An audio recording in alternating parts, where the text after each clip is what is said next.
panel can be your mentor.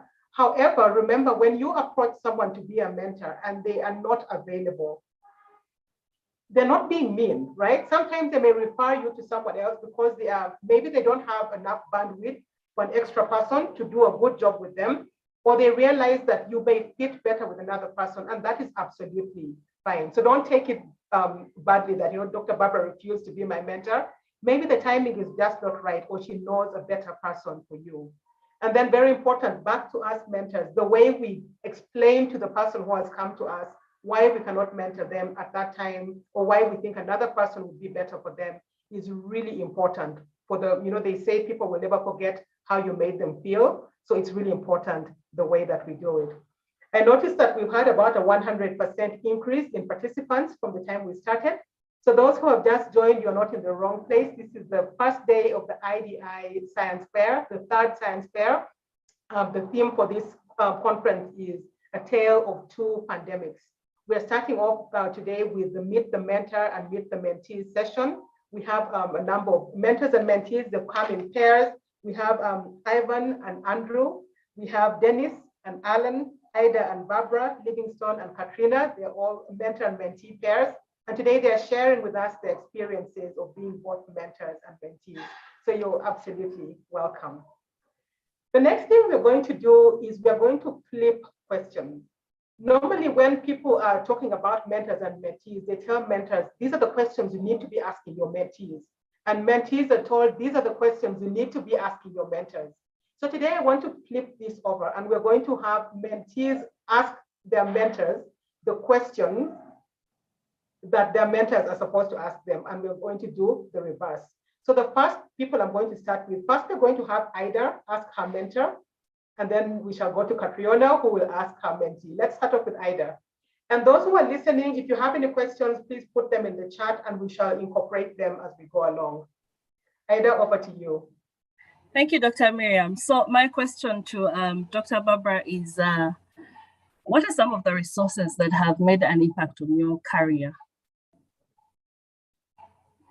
It could be resources, it could be books, anything that you've really found very helpful along your career journey.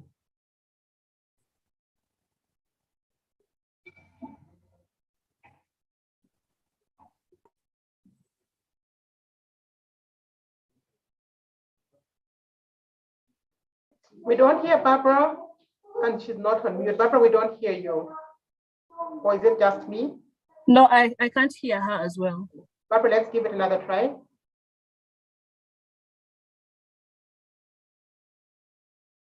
No. Can you hear me now? Yes. So, sorry, it was something with the headset. I messed up the setting. I'm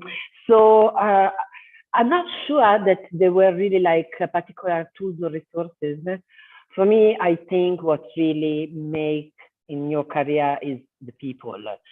And then tools or resources definitely can be an advantage or another, something that supports, but it is really the people that you meet during the journey and what you can pick from them. Sometimes they are a formal mentorship relationship, but sometimes just people that appear in your life can be a seminar you're listening to, a research forum, or sometimes even a chat among scientists. Sometimes can really be a casual talk in a corridor and someone tells you something that is really enlightening. So that I think really would be my answer. I think really the people make the whole difference, and there is no tool or resource that can make up for that. I hope I answered your question. Ida, are you satisfied with the answer? Yes. Okay, thank you very much, Barbara, for that. Let's jump to a mentor. Catriona, what question would you want to ask your mentee? So Livingstone, you've actually done a lot more leadership type roles than I ever had at that stage in my career. And so I'd like to know, is there a key piece of leadership advice that you would give someone else who came to you and said, I'm interested in taking on a leadership role? what key piece of advice would you give them? And maybe you've got a lesson, something you perhaps did wrong or did well that you might want to draw from. So key leadership advice, please. Okay, thank you so much, Doctor. Yeah, like if suppose someone comes to me and like he or she needs some leadership advice, but like in the first place, what I would advise them as in, yes, to go on to take up that leadership or those leadership positions, but like putting in mind that they need to balance between life and leadership, and at the same time also if suppose they are students, they need to be balancing between leadership and time also decide demanding. Then on top of that, like as in some of the experiences or some of the lessons which I have learned, like it being in leadership, most of the time, sometimes like some leaders, as in then like you are needed actually to give in, like to be selfless. Whereby in this, like because most of the people whom I have interacted with, most of them they like to go into leadership positions or in anywhere whereby they be needing money and so on. But like here, we come up as in to serve the people and at the same time also to learn from the people. So that's one of the things I can advise the person who probably would wish to join leadership. And then on top of that, probably somewhere where I have backslided or what and what, sometimes like as a leader, I like when suppose like I am working with people and then they don't come on board, I tend most of the time to go on and then I do my things for my match I'm supposed to lead them and I probably to work together with them. Thank you. Thank you very much. Very key things that you've said. Do not pass on opportunities to lead if you can. Sometimes we have people focused just on building a small part of their career. And then when they're done, they complain about why they're not being promoted to the next level of management or leadership. We need to be building these things at the same time as we go. I'm not saying we should take on what we are not mentally or at the time able to handle, but provide some, we need to be diverse. Don't do just one thing. So if the opportunity comes to be a leader, you may not be the best person, you can learn on the job. So take up the opportunity and do not miss opportunities to grow, not just in your career, but in leadership as well. So thank you very much for that very sage advice. Next, I'm going to take the handle back. I'm going to ask Dr. Andrew Mujigira a question. You know, many times when we look at people like Andrew, they're up there on the pedestal, we're like, oh my gosh, these people are like perfect, they have everything right. But Andrew, I want you to tell us, is there a time in your life when you have been like, oh my gosh, I just messed up, I have failed completely? What was that, if it has ever happened? And then how did you bounce back, or have you bounced back at all? Thank you, Miriam. By the way, not only are Alan and Dennis best friends, they also resemble, at least in my opinion.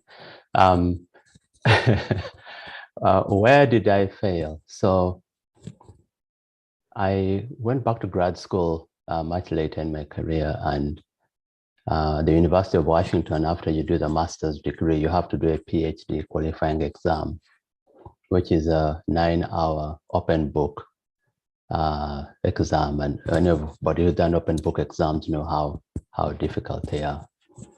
And after that, I passed. The mortality rate for that exam was very, very high. I think in 30 years of the University of Washington sponsoring African students, only 2 people before we did it had passed it. Anyway, so I am very happy that I've passed the exam, and now I talk to my supervisor, I get the go-ahead to proceed to the PhD. And my research job at the time was ending. I have a family, we are 4, we have 2 daughters. My job is ending, and so I need to get into the PhD program if I am to have any HB. Oh, sorry, HB is hemoglobin, money, because when you're broke, you're anemic. And so we had to have our paperwork in by November. And so I get a frantic call. I'm in Uganda, and I get a frantic call from the administrator in the Department of Epidemiology saying, you have not submitted your application. And I'm like, what is she saying? I'm the kind of person who always hits my deadlines. I try and prepare ahead of time. I submit grants, 3 days early. Also, I think, but that's what I aim to do. And so I wrote back and I said, I submitted the application, but here it is. And so I emailed it after the deadline. And I have this sinking feeling of, okay, here you are. You have missed the deadline. You're not going to get into the PhD program. Your job is ending. So how are you going to survive for the next 1 year?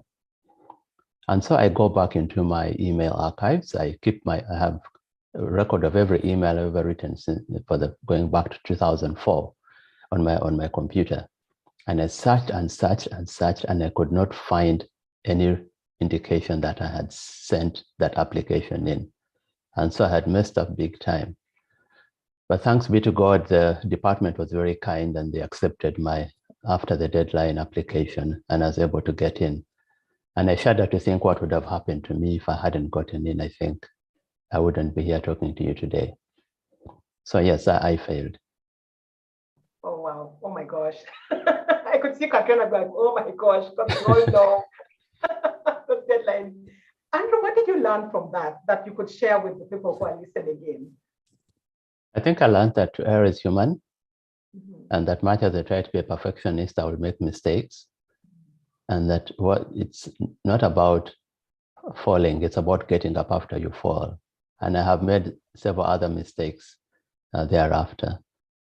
But what I have learned is just pick yourself up, dust yourself up. If it means showing up into the interview room with dust and mud on your shoes, just show up and be present. It has also taught me to be more gracious to people. People make mistakes, and sometimes it's very easy to fly off the handle and berate them. But sometimes people just make errors. I mean, just yesterday, the day before yesterday, I drove through a red light, and I shudder to think what would have happened. I had my wife in the car, and supposing I had hit an oncoming traffic. So we make mistakes, and to err is human. Just be kind to yourself and be kind to others. Thank you very much, Andrew. And you've spoken on both sides, right? Error, it happens. Error is human, but we need to be gracious and think about why someone may be in the situation that they're in. And one thing I want to encourage people is when you've made a mistake, sometimes like you miss a deadline and then you don't submit. You're like, the deadline is passed, so I'm not going to submit. Submit it anyway. It may be considered, it may be not, but do everything that you can do. If it means sitting at someone's office door and begging for a second chance, please go ahead and do it. They may say no, but you've done everything that you can. And then for those of us on the other side, sometimes we need to think of, just look at the broader picture. What happened? There's a time I had a student who could not submit her exam on the dot, and it was a system that locks. And when I checked on her, she had actually lost her mother. And so she couldn't submit it. I was like, I had actually finished. And so I was able to talk to the powers that be and get special exemption for her to submit her work later than she should have. So we need to remember people are 360 degrees. There's so much that is happening in our lives. And maybe that is why sometimes we fall and sometimes we err. That was a very interesting story, Andrew. So you're human like the rest of us. Good to know. Okay, my next question is going to go to Alan. Alan, I've seen you grow over the last several years.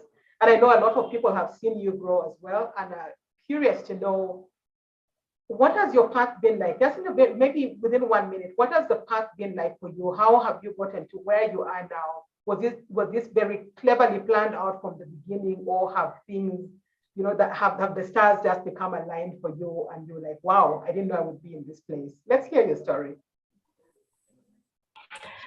Thank you very much, Dr. Miriam. My story is quite funny. Actually, initially, I wanted to become an engineer because I loved mathematics and physics.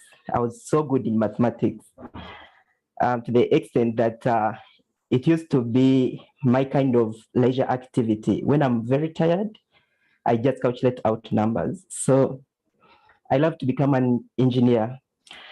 I did PCBM. Okay, in Uganda we do combinations.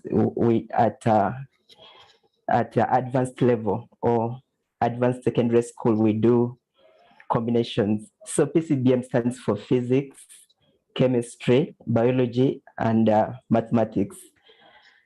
Time came when we were filling in which courses we wanted to do at the university on government sponsorship. I wanted to fill in only engineering courses, but my parents wanted me to do medicine, so they insisted I should include the medical courses. So I couldn't go against their will. I filled in the medical courses. Unfortunately, when the results came back, well, I'd missed medicine by very few points. I think it must have been 0.2 on government sponsorship. I never had money for private sponsorship. So I missed medicine by just a few points. And I made a blunder in physics. It was a very simple question, but when I read this question, I got so excited that I misinterpreted it. I remember it was a practical. I was used to time for 20 oscillations. This time they twisted to time for 10 oscillations. I mean, yes, they twisted to time for 10 oscillations. And for me, I'd gotten used to time for 20 oscillations. So I blundered in physics and I never performed it to the expectation. So the only course that I was given on government sponsorship was biomedical laboratory technology. And that's how I ended up in this career. That's how I ended up in the laboratory and doing what I'm doing at the moment. Wow, Alan, thank you for that. I didn't know it would go that far. That is actually the route. The 10 oscillations instead of 20 oscillations. That's changed your life path. Oh my God. But it's amazing. I mean, you're taking a path right now that you probably would have never dreamt of. And I believe in life, nothing happens by accident. You are where you are meant to be. And I think that's an important thing for all of us to remember. When things don't happen well in the past, we need to learn from it and let it go. Otherwise, we'll spend our lives wallowing in the past and we'll miss opportunities that are ahead of us. So Alan, thank you very much for sharing that story right from the road. Thank you very much for being vulnerable and open as well. I see a question that has come from one of the people who are listening in, and I'm going to open this to any one of you to answer. So this person, Ismail, is asking, for all of you on here, so what was that magic bullet for your career? Was it finding the right mentor or being perfect at what you do? It's open. Any one of you who is willing to take it on, please go ahead.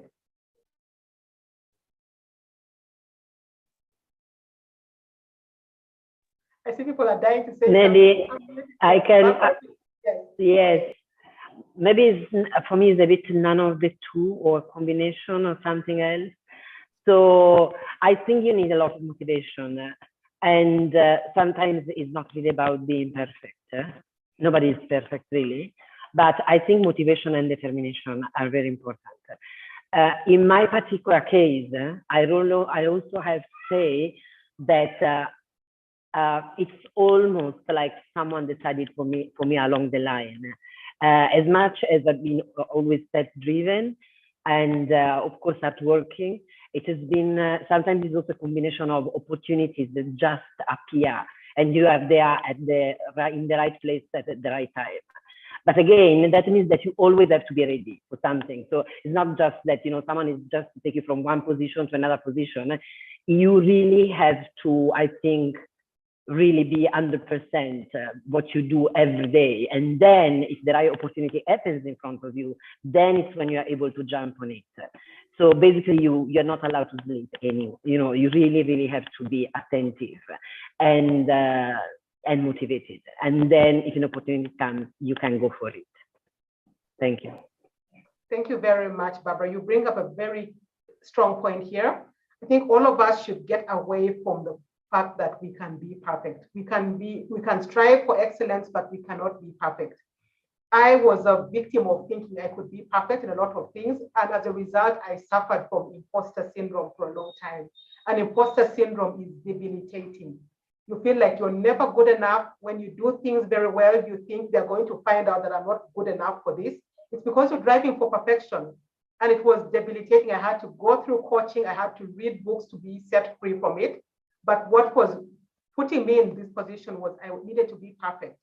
If I submitted work and found that there was even a punctuation error, you do your work, submit it, and normally I go back and look at the work. I like doing post-mortem of my work and find that I missed a comma. And then I'm like, for the next months, I'm like, I didn't do this work well enough. And it was absolutely debilitating. So we cannot be perfect. We can strive towards excellence, but never try to be perfect. Do your best work, and that is good enough. So Barbara, thank you very much for that. Do we have anyone else who wants to chip in? Mentors, mentees? So Miriam, I would like to put that one back to you, because I think this issue of imposter syndrome maybe needs a little bit more, perhaps, discussion. It may be that some people listening haven't come across it yet, but I would think that quite a lot of people listening actually can see how it refers to themselves. And you are the chair, so you don't get many difficult questions coming in your direction. But what I would like to ask you is, how did you recognize it was a problem? And you said you had coaching and read lots and lots of books, but could you give one or two key lessons that might help somebody listening that was facing that? Great, thank you very much, Katrina, for that. My past experience with imposter syndrome, I didn't know what imposter syndrome was at the time, was when I was in A level. I was 17 at the time. I had done really well in the national exams, top 10 in the country. And one day I was sitting in the main hall at high school. And then coincidentally, on the same row where I was sitting was the 4 of us who had been in the top 10 in the country and were the same school. And I had a voice that told me, you're not good enough to be among these people. They may have marked your papers wrongly. It was like an actual voice. And I ignored that. But then later on, when I got to the university, every time I would do well, it was like a voice would tell me, you didn't earn those points. They're going to catch you the next time you do this. And even when I came to work, so it's like that evil voice that keeps telling you, you're not good enough. When I have an assignment, it has to be perfect or I am not good enough. And it's a very debilitating sense. I'm giving a speech, I'm talking, and at the end of the day, I do postmortems of everything that I think went wrong out of everything that I say. Even when people are saying, that was amazing, I'm like, no, I should have said this, I didn't say it the right way. Absolutely debilitating. And sometimes opportunities come, nice scholarship opportunities, and you find you cannot apply for it because you think you're not good enough. I'm not as good as so-and-so, so-and-so is better than me. And so what was helpful was for me to, when I understood that there was this concept called imposter syndrome, and just check the boxes of everything I was going through. And I was like, I need help for this. So what is important is you need to look for help because there's help out there. And I read books written by psychiatrists, by psychologists, and went through the process, identified what the root cause was. And for me, it was perfectionism. I've always wanted to be perfect at everything I do. So I had to get to a point where I let go of perfectionism. Even now, when I finish an assignment, you know how Andrew says he submits 3 days to the deadline? I'm like, hell no, I need to make sure a few minutes the deadline I've checked because I may have missed that comma or I may have written this as THSI accidentally. So I keep it until the very last minute.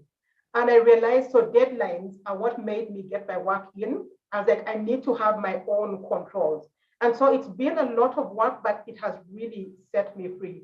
Now, if I believe I have done my best work, then that is good enough. If I know I did my best, then that is good enough. I think this is a huge topic, and hopefully we can organize a forum where we can address it and let people know that it is a struggle that we go through, but it is, you're not alone. That's the most important thing, because there's shame that comes with it. You're like, this is just me. But when you realize that there are many people who walk through this, then you realize I'm not alone. There's a sisterhood, a brotherhood out there of people who feel the way that, that I do. And you know what is funny? Sometimes I would receive people's work and it is not perfect. But I'm like, this is good enough. So I'm like, why is my bar that high for myself, right? You find that even when you're appraising yourself, like performance appraisal, you score yourself much lower than your supervisors and subordinates do because your bar is abnormally high. So thank you for asking that question. And I believe that we should address this. It is something that is holding so many of us back from achieving what our potential is. So thank you for that, Katriana. Put me in the hot spot. Okay, so let's go to Barbara. Barbara, do you have a question for your mentee, Ida? Is there something you'd like to ask her? Yes, there is something I would like to ask her, and like you mentioned, these are questions that usually you ask to mentors. Ida, I realize that you are quite young, but my question actually would be, which advice would you give to a younger version of yourself? Thank you so much, Barbara. First, for that question, I think for me is to really, I would advise a younger version of myself to be proactive, to first of all, focus and tease out what exactly I want to achieve, then be proactive. Most times as Ugandans, it could probably be me, we have that Ugandan politeness. And with this is how most of the times we lose out on chances that are even before us, before our very eyes. So I would encourage my younger self to be proactive, to be aggressive, and to also shake off that Ugandan politeness. Because if you do not, then in the long run, you get to lose out on a number of things that would actually have propelled you to your next step. Over. Ida, thank you very much. You bring a very important point, the Ugandan politeness. I know I don't have the universe of knowledge, but what I think is that many times this comes up from the way we are brought up in the homes. Children are supposed to be seen and not heard. And when we go to the schools, it is even more reinforced in there. I know for some of us who are now grown up, we are struggling with that, but we need to fight it. I normally tell myself, this person is not going to beat me up. What is the worst they can do? Maybe say no, and that is it. They're not going to kill me. And then for us who are parents, we need to change the narrative. Children should be heard as well. We need to teach them to not be afraid of authority, but to respect authority. And those are two very different things. Like Ida has said, a lot of us have missed out on opportunities because we are too polite to push back, you know? Barbara says no, and then I don't ask her why. If I feel that if I say why, I'm being rude and there'll be repercussions. So that kind of politeness. And what I've also noticed that happens as a result of that is when we haven't met certain goals, then we go silent, we ghost the person. So then you end up having a really bad reputation. So we need to fight this. It can be difficult, you know, behavior change is not easy, but for everyone listening out there who is struggling with the Ugandan politeness, either new terminology for me, we have to work on it intentionally. There's a lot of intentionality that is involved in that. If your life is at risk, then it's okay. But if they're going to say no or say, get out of my office, you're not going to die. Just go ahead and do it. So thank you very much for that, Barbara. Miriam, Miriam, sorry, can I add something? So absolutely. I'm glad that Ida brought this up. So this is actually very often a topic of discussion with the scholars at IDI. We have soft skills training and often come up. And another thing I want to say that the opposite of Uganda politeness is not being rude, right? It's simply being like firm and decisive. So I think that really people, like you said, may miss opportunity because of that. And I think also some people use it though.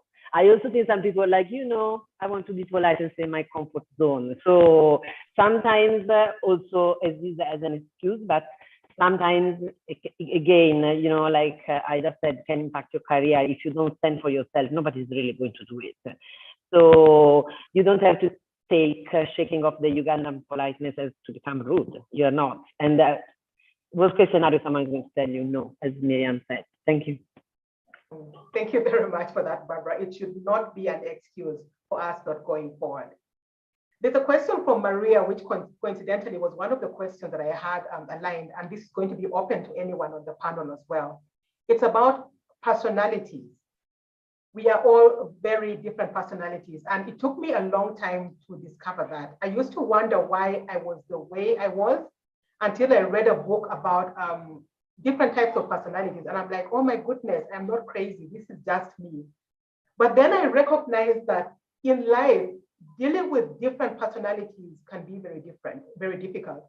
If I'm dealing with a person who is like me, then it's like we are mirror images of each other. I understand why they think the way they think, why they do things the way they do. But many times in life, we don't get the privilege of having mentors or mentees who are like that, like us, personality-wise. So I want to hear from the mentors and mentees on here. How have you addressed that? So you have this mentee whose personality is very different from yours, or you have this mentor who you're like, my gosh, what planet did that person come from? How have you been able to navigate these kind of relationships? Let's hear from both mentees and mentors. Dr. Miriam, can I go? Yes, please. Yes, so this has taken me back to a time when I had just joined IDI. That was in 2018. I came in straight from the ICU where I would manage one patient at a time for a 12-hour shift, that is 8 to 8. And then transitioning into an office 8 to 5 job, which definitely required a whole set of new roles, right from changing from scrubs to normal day, everyday clothes that people put on, learning the office etiquette and professionalism, from Crocs to in the ICU or theater to office where apparently you're supposed to be all well composed and well put together. And then my supervisor here, Dr. Barbara, who is definitely Ugandan, but also Italian. She's very fast and totally a different personality type from mine. So the first couple of months were a bit challenging on my side because I had to unlearn and learn a number of things. But over time, we have worked on that together. She has slowed down to catch up with my pace where I needed her to. And then I have also had to catch up with her pace where I needed to. And over time, we have actually devised ways on how to work best with each other. Let's say, for example, Barbara is very open. She's a very open-minded person. She's the type who will not mind you WhatsApping her, for instance. And for any Ugandan bosses, I'm sorry, for those who have Ugandan bosses, not very many of them are, are open to that, especially WhatsApp, and maybe past the hour of the office. But so I had to learn and unlearn a few things. I had to learn about her personality type. I had to learn what exactly works best for her, what her priorities are, and then I had to work out ways to sort of fit myself into that. And then over time together, we've really worked on interesting projects together. When I came in, I had no idea that at some point I would even be a principal investigator, for crying out loud. I used to look at her and I'm like, goodness, when do I ever get here? Will I even get here? But with her support and flexibility, she has really supported me. And we've walked this journey together and are still walking this journey together, working on interesting projects together, her identifying opportunities where she knows I will shine and then fronting me there, or her co-presenting with me picking off confidence from her. Like such instances have really helped. Over. Thank you very much, Ida. A clash of two personalities, but you've somehow found a way to make it work in a way that works for both you and for Barbara. Thank you for sharing that insight. Can I hear from one of the mentors, any of the mentors? I think Stephen Covey put it well when he said, seek to understand and then be understood.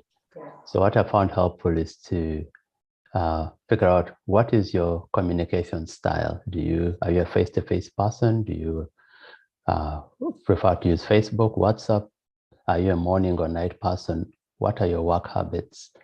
And then also to figure out how people approach deadlines. For some people, a deadline is a red light. For some people treat deadlines like a border. You just ride through a red light and it doesn't really matter whether there's a deadline or not. And then for other people, a deadline is a deadline. So what is your work style? Some of us are night people, some of us are morning people. All to say is that you need to have emotional intelligence to figure out the different personality types. And different is not wrong. And that sometimes you can actually complement each other if you figure out somebody else's strengths. So focus on their strengths and try to overlook their weaknesses. And then one last thing, I don't know why I'm really struck by Alan's story about the oscillations. I'm just thinking that Dennis would have missed out on a mentor just because of 10 oscillations. But anyway, many of us have regrets, things that we missed out. I missed that course. I wish I had gotten this job. I missed that promotion. And we spend time in regret. I always tell people, a happy man marries the girl he loves. A happier man loves the girl he married. It's a subtle difference. A happy man marries the girl he loves. A happier man loves the girl he married. So love who you are, where you are, do the best with what you have at that point in time. Stop wishing about the bird in the bush. Just love the bird in your hand. Wow, the happier man, the happier lady loves the one that they married. That's a very, very powerful statement. The past is in the past. If we can learn something from it, excellent. But if not, let it go and grasp the opportunity that is right in front of you, because many times we miss the opportunities that are right in front of us. Sometimes we are wounded by people. I tell you my story once again, my mentor who threw us out. And that could very easily stop me from trying to look for a mentor relationship. And it actually did for a while. So it's really important, let the past be in the past, learn from it, and then move on. Thank you very much for that, Andrew. Catriona, I saw you had unmuted yourself.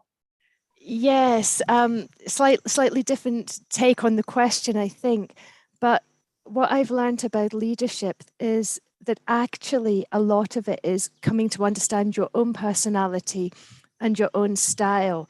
So when I was more junior, I would see people that I saw as being leaders, and these were all very stereotyped. They were mostly men. They were very confident. They spoke in a certain way. They were almost a very stereotyped view of what I thought you needed to be a leader. You had to have a loud voice. You had, have this commanding personality, and I wasn't that. And actually, when you look more at leadership, you realize that there are many, many different leadership styles. So, for example, my approach is much more sort of democratic and ambassadorial. I want to actually hear the views of my team, and I can see in my team the strengths of every person. So I can actually see that somebody else could do that role much better than I can. And when that comes to mentorship, there have been times when I've been mentoring somebody and the approach they go for in a situation is very different to the approach that I would go for. And so sometimes when you're mentoring somebody, if you can understand their personality, you can see that they are either stronger or firmer, or they're different to you. And so we have to take care that we don't just advise people to do things the way we would, or to do the career path the way we would, but actually you often see unique strengths in those people. I posted in the chat a little link to it. It's a very quick and easy site called 16personalities.com. And the reason I put it there was because I thought this was all a load of nonsense and psychobabble. But there was a time when I'd taken on a new leadership role a few years ago, and I was actually struggling and I felt quite exhausted, and it was a difficult time. And somebody said to me, try this test. I was like, yeah, like that's going to help. But when I read the feedback, it was like somebody had got inside my mind. It said things like, when you're in this situation, this is how you feel. And I came to see things about myself that other people wouldn't realize. I'll give an example, just that most people that don't know me well assume that I'm an extrovert because I'm talkative and colourful and I like to jump up and down and make a lot of noise about things. But actually, I'm quite strongly introverted. So I need to spend time alone, maybe running or walking or meditating on things. And that's not an optional extra. And sometimes something as simple as that can make all the difference. So I think a lot of leadership and mentorship is having that conversation. It's vulnerable because we're bringing our personalities into our work. Already a few times people have spoken about life and marriage and different things as well as work. But some of us have grown up in a system where you try to keep your life and your work separate. I think if we're going to be well-rounded and successful in our careers wherever we're at, we need to kind of embrace the whole of it and become more comfortable doing that. So sometimes finding a good mentor might just be a person that you're comfortable revealing a bit more of yourself to. So that was my thoughts on this issue of personalities and styles. Thank you. Great, thank you. Thank you very much about that. And I think one thing that I have also learned just by listening to you and also from the experiences that I've had, I think as a mentor, once again, we shouldn't be, as a mentee, we should not be afraid of our mentors. If you find that your personalities are not that aligned and it's affecting the way the relationship goes, talk about it.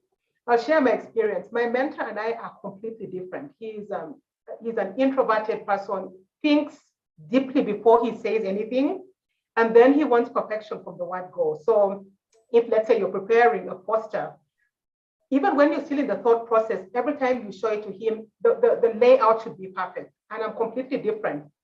And in the beginning, I realized I would say a lot of things that is like, you really mean that? And I was like, you know what? I actually think as I speak. I rarely sit down and think out what I'm going to say and then talk about it. I think on the go. And so with time, he's learned that that is how I am. So after I'm done, it's like, okay, so what is your final decision? And then for the getting the work perfect before we even go through it, I told him, you know, I find that if I spend so much time on the formatting, while I'm trying to also work out what exactly I want to say, it is very draining for me. So can you give me the exception? Let's agree on what we want to be on that manuscript or poster, and then we can agree on the what the format looks like. So speak out, otherwise you live in a very difficult relationship. You hate the meetings that you have with each other. Katrina, thank you for sharing that, that personality tool. It is amazing. It helps not only for your role as a leader, at least for me, I found that it even helped me to understand my position as a mother and as a wife and as a friend. So I really encourage you to do it. And finally, advocating for yourself. And this comes back to the mentees again. I remember two things that for me where I still look back and I talk to my younger self. When I had my second born, I was back to work 2 days after she was born. And I look back now and I was like, I should have advocated for myself. I was a new mother, really fresh out of the labor room. And 2 days later, I was back at work, a full-time schedule. And 3 months later, I was a teaching assistant and I was sitting in meetings that would go through the lunch break with my breasts engorged, right? And I was like, I should have spoken up for myself. A year later, I was a stronger person. I'm like, I'm not going to sit through this meeting when I have to go and pump for my baby. So let's learn to advocate for ourselves. And then for those of us who are more senior, the mentors, let's advocate for the people below us. If someone has had a baby, for instance, a man or a woman, find out how is life going, you know? Let's learn to advocate for the people who are coming after us, but teach them to also advocate for themselves because there's not always going to be someone to advocate for them. So that was amazing. At this moment, I want to go over to Alan. Alan, I know you have a question to ask your best friend and mentee. Please go ahead and ask the question. Thank you very much, Dr. Miriam. Now to Dennis, what more do you expect from me?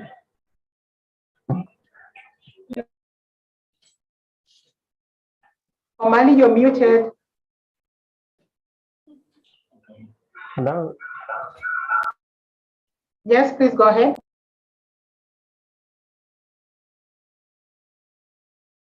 Oh, you are muted again. Omani, you're on mute. Yes, Dr. Miriam, can I speak now? Yes. Yeah, thank you so much, Alan. And as I gave the introduction, what I expect is that this kind of mentorship process continues with time, and also I expect that after completion of your PhD, you go to greater heights, you win more grants, and continue mentoring me. And as a moment has come in, you extend the same hand to others, and I expect that we expand this lab to a bigger size, and with the support from the IDI, so that we make this lab a center of excellence in TDM, and support bigger populations. That's my expectations of you, and fight for others. Thank you. Thank you. Thank you. Thank you, Mali. And it sounds like you're thinking about becoming a mentor yourself, because as you grow the unit that you have, Alan won't be mentoring everyone by himself. So it's time for you to pass on the mantle, exactly, take the mantle from him and mentor more people. So thank you very much for that. Livingstone, I know you have a question for your mentor. Can you please go ahead and mute yourself and ask the question? Livingstone, I hope you're still with us. Yes, doctor, I'm still on. Yeah, thank you once again still for the opportunity. Yeah, like my question to my mentor is like, doctor, like for her, like actually I have been following up her even like recently. I congratulated her upon like her appointment as like a new professor in like at the University of Liverpool. So my question goes to Dr. like as in how like throughout her journey, how has she been like doing it, as in probably like which textbooks has she been using, and probably also on top of that, which other things has she been like such that like she has reached at that point where she is, and actually she's in like in that line of research, because actually I'm so much in love with her research and even her projects. So I would love to know how has she done like throughout the life, as in up to where she is. Thank you, Livingston. The line was a tiny bit shaky, but I think you were asking me about perhaps which key resources I've found helpful to draw from, whether that be books, journals, or other forum. Is that right? Yes, you are right. Great. Well, thank you for the question. And thank you also for following and celebrating. And I think this recent promotion is an example of something that perhaps I would never have believed to be possible. And one of the reasons I celebrate it is because I feel that I was able to not have to conform to that stereotype that I had in my mind many years ago. I'm a wife and a mother. I don't work full-time hours. I don't comply with what I thought you had to be, and yet I'm able to progress in my career, which I love. And I think that gives hope to everybody on this call. You don't have to be anybody else. You can be yourself, but not just your whole self, but a really fuller version of yourself. In terms of what has helped along the way, there have been once or twice I have been paired formally with mentors through various schemes, and that has never worked out well. It hasn't worked out badly. It's just that these have been busy senior people that I've been sort of matched with. We've met maybe once, it's been lovely, but then they haven't picked up emails and it's drifted off. And when I was more junior, I actually found that quite painful. And I did see a question of that in the chat. How do you get over a bad mentor-mentee relationship? I think we have to acknowledge that it is painful, but it's not personal. Then you have to have another go. I sought out role models, many of them, often more senior women who I've just seen doing things, and I've asked them, how do you do that? One or two of them have become lifelong friends and have taken me under their wing. Another thing I find very helpful is as you get more busy, it becomes difficult to read something like a whole book. I know that Miriam and Agnes and other women at the African Women in Science Hub, the Our Wish, which is fantastic, they talk about reading, and if you want to be a good leader, you must read, you must read, you must read. And I confess I am not good at that. But what I love is following certain key leaders and influencers on social media, for example, Twitter, that you can, during a quick coffee break, you can quickly read, I don't know, a quick review from something like Harvard Business Review, which I've been enjoying some of their lessons on leadership. I've found certain people whose styles I appreciate and their writing I can draw from. And so I find that fits well into my lifestyle, that I can very quickly, in 10 minutes here, 10 minutes there, assimilate some bits of wisdom. If it comes to reading a book, I have to really want to read it. So usually it will be a recommendation. So if I were dealing with imposter syndrome and Miriam said to me, you must read this because this is the one book that really helped me understand, then I would read it, but I have to really want to. And I think that's where we're all different. I think some people will be shocked when I say that I'm not a great reader. But I found social media has actually been quite eye-opening, but I am careful who I follow so I don't waste a lot of time on it. So I hope that answers some of your questions in a slightly patchy way. Thank you. Yes, thank you so much, Doctor. Thank you very much to the pair. Very important point, and some of the things that jump out is find who you are. It's very important. Katrina has talked about this. Who am I? Can we be authentic to ourselves? Yesterday, I was talking to someone who is an avid reader, and I was telling him I like, because I really don't have time to sit down with a physical book as much as I used to in the past. So I listen to audiobooks. Almost all the books I read are audiobooks. And so this person, and I believe he's listening in today, said, you know, for me, I feel if I'm not reading a physical book, then it's like I'm not reading. When I thought about it, my past self in imposter syndrome mode would have been totally embarrassed. You know, I'm like, I'm not good enough because I do not read hard copy books. But I'm in a place where I'm like, it works for you, excellent, and this works for me.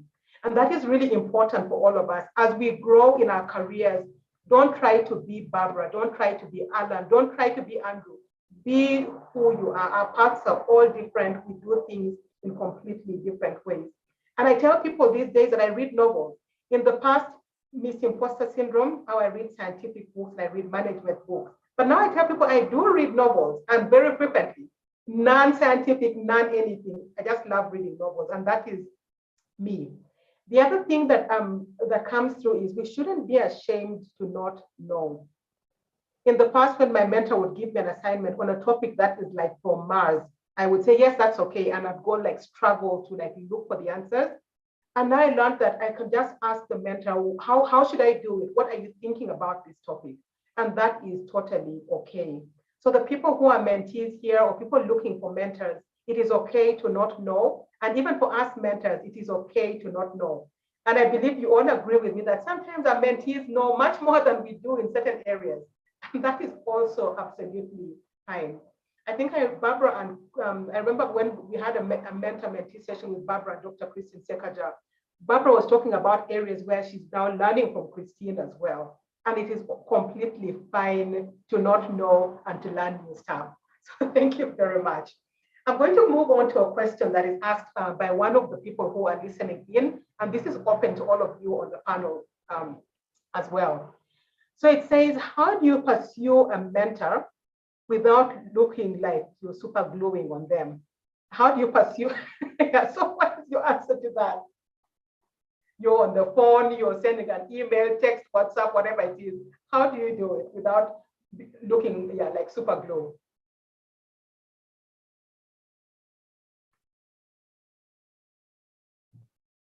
The floor is open. Anyone who wants to say something, unmute yourself, please. I don't think that there is a prescription about how to do that.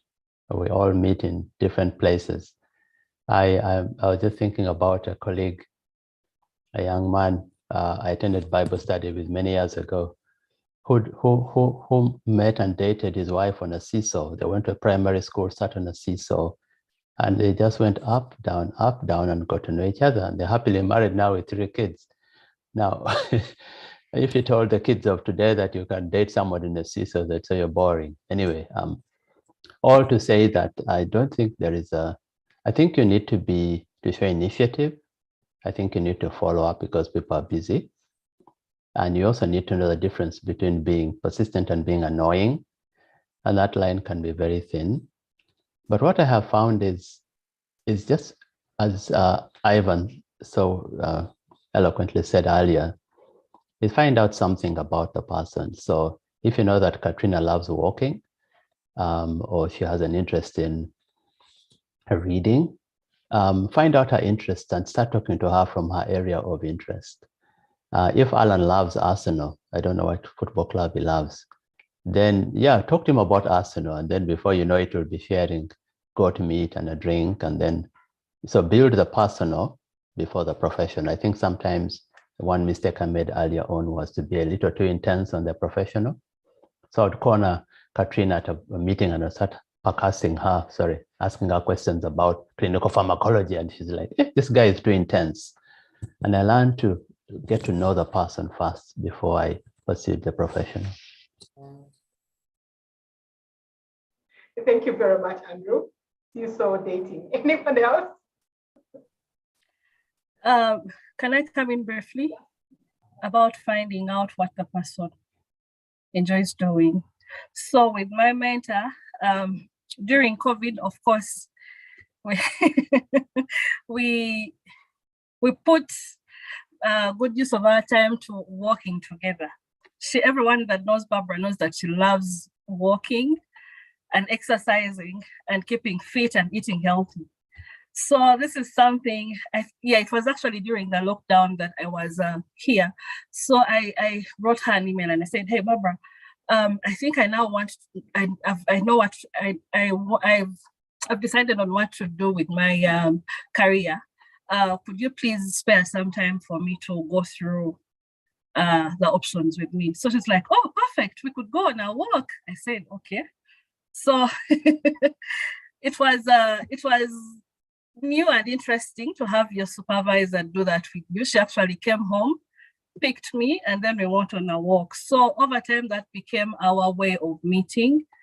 And later on, we took it to appraisals, we took it to brainstorming on meetings, we took it to name it, and we've productively closed down on some great projects together that way. And even now that she has moved a bit far away, it is a habit that I kept with me. So every evening, there's a hill, she knows the hill the Muziga hill that we normally used to take. I mean, we had very many routes. She knew places that I didn't know, yet I was here first before she was. So she would take me along and show me all the corners, the hills, and for me, it was really refreshing for her to really be that open and to be willing to get out of the normal office four-walled with a door type of meetings to really just me working by her side and thinking through some of these things. Over. Ada, thank you very much for that. That's a very important thing. And it takes me back to one of the self-help books that I read in the past. And the statement by that author was that if someone is not willing to give you time to sit down and meet with you in their office, then they're not interested in you. And I was like, oh my gosh, oh please. So be very careful about what you read in self-help books. Some things will work for you and some will not. And this is an example of a relationship where they have built their relationship through something completely different than sitting before a computer or sitting in the same space, and it works for them. At the end of the day, the thing is not which author has written, but what works for the two of you, and that is completely fine. Back to authenticity. What works for you is totally fine. Thank you very much for that. Do we have someone else? Ivan, I see your hand is up. Yeah, I just wanted to make a supplement to what has been said. And I think I would just focus on two issues, which is being patient and being flexible. Sometimes, like we have seen Alan, Katrina, very busy people, they're writing the grants, they sit on boards. And sometimes you might not be able to get what you want at that time.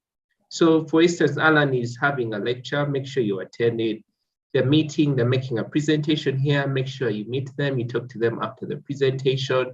I think it's not like I have to meet this person today or else nothing's going to work out. I think if you have a relationship with someone, sometimes you have to give it time. You have to be active sometimes. Sometimes I go and attend people's lectures, and after the sessions, they're easier to talk to than me jumping into their offices. So that's what I mean by be patient. And sometimes being flexible is, sometimes they're not available, but who else have they mentored or do they work with? They can work with in the meantime, and maybe through the circles we can eventually link up and be mentor and mentees. So that's all I had to say. Thank you. Great, thank you very much, Ivan, for that. So find a place where it is convenient for the mentor as well. It may be after a lecture or whatever it is. That is really, really important. Be creative. I see Katrina first and then Omali. Thank you, Ivan. That's actually a really good point, and it also responds to a question I've just typed an answer to in the chat. I think a few of us have done this, that quite often people come to us, and what people understand by mentorship can mean different things at different times. So sometimes it's that somebody just really wants a bit of guidance on life. Sometimes they don't even know what they want, and that can be okay. That can be okay. You don't always need to know what you want. But sometimes people almost have a specific thing they want to move on in your field. And if that's the case, often what I do is I give somebody a quick written task. So I'll say something like, we'll have a lovely meeting, and I'll say something like, go away and write a 2-page concept note on this topic. Now, I'm not expecting a world-changing project at this point. Occasionally that actually happens, but I'm not expecting that. But what I want is somebody to go away and think about it and come back with something that we can discuss. And I think I would say that out of the people I've done that to in the UK and in Uganda over the years, maybe a quarter come back. A lot of people don't. Somebody asked me about what qualities I'd look for in a mentee. And I think if your mentor, if you're trying to approach a busy mentor and they give you a task, do it and come back, because you start to see the people that have the staying power and that this could be a productive long-term relationship. It's not that you have anything against the ones that don't come back, but you put the ball back into their court. So I would encourage mentees, if you approach someone and they give you something to do it. It doesn't have to be perfect, as Miriam has said. It's more just showing your starting point, and come back with it and be confident. Thank you. Thank you very much. Thank you very much for that, Katrina. Dennis, you had something to say? Yeah, thank you so much. I actually wanted to bring out a live example, which I think has happened to most of us. Like Ivan said, you remember when any of you was joining a boarding school? I remember when I was joining in senior 1, it so happened that I was leaving home, I was leaving the parents I was staying with, I'm coming this side where I don't know anyone. So what comes into your mind? You know what, I have to make a friend, I have to have someone, I'm going with to the dormitory to have meals. So how to get that friend? It was really hard for one to approach someone that, you know what, Dennis, I want to be your friend. Can we please be friends? It's really hard. So the best way was to first study someone, learn someone, go for a walk as you're going for the meals. You have the meals together. Know someone before actually they become a friend. So, and in so doing, the plan that you had in your mind to make someone a friend, to make someone your mentor, will actually automatically come as you people continue sharing problems, or if you present your problem to them. And in this case, a problem is actually not this thing of high school when you don't have money, you don't have anything, but for this instance, learning a skill, acquiring more knowledge, writing up a grant. So I think it's much more into making friends, but not into the professional world first, but getting a way of bringing the profession in the meetings that you have. Yeah, I think that can work best for anyone. Right. Thank you so much, Omali and Katrina. What you've said is really similar. What I hear from it is we need to know what we are looking for. Are we looking for a mentor, which is a longer term, more intimate? I want to use the word intimate loosely here, but a longer term, more intimate relationship. Are you looking for a sponsor, someone who will mention you in places where you are not present? the relationship with that person is very different from what you have with a mentor. And simply looking for an advisor, the relationship is also very different. So as we pursue people, we need to be very clear, what exactly do I want from this person? Because otherwise you have mixed signals going on all the way. Is there chemistry? Is there not? Are we going to get married? Do they just want a girlfriend, you know? So it's very similar with that. The other thing that I tell young people, and I always tell my younger self is, do not read the signs, ask. Even the Bible says, ask and it will be given. Tell this person what you want. Many times we are pursuing them, you're sitting at their office, sending emails, sending texts, showing up after their lecture, but you're not very clear about what you want. And so if you feel like things are not going on well, say, you know what, I really want you to be a mentor. Do you think this is something you can do? So that if it is no, they can recommend somebody else, or you can move on to somebody else. Otherwise, you go on this way, then you're angry at the person, you think they're ignoring you, but maybe they're too busy and not very ready to tell you if you don't ask. So let's stop reading the signs. We are not mind readers. Ask. And once again, the worst that they can tell you is no, or get out of my office, and you will not die. So that's some of the things I hope we'll remember. We're going to jump to another question from one of the people who is listening in. And this person is sort of my kindred spirit. It's going to come to all of you here.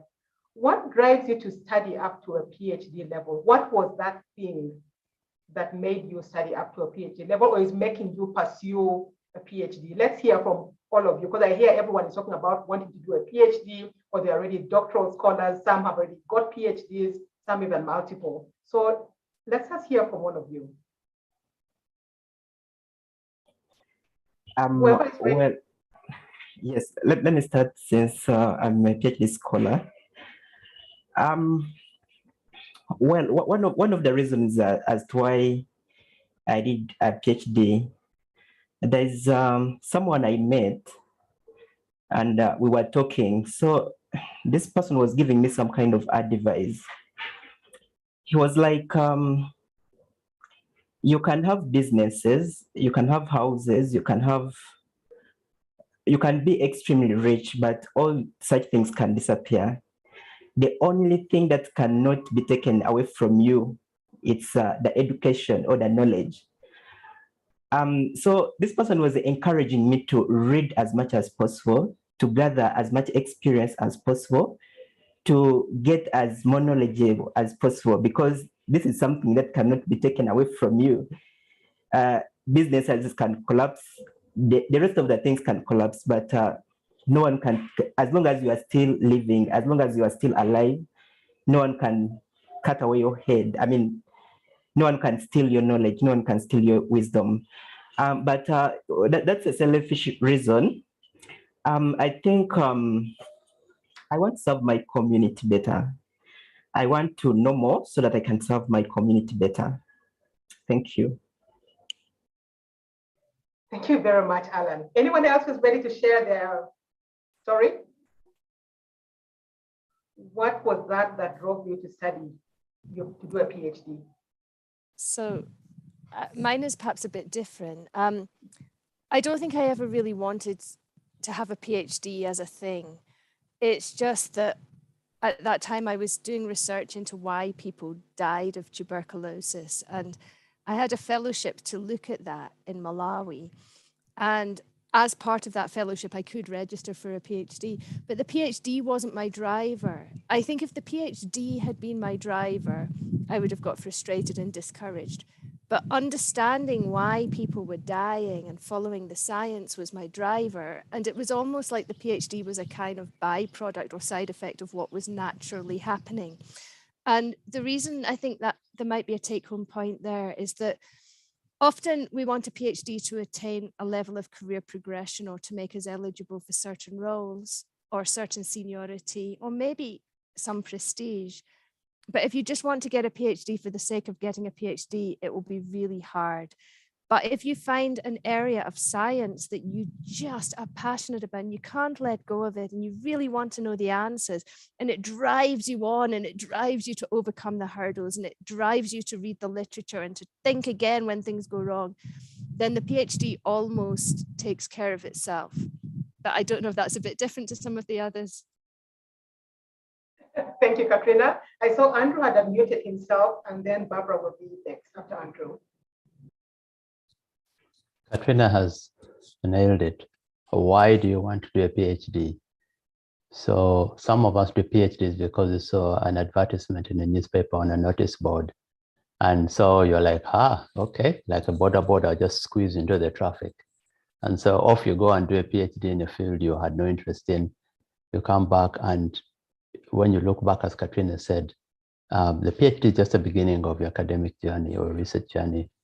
And you find people who've never published a paper 10 years after they got their PhD, which is a red flag. The PhD maybe got them into a bigger office, got them into a lecturing job, but it was just a stepping stone to something else.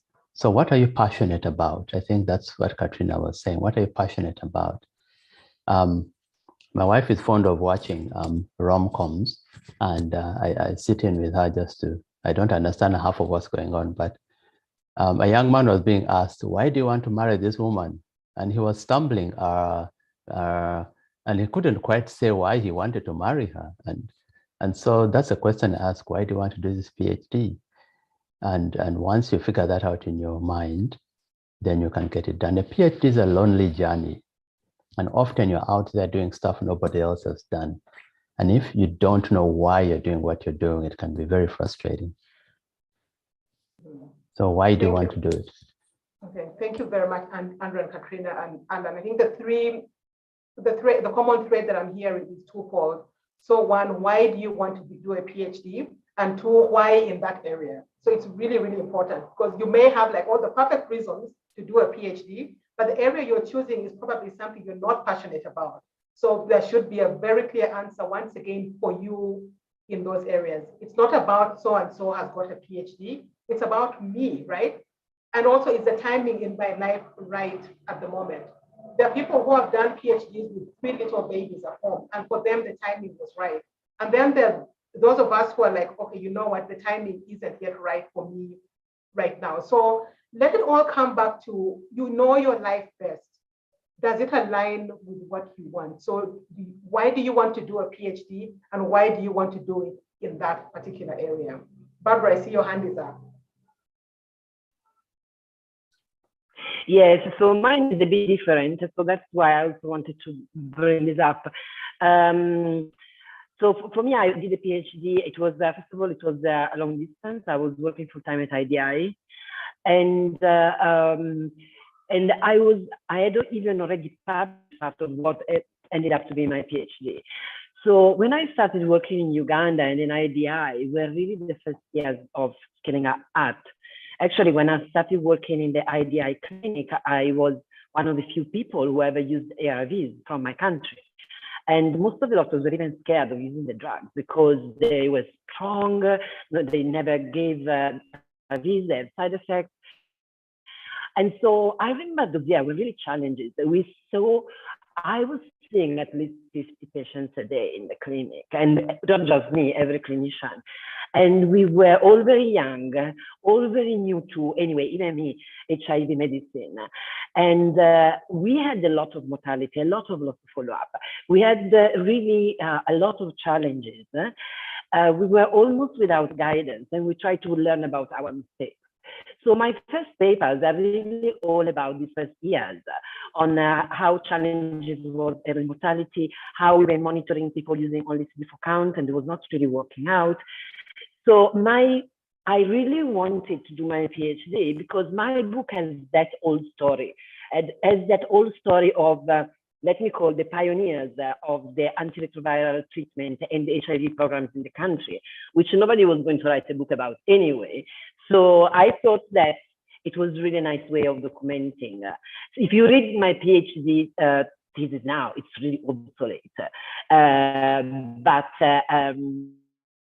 I really found myself really passionate, like putting together these papers who could actually tell a story. Thank you. Thank you very much, Barbara. I know you started off by saying yours is different, but if you really listen to, for us who are listening to you, we just heard the passion. There was this area, you were suddenly passionate about it. No one was doing anything there. Like, I need to get this done. no one is doing it, I'm going to get it done. So again, the passion, the story of the passion comes out there. Thank you very much, Barbara. Ivan, let's hear from you. Ivan, So, yes. Yes, my take is also a bit different. And when I look back, I think one thing I wanted to just straighten out is that your circle matters, the people that you call your very good friends. And because, for example, maybe a few years ago, maybe we're running together as a group and all my friends have masters. So in a way, they didn't have to tell it to me. It just happened naturally. Like, oh, I'm tired writing my name like this, so let me change. So I think even in a PhD, it will make sense. I'm working hard in this field. All my friends, the people I'm hanging out with, the mentors I'm with, and the group, like there's a mentorship group I'm in, and Dr. Munjigira knows. And sometimes I feel like, what am I going to say because I'm at least qualified? And sometimes that motivates me and say, I'm going to study more, and so next time I feel like I belong here. And sometimes it's sort of an imposter syndrome, but I think sometimes the people you hang around with, the people you interact with a lot, it will make sense to you to do a PhD. And I think there's a friend of mine, I don't know if he's on, but Katrina and Barbara might know him, Daniel Kiza. I think whenever he meets me, asks me, you man, why aren't you doing a PhD? He's always talking about it. And I know sometimes it affects me psychologically. He's not giving me the application forms, but I know at the end of the day, he knows in a way he'll have influenced me to take my next step. So yeah, the circle is very important. Thank you, Ivan. I'm hearing peer and mentor pressure involved in there, but it had better meet passion as well. Because I know Dr. Andrew Bojagira mentioned it can be a lonely place. So we need to make sure we are in the right place. It's nice to get, sometimes it's nice to get people to like boost your engine, but then it had better be the thing that is right for you as well. So Ivan, it's great that it is right for you and you have people who are boosting your engine and are helping you to get there. So thank you for your input. I'm going to move on to another question. So the listeners are taking the floor, but that's totally fine. This is a question around intentionality. I remember on the first science fair, a number of the people from the audience, when they were meeting the mentors, said, you guys were so lucky you ended up going abroad to study, getting mentors who are from the Western world. You're really lucky. And so my question comes back, how does intentionality play in all of this? Once again, our lives are 360 degrees. You have, some people have children, some have spouses, or people are looking after elderly parents. Then you're trying to build a career.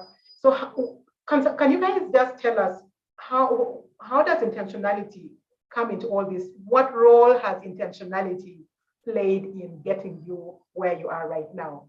Once again, it's an open question. Any of you is welcome to share your experience.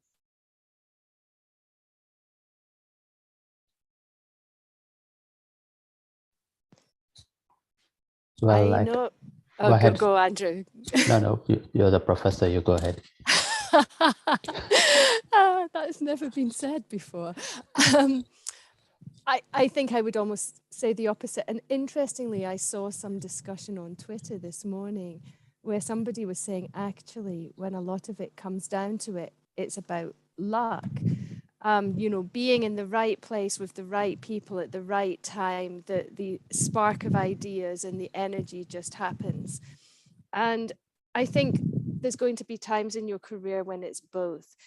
My intentionality is to live each day for the absolute maximum that day can bring and the opportunities that day brings. But sometimes those opportunities are real hardships. So for me, the classic example, and if you've heard me speak, I've maybe told this story before, but after I'd had my fourth child, I'd finished my PhD. I'd just had my fourth baby. I'd been incredibly ill. I'd been in hospital for months. My sort of PhD work going on tuberculosis wasn't really going forward. And I was looking to say, well, I think I have to leave academic medicine now. Anyway, I was sitting in my professor's office, and those of you that know him, it was Professor Koo, and you can start to see the picture.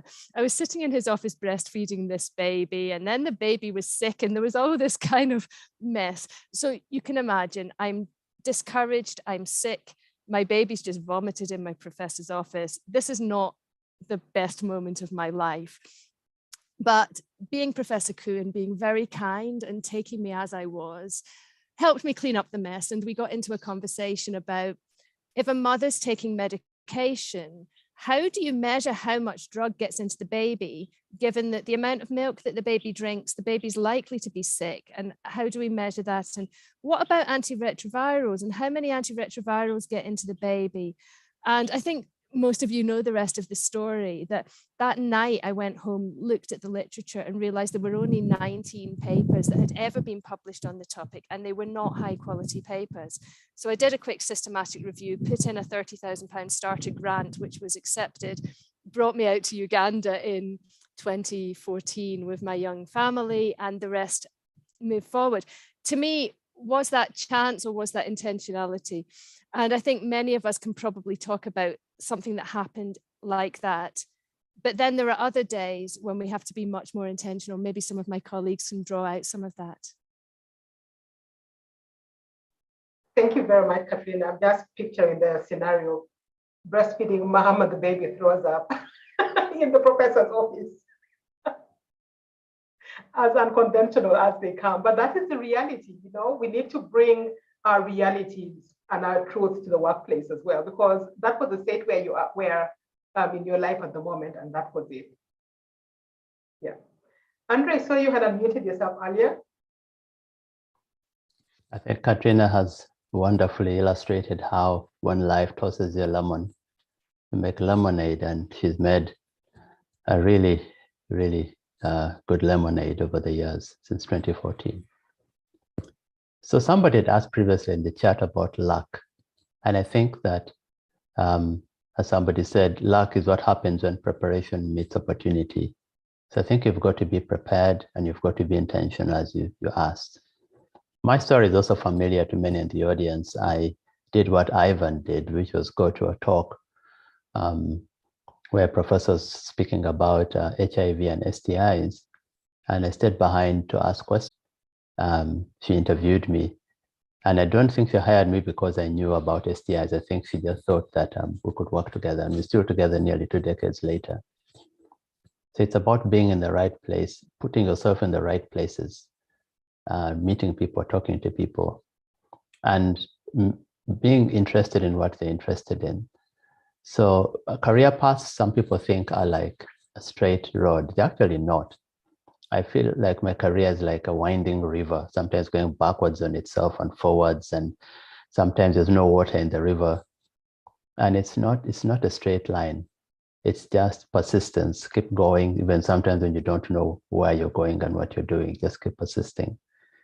And like Katrina, once life tosses you opportunities, you grab them and run with them once you identify a gap in the field. And that's the intentionality, I think, that she's found, that she found a gap in the field and she stuck to it. Same happened to me. I found a gap in the field, working, as Barbara keeps reminding me, with populations that everyone else fears to work with. And thank you, Barbara, for your support of our work.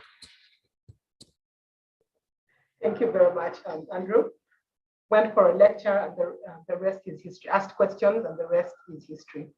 And before somebody else speaks, I just want to come back to this going for conferences.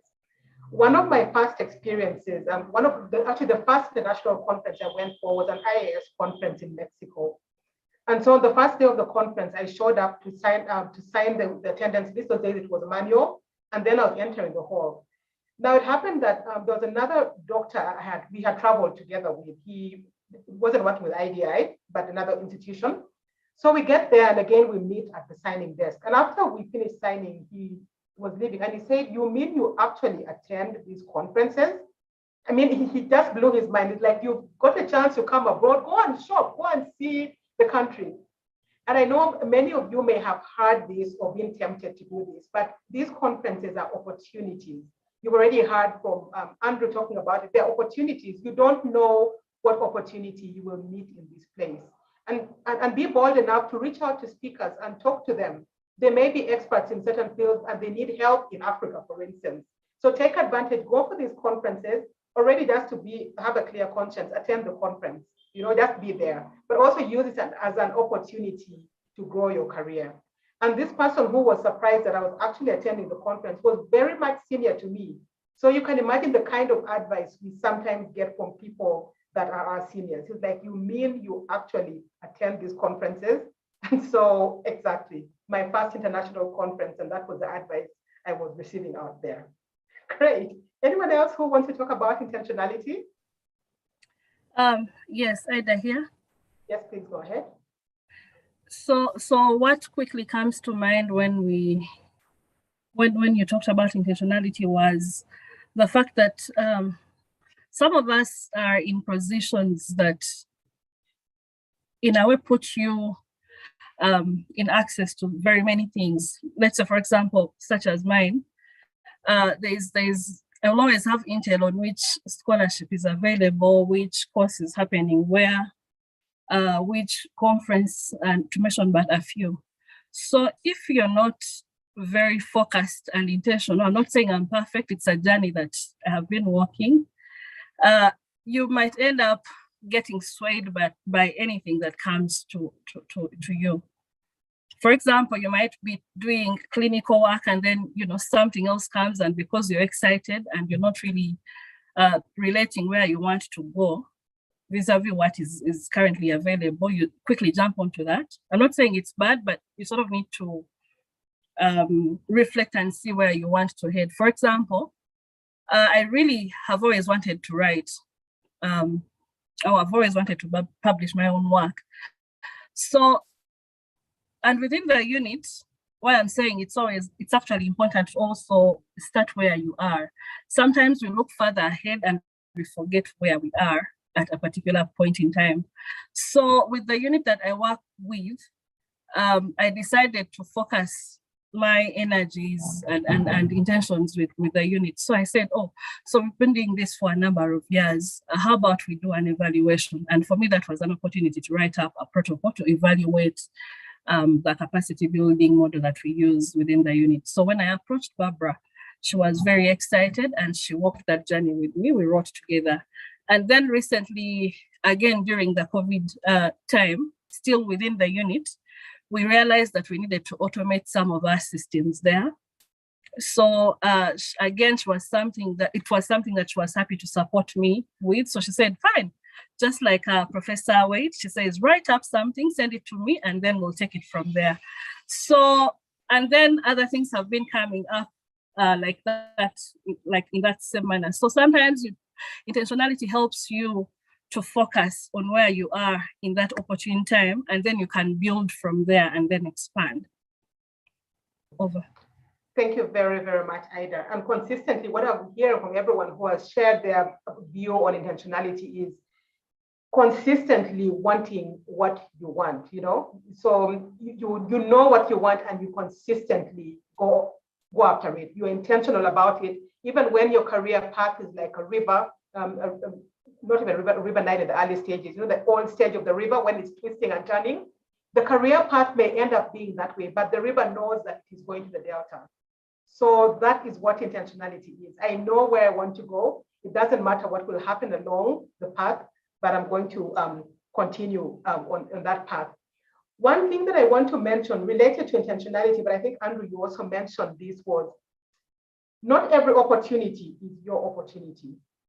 There are times when every time you open a newspaper or you open your IDI email, there's PhD scholarship, master's scholarship, immunology, bioinformatics, medicine, and then we get excited. So just because you're able to check all the boxes for an opportunity does not mean it is your opportunity. Very important to put it in perspective of your life. One, is the timing right? Two, is this what I really want to do? Is it the timing right? Is this what I want to do? Is it the area that I want to do it in? So that you're not, so when that happens, you're not overwhelmed with all these seemingly wonderful opportunities. And that all relates back to intentionality. If we know what we want and consistently go after what we want, then we'll not run after the rabbit instead of running after the goat. The goat is big and I hope more tasty. Okay, I'm going to come back to the mentors and mentees. Katrina, do you want to ask your mentee a question? And then after you, we'll have Andrew. I believe you have a question for your mentee. Yes, actually, I would love to ask Livingstone a question that actually relates almost exactly to what we've just been discussing about intentionality. Because I think without intentionality, it is possible to drift. So Livingstone, how do you measure and keep track of your professional development? Okay, thank you. Okay, thank you so much. Thank you so much, Doctor. Like, how do I keep track and actually how do I measure my professional development? In the first place, how do I, like, for example, how do I measure it? Like, I measure it in, like, I might say in one or two ways, like through, for example, like as in things which I do achieve here and there, like,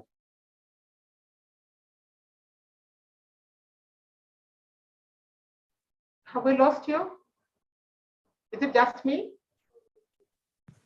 I've lost him also. Oh, Livingstone, we cannot hear you. Can you give it another try?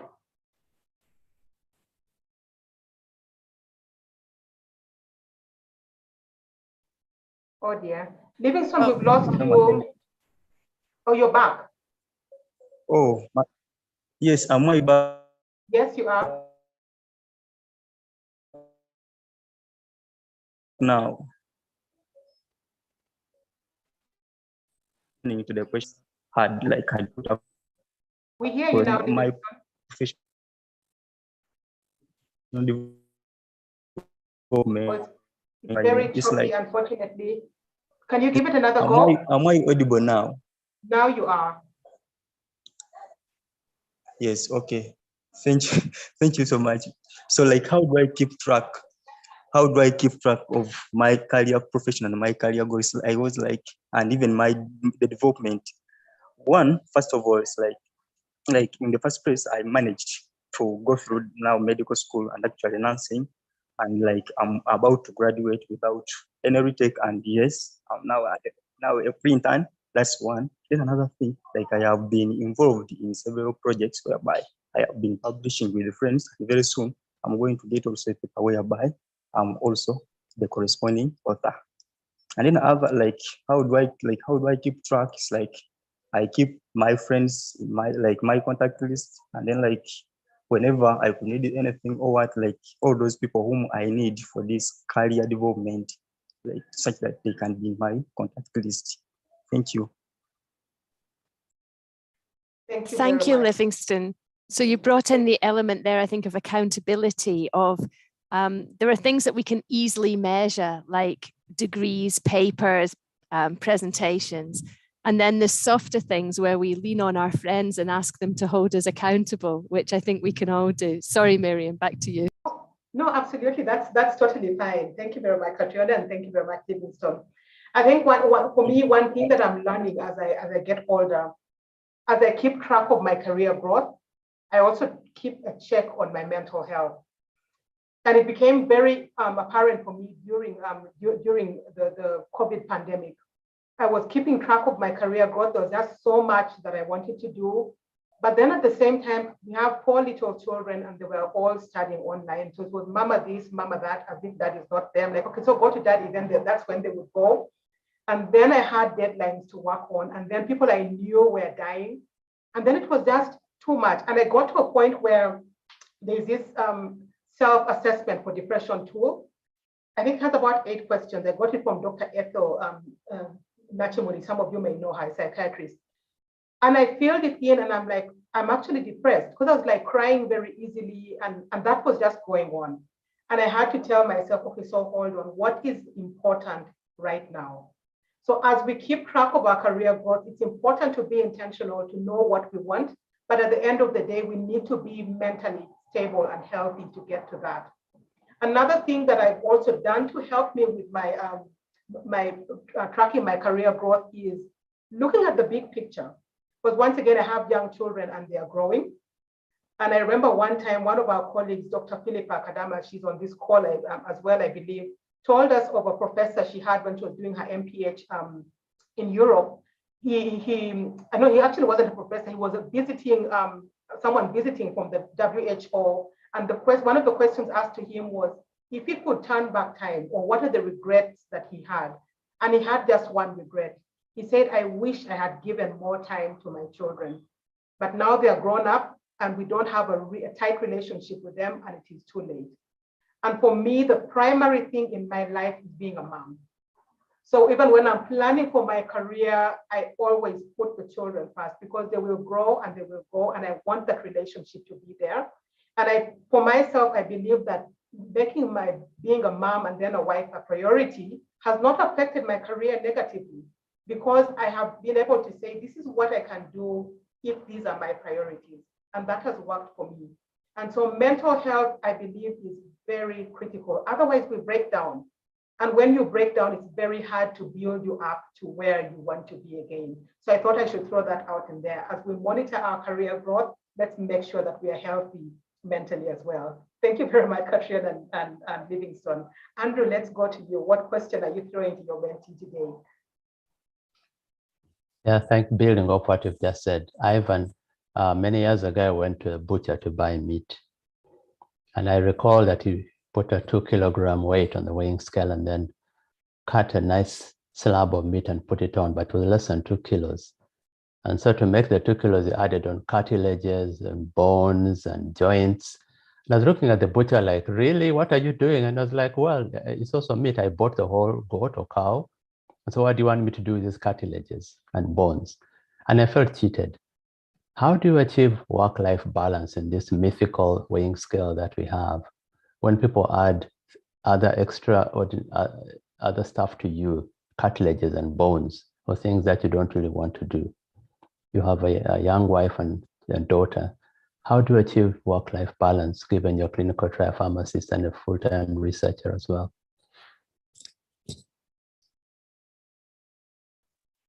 Wow, that's an interesting question. I also have challenges with the butchers. Sometimes I complain and say, remove that. I don't like that. Yeah, so life-work balance, I think building on what Dr. Lakay has just said, I think it's interesting in that sometimes when we're young, we are ambitious. And maybe when we're writing a New Year resolution, you say, I'm going to publish 20 papers this year, first author in this journal. And there are all these crazy things that we keep doing. And sometimes it affects the other aspects. You start missing charge. You don't call your friends anymore. Maybe you're grumpy all the time. You want to be left alone. And sometimes knowing and keeping track of that, like Dr. Lakay has said, is important. But I think one thing that has come out boring from everyone is knowing what your priorities are helps you make decisions easier. So if I have a family, I have my daughter, she's going to be my priority. So sometimes I have to tell my mentor and I have to tell my friends that maybe I can't do this and this and this because of these situations. And I'm not going to sacrifice all these aspects of my life because of this one thing.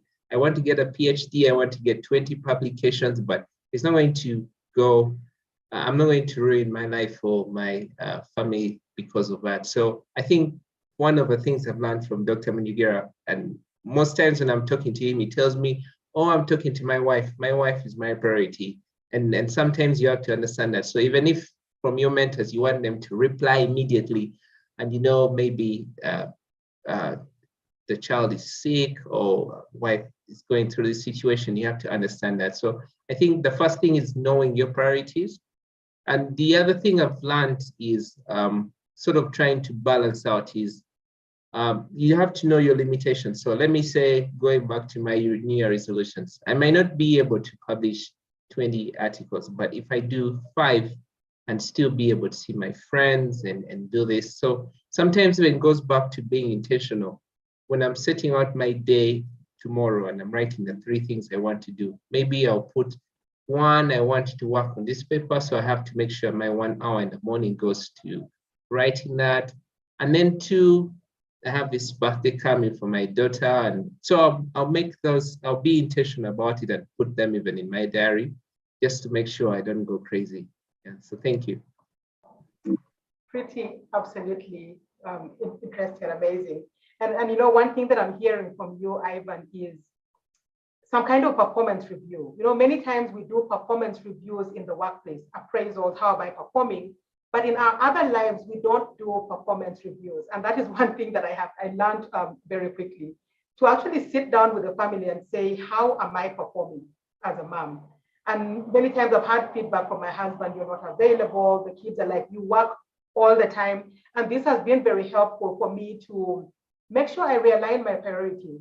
And it is very helpful because then you're not reading between the lines and going into silent retreats within the family. So I found that to be a very helpful tool in the sort of work-life balance that I'm trying to achieve. I'm going to jump in with another question. And this is for those of us who have crossed the equator of life, we're fourth floor and above. Let's talk about career and midlife crisis. Right now, my cohort, we are all turning 44 or 45 this year.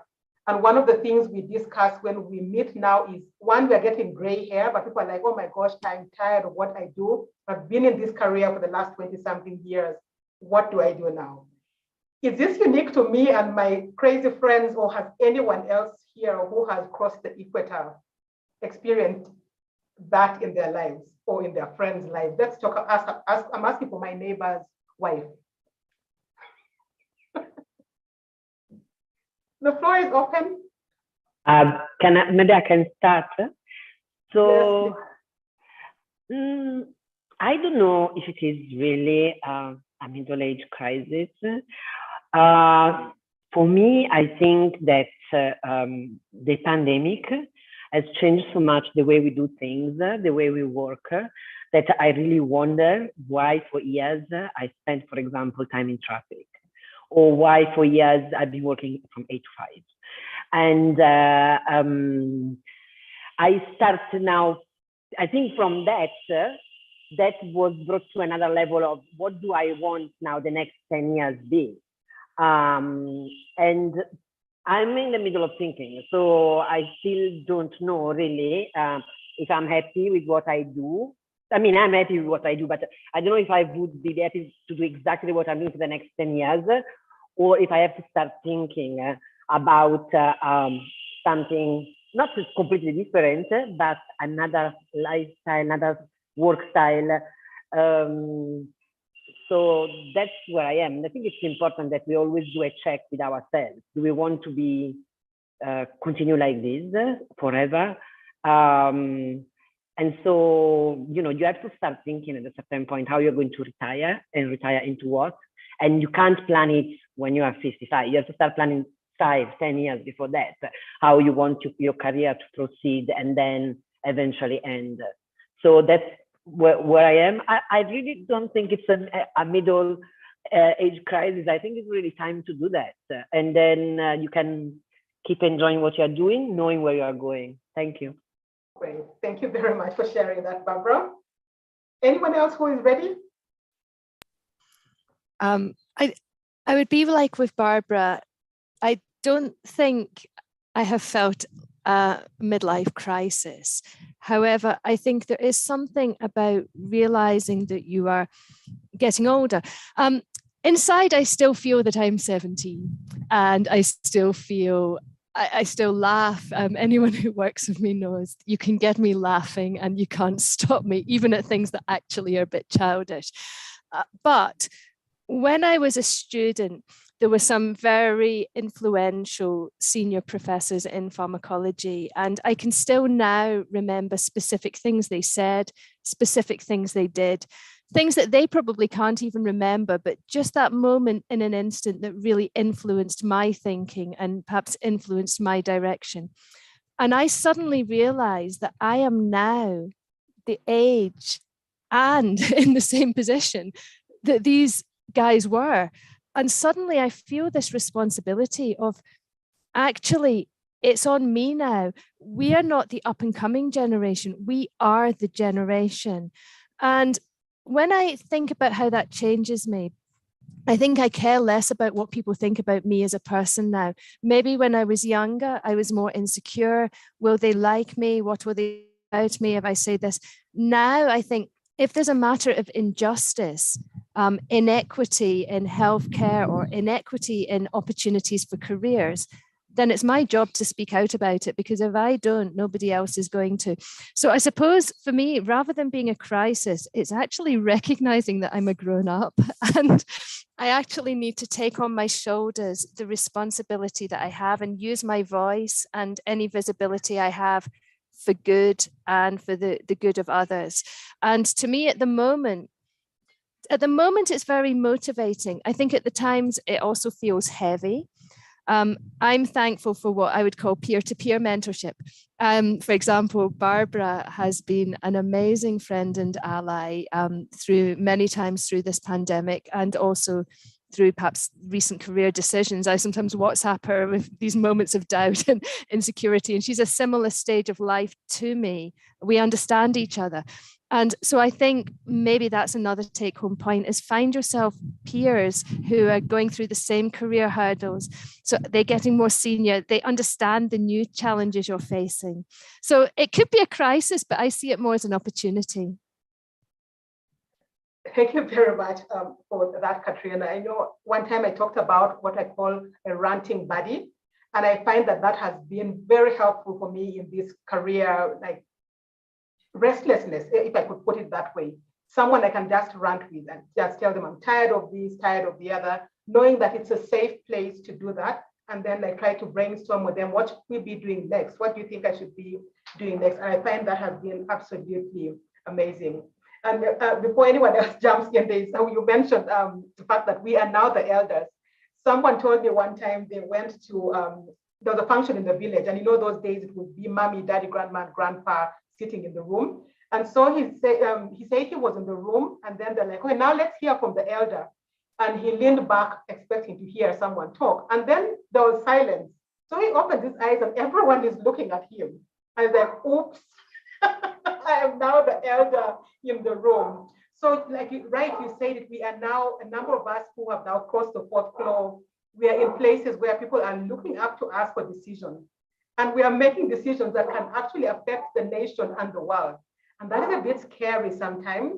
But I think if you look back at the input that we've had from our own mentors, it has prepared us for this time. And we should be ready to take on the baton. So thank you for that. Andrew, do you have anything to say? I'm not saying you're past 40, but maybe you have something to say. It's okay, Mary. I'm actually past 50. So I've been down this road. So I feel like my career has been like lighting a candle in the wind, and I have been cupping my arms, my hands around this candle, trying not to let the wind blow it out. And also focused on guarding this candle and protecting it. And now I realize that that candle should be used to light other candles. I go for Christmas Eve service in our church, and what we do is one person lights a candle and then passes the light on to another. And from one candle, the whole church gets lit. And that is what it's about. It's about empowering others. It's about growing others. It's about stepping back and letting others shine. And I find a lot of joy in that, in working with young people. They give you, they stimulate your mind. You learn new things from them. And so you don't feel stale. You feel like you are vibrant and alive when you hang around young people. At times our children who are now in university discuss issues, and I ask them, do we live in the same house? Because there's so much information you have that I didn't know. And so always being willing to learn. The second thing I'd like to say is that I've learned that you don't need to know everything. You just need to know and find information when you need it. And so that insecurity I have of I'm going to a conference and being asked a question, I just say I don't know, but I can find the information and get back to you. And that's a perfectly acceptable answer.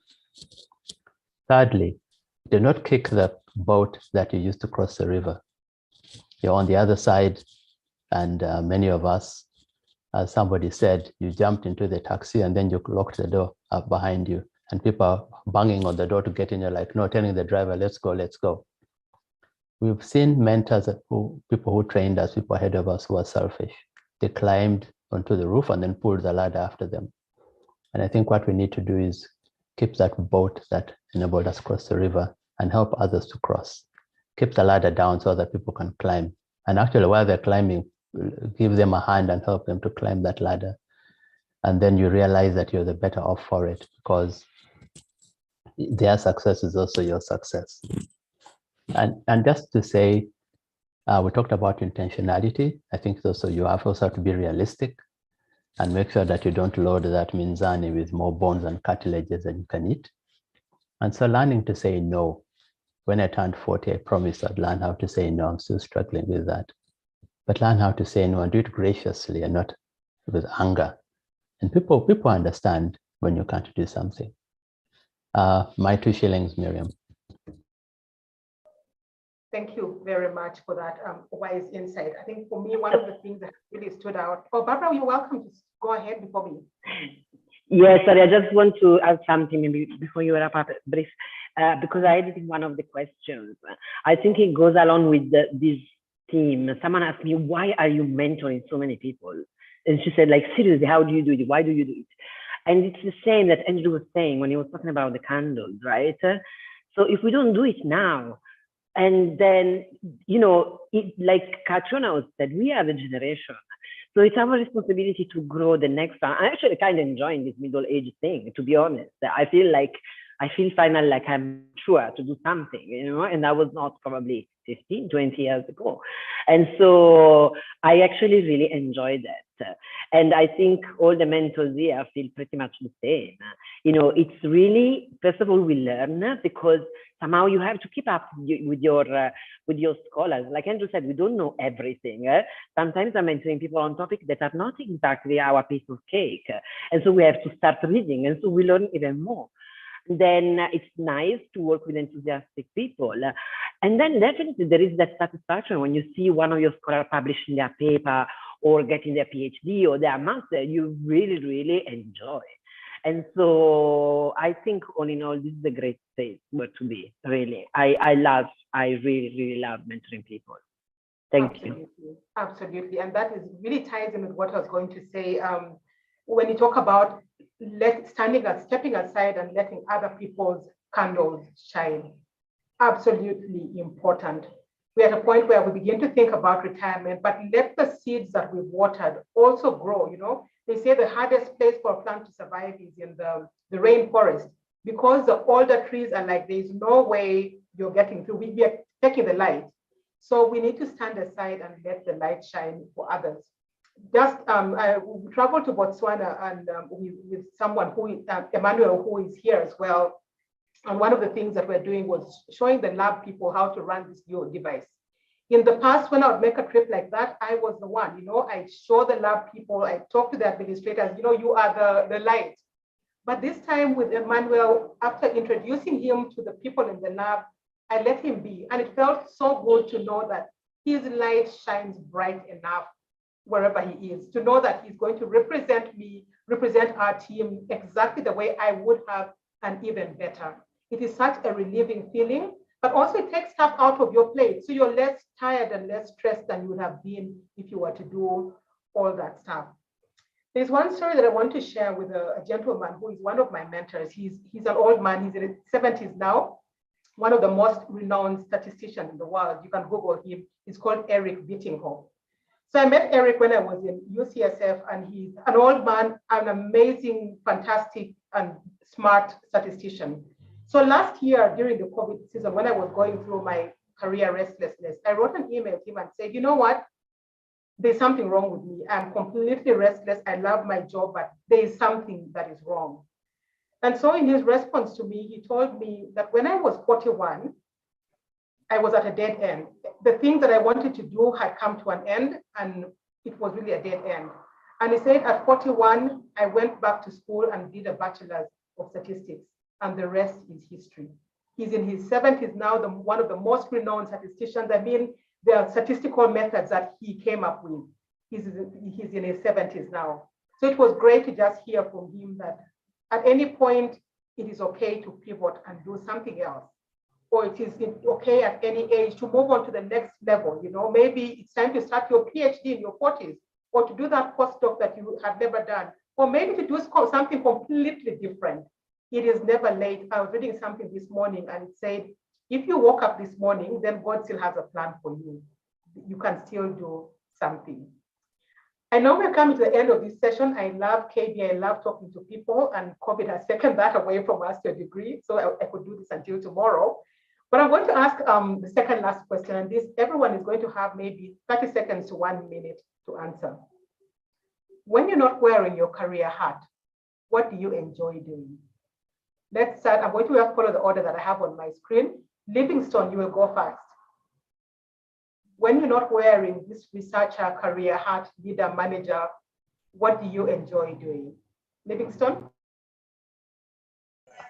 Okay, thank you so much, Dr.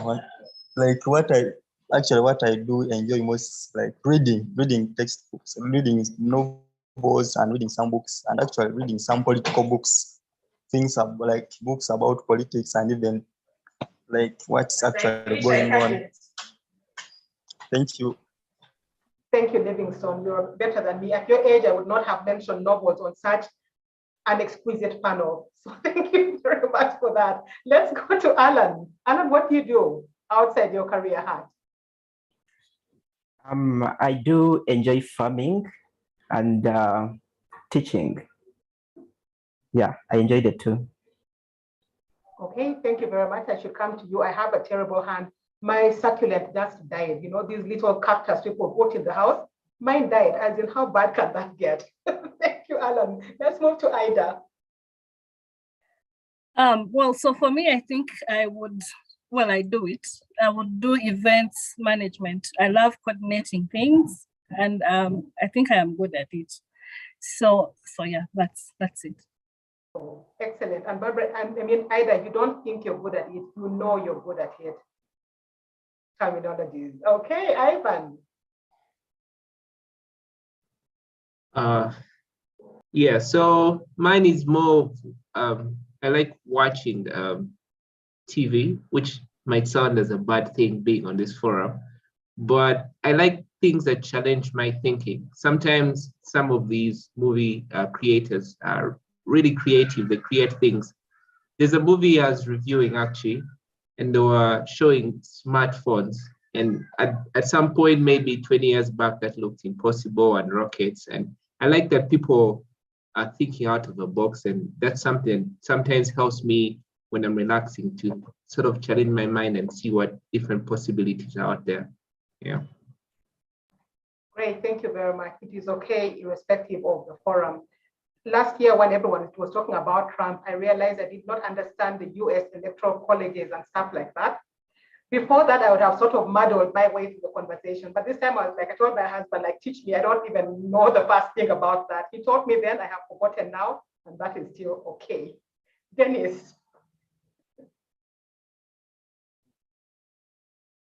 Omali, you're on mute. Thank you so much.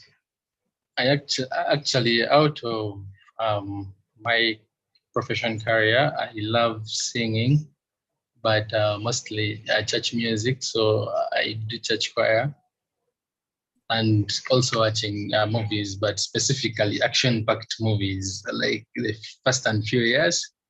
Those movies rock me. Yeah, thank you so much. Thank you very much. You should meet my youngest daughter. She loves Fast and Furious as well. The songs, I don't let her watch it though. Yes, Katrina. So when I'm not working, you probably also know my husband, Peter Waite, who works in the J Medic project. And when we're not working, we share homeschooling our children. And that's by choice. It's not a pandemic thing. But the approach we use is very interactive and practical. The book of Deuteronomy, chapter 6, talks about walking along the road with your children and just answering questions, just having conversations. And I think my very happy place would be out in the mountains somewhere, just talking about life, talking about God, talking about why things happen, talking about big things and small things, and just learning and growing together. And so when I'm not working, that's what I'm doing. And the second thing that came up last year, and we never acted on it, I'm always amazed at how many of us do music in our spare time, how many of us sing or play instruments. And we need to get that IDI band together, maybe by the next science fair. Thank you. That's a great idea. And you're talking about being on the mountains with your children. That's brought Maria von Trapp and the children to mind. One of my favorite movies. Well, we do, and we do wear matching clothes sometimes. So, you know, you're not I need a photograph. Please share of what we need to see that. Thank you. Barbara, let's go over to you.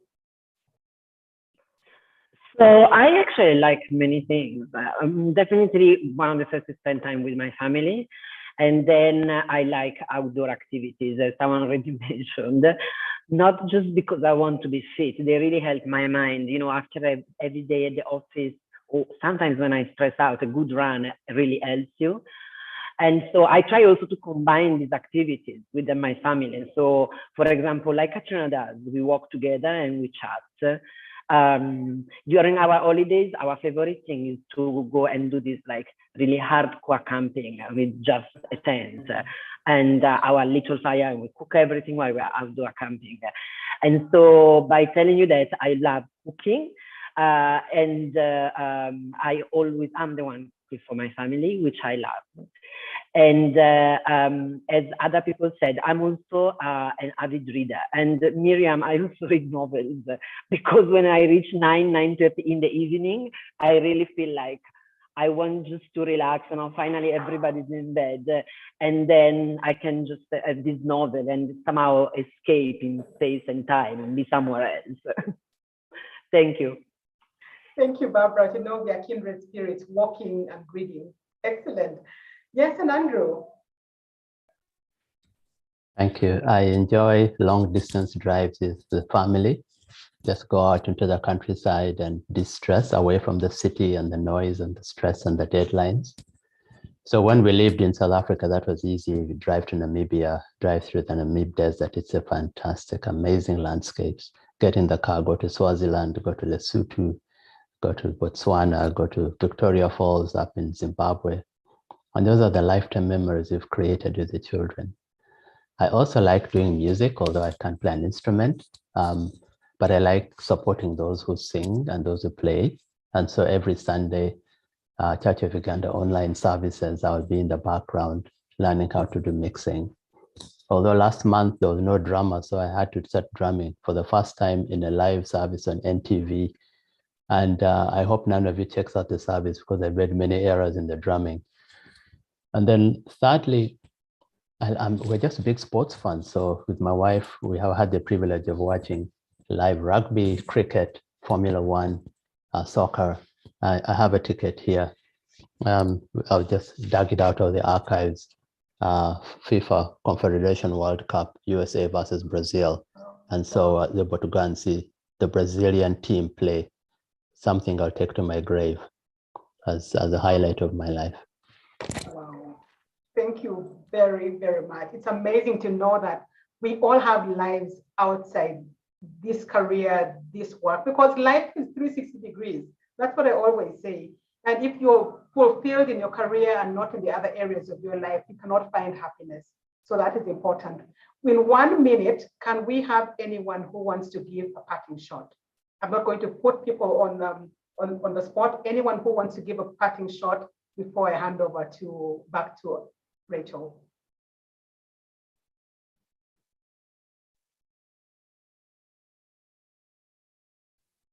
There was a question I saw in the chat. Somebody had asked quite early on about, do you kind of almost graduate from being a mentee to being a mentor?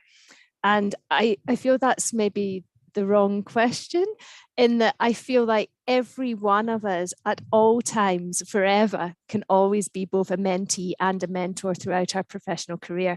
And I want everybody listening to this to feel that they can be involved. Thank you. Thank you. Anyone else? Yes, Andrew? Find something nobody else is doing and do it well. Find a significant gap in the field that you're passionate about and do it well. And then you'll have work to do the rest of your life.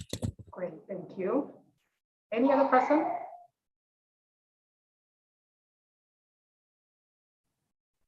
Oh, yes, Ida? Yes, so mine is briefly around the people that we choose to be our inner circles, to really take care as we pick them, because they are going to influence each and everything that we do. Very powerful. So thank you very much, panelists. What I'm taking home from just listening to both the mentors and mentees is the sky is the limit. Once you're alive, there are opportunities. If it's the right opportunity for you, just jump up and grab it.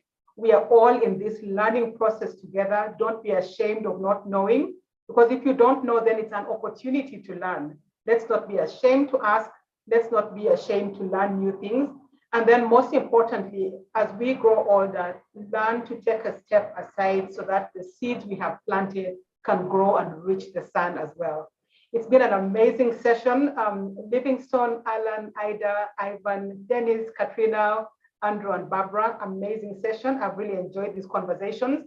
I wish we were not having it just once a year. I wish we could just meet in person sometimes and talk about these things. I know it's been very useful for me. I've learned so much. And I believe that everybody who has joined us today has learned a lot. And I hope this will be the beginning of greater things to come. So thank you very much. Thank you for your time and thank you for your wisdom. I want to let everyone give you just a round of applause. And then I hand over back to Rachel, our MC for the day. Thank you, everyone, and enjoy the rest of the fair. Wow. I don't know. I feel like I've read 10 self-help books in a period of 2 hours. And wow, I mean, that's really all I can say. So I think I would really like to thank Miriam for moderating this session and for all the session panelists. You have really done us so well.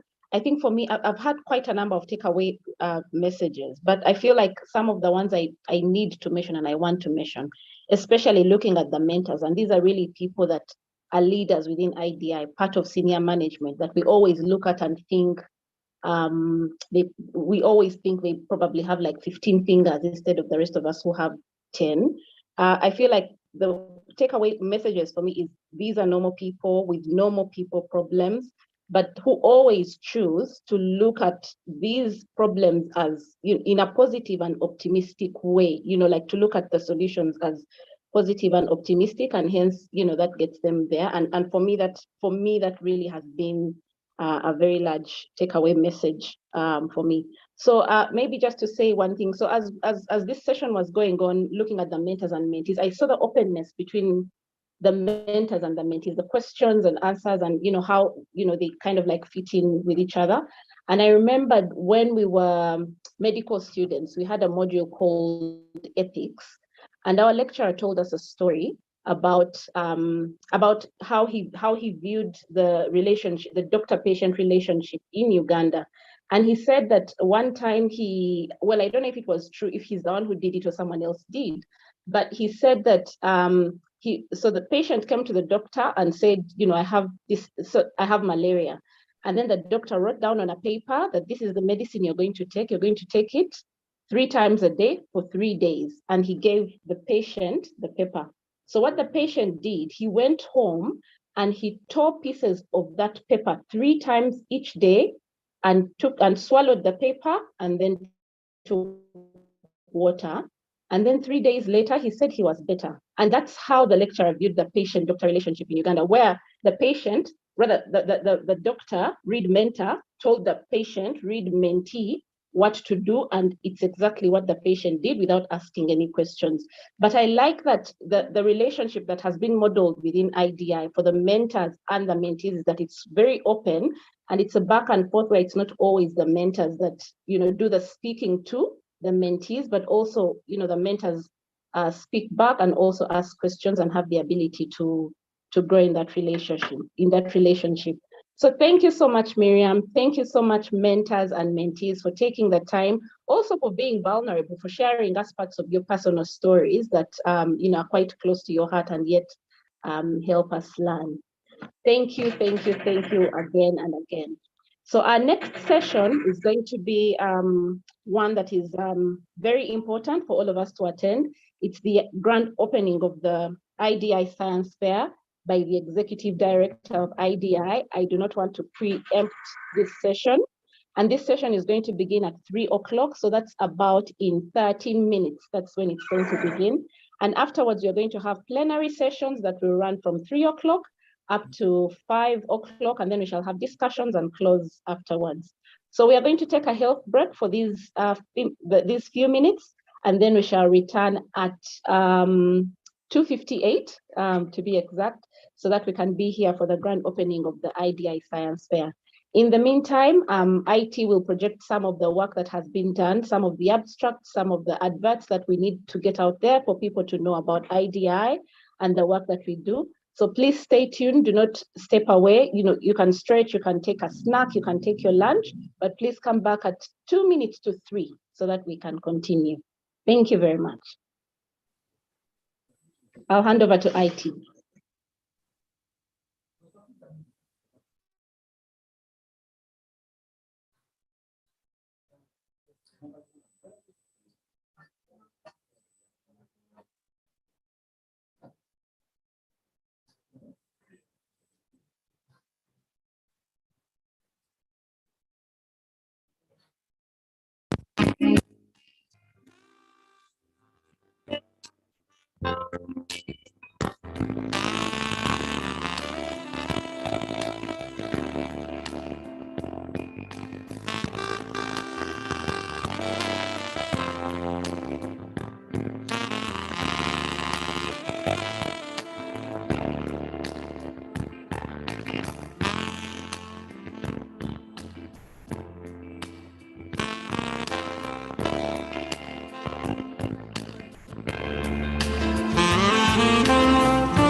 Hello, everyone. I'd like to welcome you all back for the next session.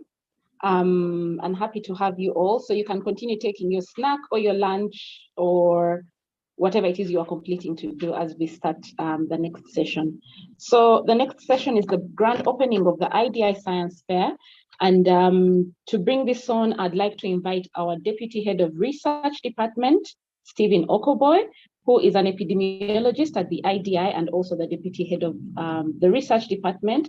He's currently a Glocal postdoctoral fellow at the University of California in San Francisco.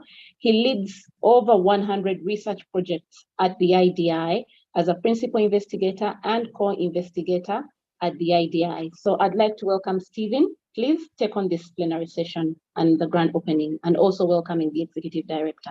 Thank you. Over to you, Stephen.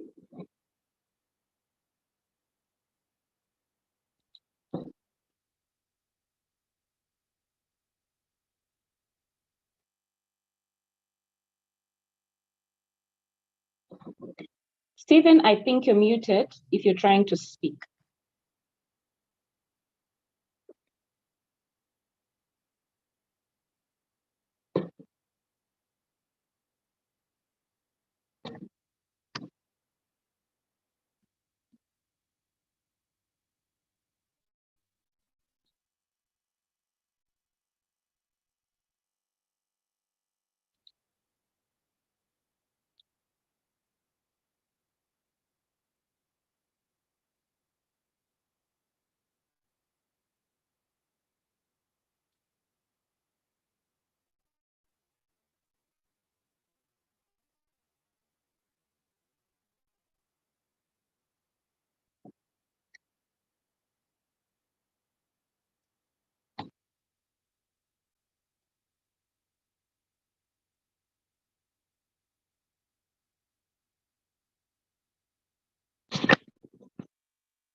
Take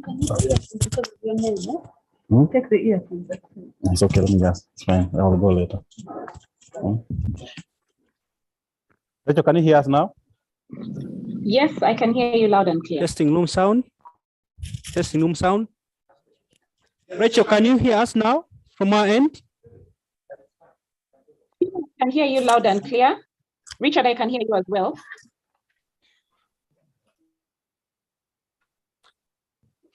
Okay, Rachel, thank you so much. Sorry for the technical glitch. It normally happens, but it has been rectified because we have the presence of IT here. I'm privileged to chair these sessions, which is going to be Dr. Andrew and Tom. So we are going to have an opening session, and we shall start with opening remarks from Dr. Andrew, and then we shall have a presentation. So I'll briefly introduce Dr. Andrew. So as you are all aware, Dr. Andrew is the Executive Director of the Infectious Diseases Institute, and previously was the head of the research program. And when I joined IDI, he was my first direct supervisor. Dr. Kamuk is also an associate professor at the University of Minnesota, USA, and is a senior honorary lecturer at McCarry University College of Health Sciences. He's a medical doctor with a master's in internal medicine from McCarry University. He also has a specialized training in infectious diseases from University of Utah and Manitoba, and is a fellow of Royal College of Physicians, UK. In the other roles, Dr. Andrew is the chair, Uganda Society for Health Sciences Board, and vice president of the Researchers for Global Health Group. Dr. Andrew has also served as the prevention, care, and treatment program led at IDI for 7 years before leading the research program. He has over 14 years of HIV clinical research programming and experience, and is part of the subcommittees of the Uganda Ministry of Health.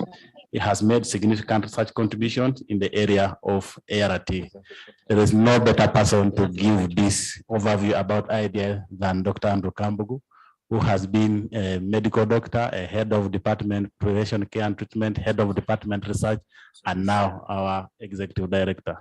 Dr. Andrew, it's an honor and a privilege to chair and introduce you to give your introductory remarks and also give a talk about IDI at 20. Thank you so much. Thank you very much, Dr. Okoboy, who is also our chair for this morning and who's one of our research leaders at the Institute. I just need to check that I can be heard well before I proceed. Great. It's a great honor and privilege to address this second IDI Science Fair.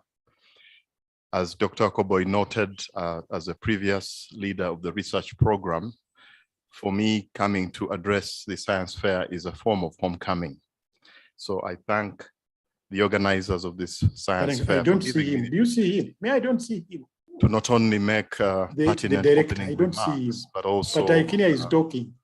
To talk about IDI as we enter a celebration for 20 years of existence. Before I go into that, I would really like to express my profound appreciation to all of you and to welcome various parties to this IDI Science Fair. I'd like to welcome our partners, funders, and strategic collaborators, many of whom have joined us online. I can't see clearly who's online at this point, but I want to take this opportunity to welcome you to the Science Fair. I'd like to recognize my colleagues on the senior management team of the Institute, some of whom are present in the room, our technical teams, and the entire organizing committee for putting together a compelling program. The theme for this science fair is a tale of two pandemics and harnessing science in a rapidly changing landscape. Many of you know we are just at the tail end, hopefully, of what has been a very difficult episode with COVID-19. And we recognize that COVID-19 came in while we're still grappling with the HIV epidemic. So this is what has inspired the remarks this afternoon, that we are applying science in an intersection of two pandemics. So I'm sure you have had a chance to look at the program. Our committee has put together a very compelling program, and I really look forward to it. Having made those remarks, I'm going to go through a few slides. I have been allocated a few minutes. I hope I'll use them optimally. And I want to talk about IDI at 20 years. And let me preface my remarks by saying this is a highly personalized account, but I hope you'll accommodate it because I have had the opportunity to really see the Institute since its inception. So I believe it has given me a unique place to make some of the observations. So I don't know how many faces you can recognize on this slide, but they say a picture is worth 1,000 words. This picture was taken at the office of the Makerere Vice Chancellor, Professor Barnabas Nawangwe, who is in the picture. And we also have the IDI board chair in the picture. And I am also in this picture. This picture is iconic because the university is celebrating 100 years. And this institute is part of the Makerere family. And we draw a lot of strength from the parent university that we belong to. As you will hear in my talk, I will be talking about success factors for the Institute. And I firmly believe one of those is partnerships, including our inclusion within the Makerere community. What I haven't told you is that this picture was taken today, this morning, where the Institute was giving accountability to the university about what we're doing. And I'm proud to report to you that I quote the Vice Chancellor verbatim. He said, "I am very proud of IDI." And that was because of the compelling report, both programmatic and financial, that we're able to present. Reflecting on the VC's remarks, including the one that I have shown, I think one of the things the university is very delighted about is the succession planning at the Institute, including the transition to African leadership. So I want then to turn to the journey the Institute has walked over the years, having highlighted that first slide. And I want to say, quoting a famous British scientist, Isaac Newton, he said, "If I've been able to see further, it's because I've stood on the shoulders of giants." And I think the story of IDI is one where if we have gained momentum as we are right now, it is because we're standing on the shoulders of giants. Those of you who know the history of the Institute know that it started with academic giants. And here they are represented by Dr. Mal Sande in the upper panel, who was a preeminent practitioner and researcher in the field of infectious diseases and a chair of medicine at leading universities, including the University of San Francisco and University of Utah, where I had the opportunity to train. Professor Sande teamed up with Professor Nelson Sewankambo and others who are called the Academic Alliance and who I show in a small photograph that I hope you can see. And it's important to salute their contribution because against many odds, against many voices that you cannot establish excellence in Africa, they rallied partners and collaborators and funders, including Pfizer, who made the initial investment for this institute. What is very interesting is that once the investment was made and the building at Molago set up, and you can see in the slide, the president inaugurating the institute in 2005, shortly thereafter, this donation of an institute was passed over to Uganda's leading public university, which is shown here in a panel. The then Vice Chancellor receiving the institute from the first chair of our board, Professor Nelson Sewankambo. And what I want to highlight to our listeners is that the initial investment in the institute included the establishment of strong systems.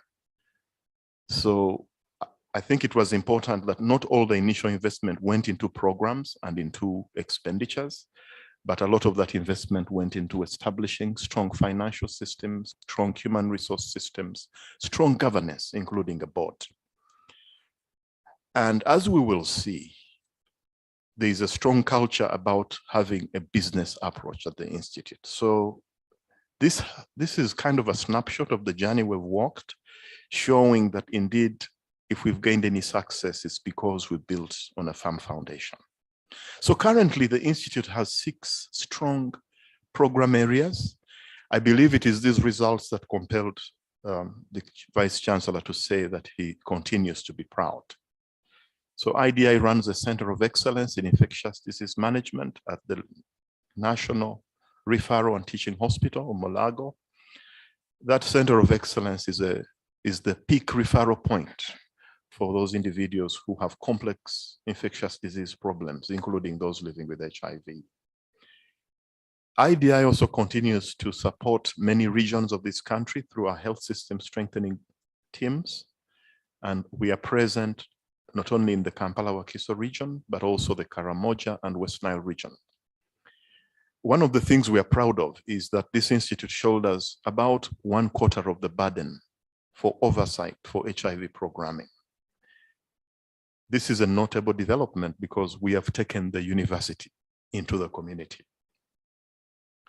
This science fair is being hosted by our strong and robust research program, which continues to push out key outputs, including publications in very high quality journals. Just in the last 18 months, IDI will have the opportunity to present at very high level conferences, including the CROI meeting. And we have one publication in the New England Medical Journal on a second line study. So these are exemplars of some of the research outputs. When COVID-19 hit the global community, including Uganda, IDI was privileged to have set up a global health security program, which has continued to support all pillars of the national response. I can tell you that if any program has given IDI visibility in the last 18 months, it is the Global Health Security Program because of the peculiar circumstances of the COVID-19 pandemic. The training and capacity building program at the Institute is one of the signature programs that was established at the inception of the Institute and continues to have key outputs.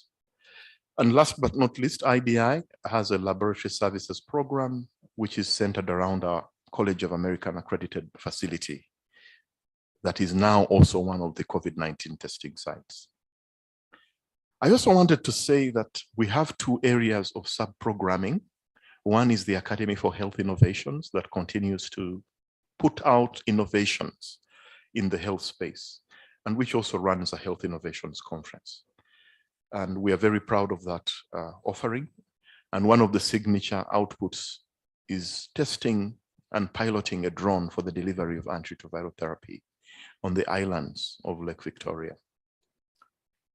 Our research program has continued to be a leader in HIV prevention research through our Kasangati Clinical Research Site, including some of the results in the PrEP studies. So IDI has a considerable footprint, which is highlighted on this map. And because of time constraints, I will not walk through the entirety of the slide. But because of the work we do with our partners, we have over 80 implementing partners that we work with. We are present in over 70 districts. We support, we've supported several policy formulations in the last 1 year. And also very important, IDI is working along with others in terms of institutional capacity building. So I'm proud to say we now have over 80 sub-grantees through whom we are able to build and establish systems like the ones that have given us a level of success. And in this slide, I show the growth of the different programs, starting with the projects, but also looking at the revenues that have come through the Institute. It is notable that in the early years of the Institute, we had a budget in the region of $5 to $7 million, and that has grown tenfold in a space of 20 years. So these are notable achievements. And I want to echo that I really firmly believe that it's because of a firm foundation that was established at the inception of this institute. But success also comes at a price of establishing, servicing, and valuing partnerships. So in this slide, I show you that the resources we get come out of interactions across many projects. We have over 100 projects. We have to engage over 1,400 staff to be able to do the work. But all of this is mediated by a lot of partnerships, US government, academic partners across different universities, partners in mainland Europe, and also in-country partners. And on our building in Mulago, it's very clear that partnerships are the life that we breathe. And I only compel, particularly our research leaders, to continue making sure we service these partnerships. I also wanted to highlight the things we do so that we support our mothership university, Makerere. So I want to highlight the fact that we push out publications, we train. This morning, I followed the mentorship sessions, and the experience made me wish I was young again to receive the excellent mentorship that I witnessed this morning. Innovation is very important, especially through the academy, health system strengthening and training. So this is just to highlight that we are conscious about adding value to the mandate of the university. Before I go into some specifics about the Institute's research program, I felt that I should highlight the fact that the work of the Institute is mediated through 5-year planning cycles. And my colleague Tom, who will speak after me, is at the center of this planning. And our current strategic plan, which ends in the year 2023, has 4 strategic areas. And I think this is an appropriate platform to review what those areas are. First of all, I want to say that a few weeks ago, the results of the Uganda Population HIV Impact Assessment were released, the UFIA 2022. Those results were very encouraging in terms of where we are going towards ending AIDS as we know it. However, the results also show some opportunities for us to work concertedly to indeed achieve an AIDS-free generation. So because of that, we have tried to identify catalytic roles towards epidemic control. Secondly, we want to take what we've learned with HIV and apply it in other emerging areas like global health security. And we want to harness big data and also use technology-led programming. Because of time, let me just say that our capacity building efforts have always been guided by a capacity pyramid philosophy, which recognizes that you need to invest at various layers of a health system. So I won't go into it, but this philosophy has served us well, because this is how we believe you build durable capacity. What has given us a level of success? I will just mention 4 things. One is governance. And here the key thing is accountability, being accountable, as I've highlighted in the picture. We've also tried to do things that are relevant to communities. If you look at our mission, it is not an inward mission, it's an outward-looking mission. We want to make Africa free from the burden of infectious diseases. And more recently, as your leader, I've been thinking that we need to complete that by saying, enable people to realize their full potential. We have a strong institutional culture around teams, and we also value each other. We care about each other and we care about the people we look after. And finally, we value partnerships. As I come towards the end of my remarks, I also wanted to salute the leaders of our research program. Our research program has a rich history, and it's unfortunate that time has got in the way. But what this slide really shows that each research leader at the Institute, the different phases we went through, there was value addition from their predecessor. So Professor Kamia, who established the IDI cohort, really set the path for longitudinal analysis. Then we had Dave Thomas with the Sewankambo Scholars Program, laying the foundation for the human resource, the researchers and the scholars. Professor Easterbrook, again, emphasis on longitudinal cohorts. Professor Manabe, my slides are moving around, I don't know why. Yes, Professor Manabe, who brought a lot of TB research, lab-based research. I was privileged to lead the research program and emphasizing implementation science and clinical trials. And now under Barbara's leadership, long-term ART, fragility, and also, as you will see, emphasis on policy and environments for research. I wanted to highlight 2 developments in the research program that I want to applaud Barbara and Stephen for leading. One is the launch of the IDI Research and Ethics Committee, which is a great value addition to research, not only at the university, not only at the College of Health Sciences, but the university.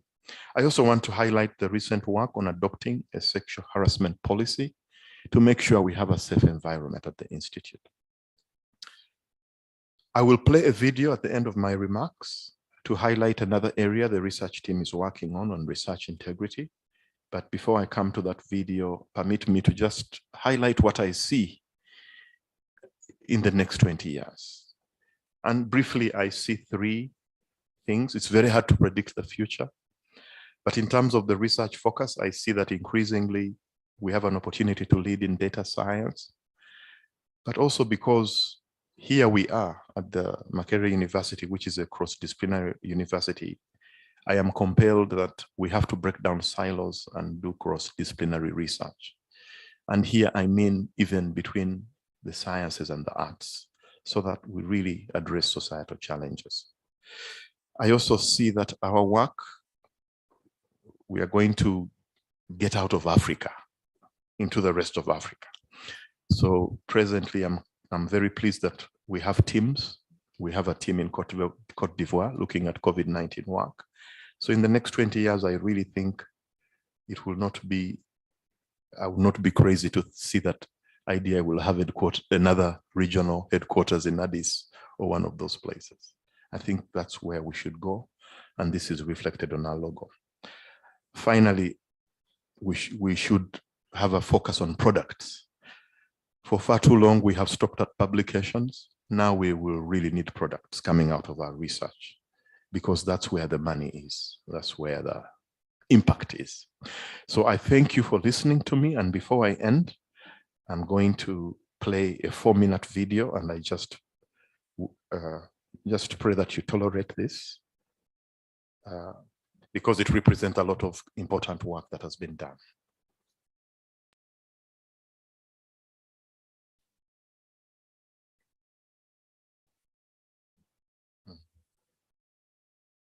It's not playing there.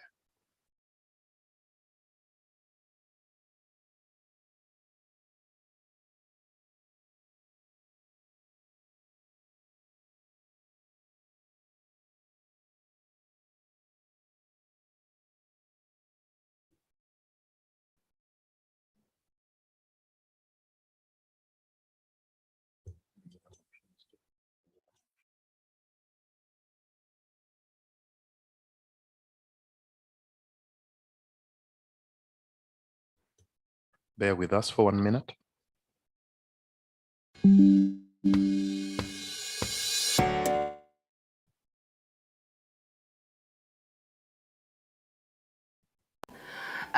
That we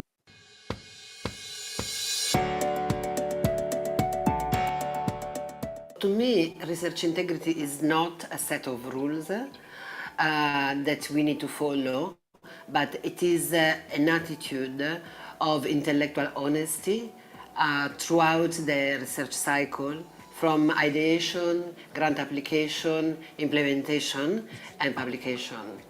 Research integrity protects you, the participants, and your institution. To me, research integrity is really an aspect of moral character and experience. But it mostly involves individual commitment to intellectual honesty, personal responsibility to one's actions, to a range of practices that characterize responsible conduct of research throughout the research cycle. So research integrity, for me as a statistician, involves using the correct data. You should have right access to that data.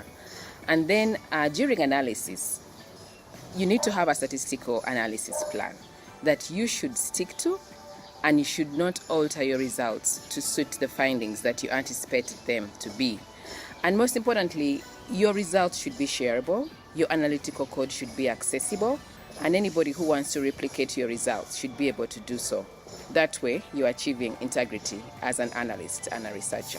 Research integrity is essential to protect the rights and the safety of research participants. And it's also essential if we're going to be 100% confident in the quality and the scientific integrity of our findings.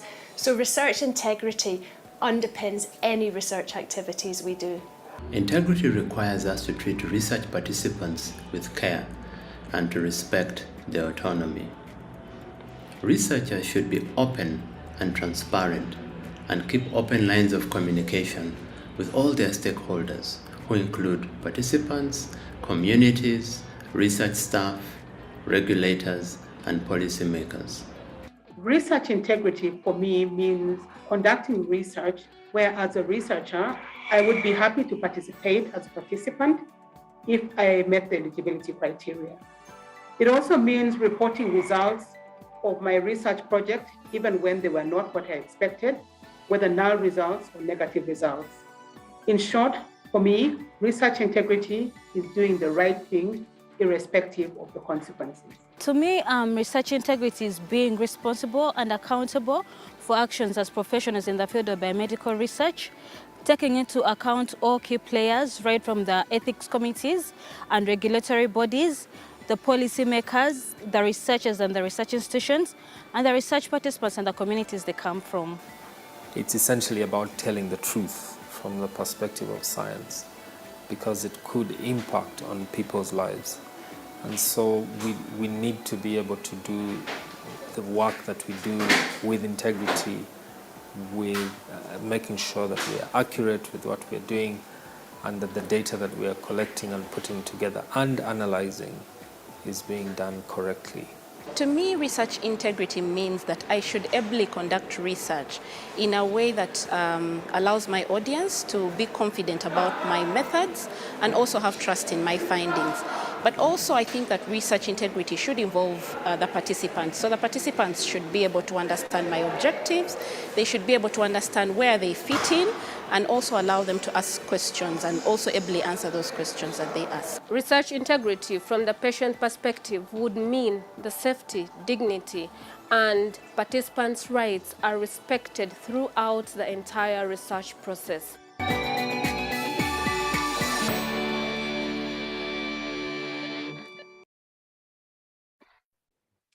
So thank you for that. I think my remarks have ended on that very important note that having had great success in the last 20 years, looking at the next 20 years, we have a great opportunity to even have greater success, and research integrity is central to that. I would like to salute the research leaders, and I thank you all for your attention, and just want to congratulate the organizing committee for putting together a great program. Thank you very much. Thank you so much, Dr. Andrew. An applause to him for the wonderful opening remarks and overview of IDEA 20, but also that launching the research integrity video, and it's going to be circulating across all IDEA platforms so that we're able to share this across. It's again a privilege to introduce Mr. Tom Kakaire, who is our head of strategic planning and development at the Institute. And he has over 18 years experience in managing NGOs, especially in public sector. Tom, it's a privilege introducing you, where I know you're one of the seasoned IDI staff, and I think among the first institute, as we're celebrating 20 years, there is no better person to give such a talk than you, Tom. Tom, you're welcome. Thank you. Thank you, Stephen. And thank you for this opportunity. I know I have a few minutes, and the scientists may not be too interested in this topic in business, the B word, but it is part of life and part of your research lives. So I think it is important that I spend at least a few minutes talking about it. This slide just shows a background document or a current strategic plan. You don't have to look at it, it's too crowded, but what it really shows is that we have links across the 6. This is actually outdated. It shows 5 programs, but across the 6 programs, there are all sorts of linkages, and those linkages are key to what we call our competitive advantages. In other words, what differentiates us from our peers. So I'll just talk a little bit about those advantages from our viewpoint. One is programmatic and technical integration, meaning the inputs and outputs of the 6 programs flow across those programs. So medics may be involved in research. The clinic serves as a platform for research. Of course, the lab services research, training services, all the programs and so on. It is an important thing to keep in mind, even if your interest may be skewed towards research. And then the business or resource integration. Again, the resources flow across these 6 programs. One program supports the other financially, and that way it helps us to have some balance across the institute and to multiply the impact of these resources. And then they've just been talking about quality and integrity of programs and support systems.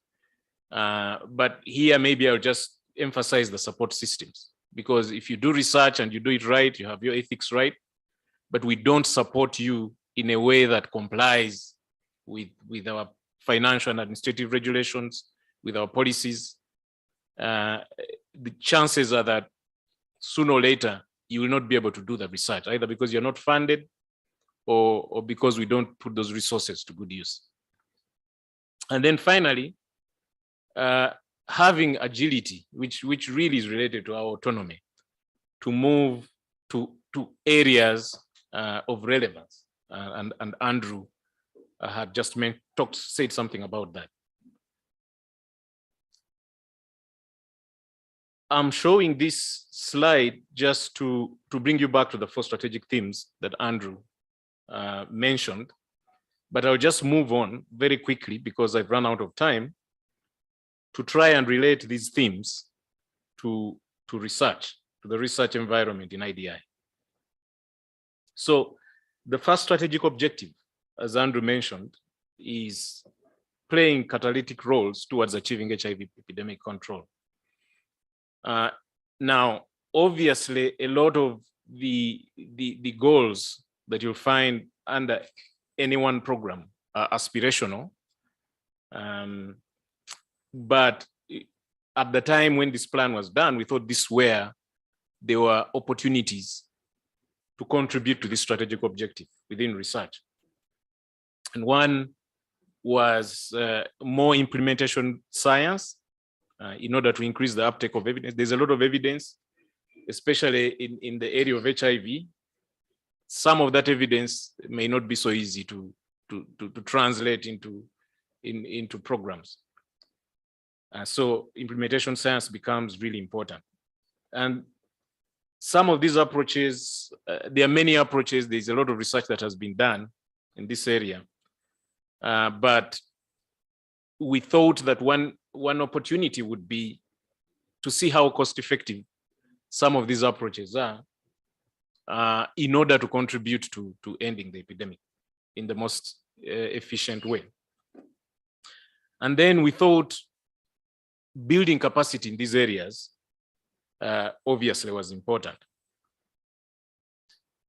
Strategic objective 2, which is using the platforms that we have to enhance the programming,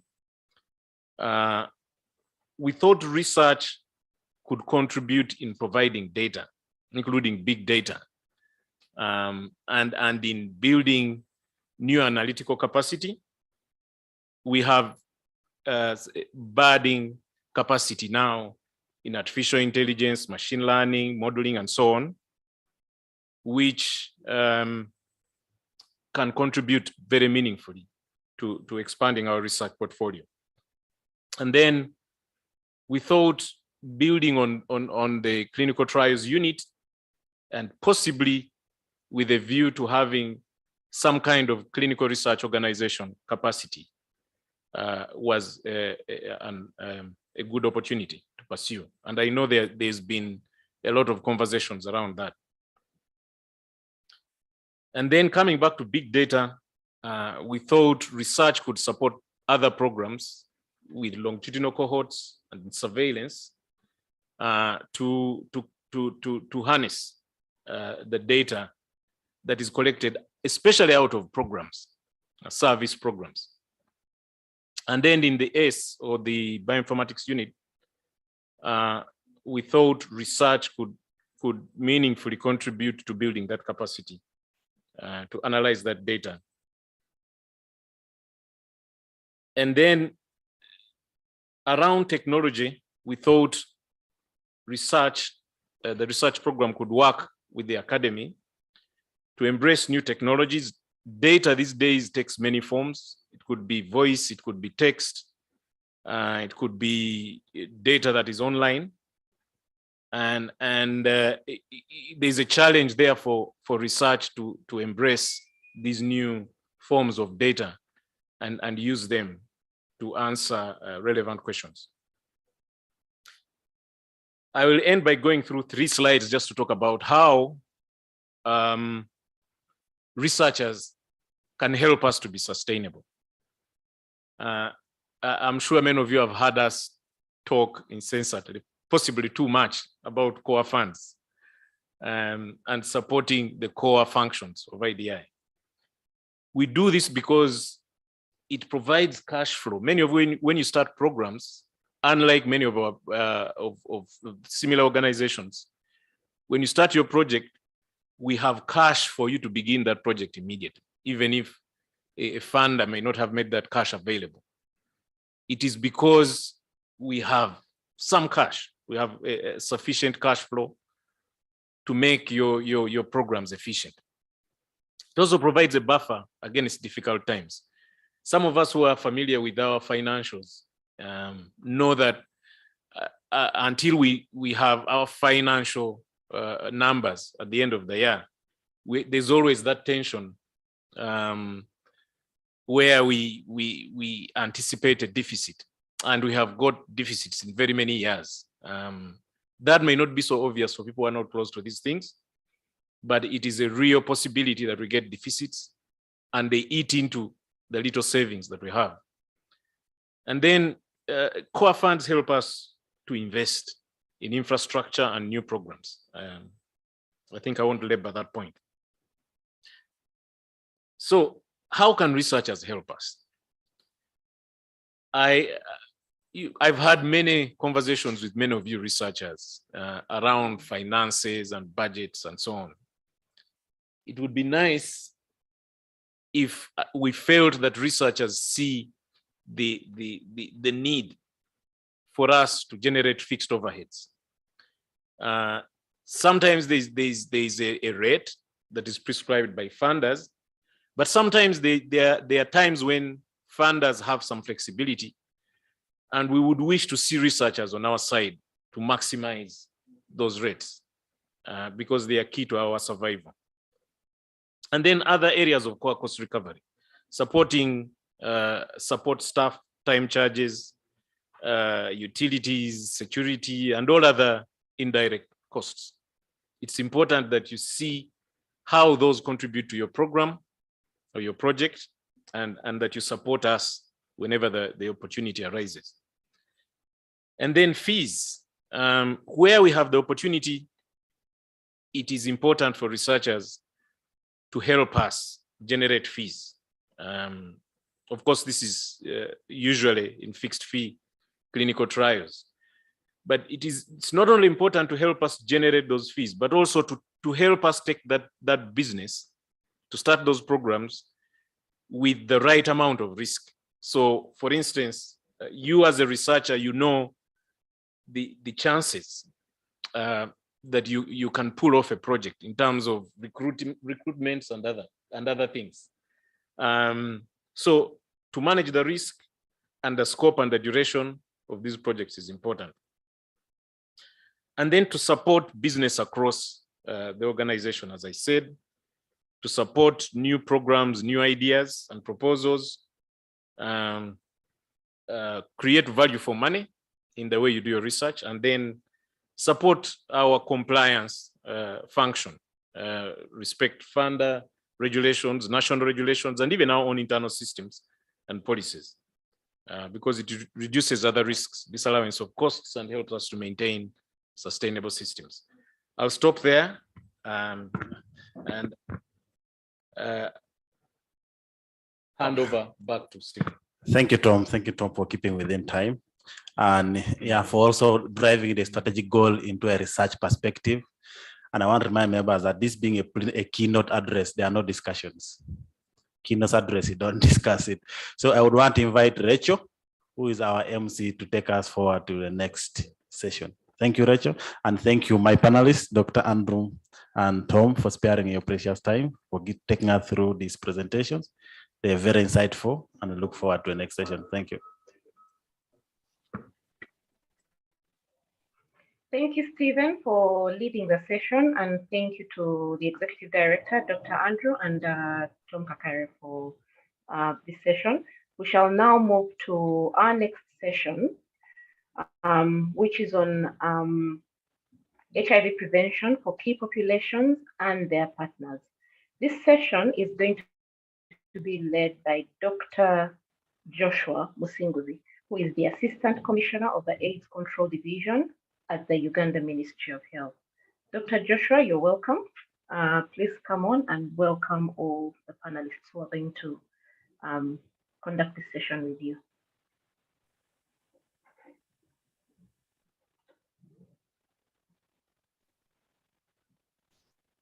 So good afternoon, colleagues, ladies and gentlemen. I hope you are hearing me. Yes, we can hear you very well. I wish to take this opportunity to thank you, the members of the organizing committee, for inviting me to chair this session.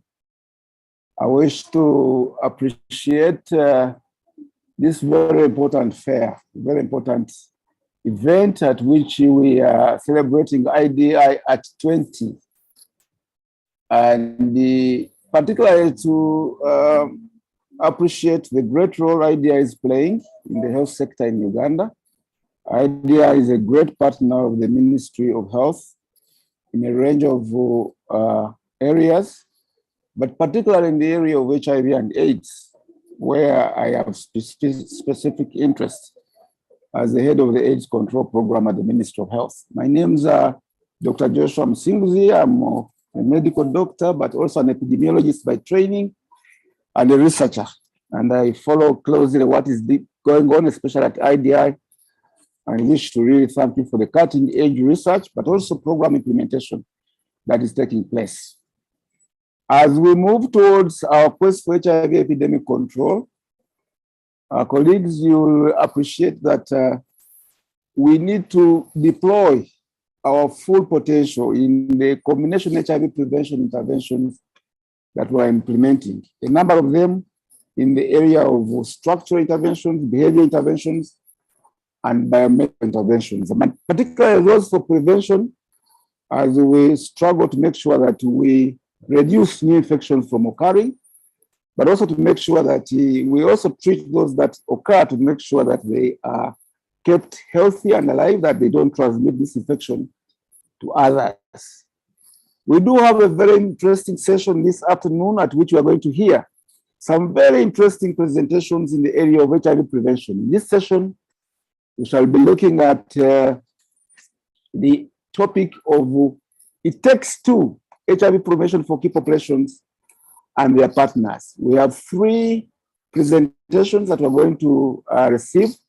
The first one is going to be in the area of PMTCT, which is a key cornerstone of our HIV prevention as we aim for elimination of HIV in the perinatal population. The second one is the area of PrEP and harm reduction for people that use drugs. And then the third, we look at the implementation arrangements for PrEP and its delivery for diverse populations in Uganda. At this juncture, allow me to invite the first presenter, who is going to give a presentation on point of care HIV viral load testing and delivery for mothers and babies, Ms. Agnes Nachanzi. Ms. Agnes Nachanzi has 14 years of research in HIV prevention and clinical practice. She has been at the front line in planning and implementing PrEP studies here in Uganda and participated very closely and passionately in the PrEP partner study that demonstrated high efficacy and also the partners demonstration project, which showed that almost near elimination of HIV transmission with the PrEP as a bridge for ART amongst the discordant couples can occur. These studies have provided hope for HIV discordant couples and other populations. Ms. Nachanzi works at the Kasanga Infectious Diseases Institute and is coordinating a study there called Obumu study, which is evaluating innovative strategies to reach male partners of HIV pregnant women in Kampala through HIV self-testing and linking to ART and PrEP. Allow me to invite Madame Agnes Nachanzi to make her presentation this afternoon. Madame Nachanzi.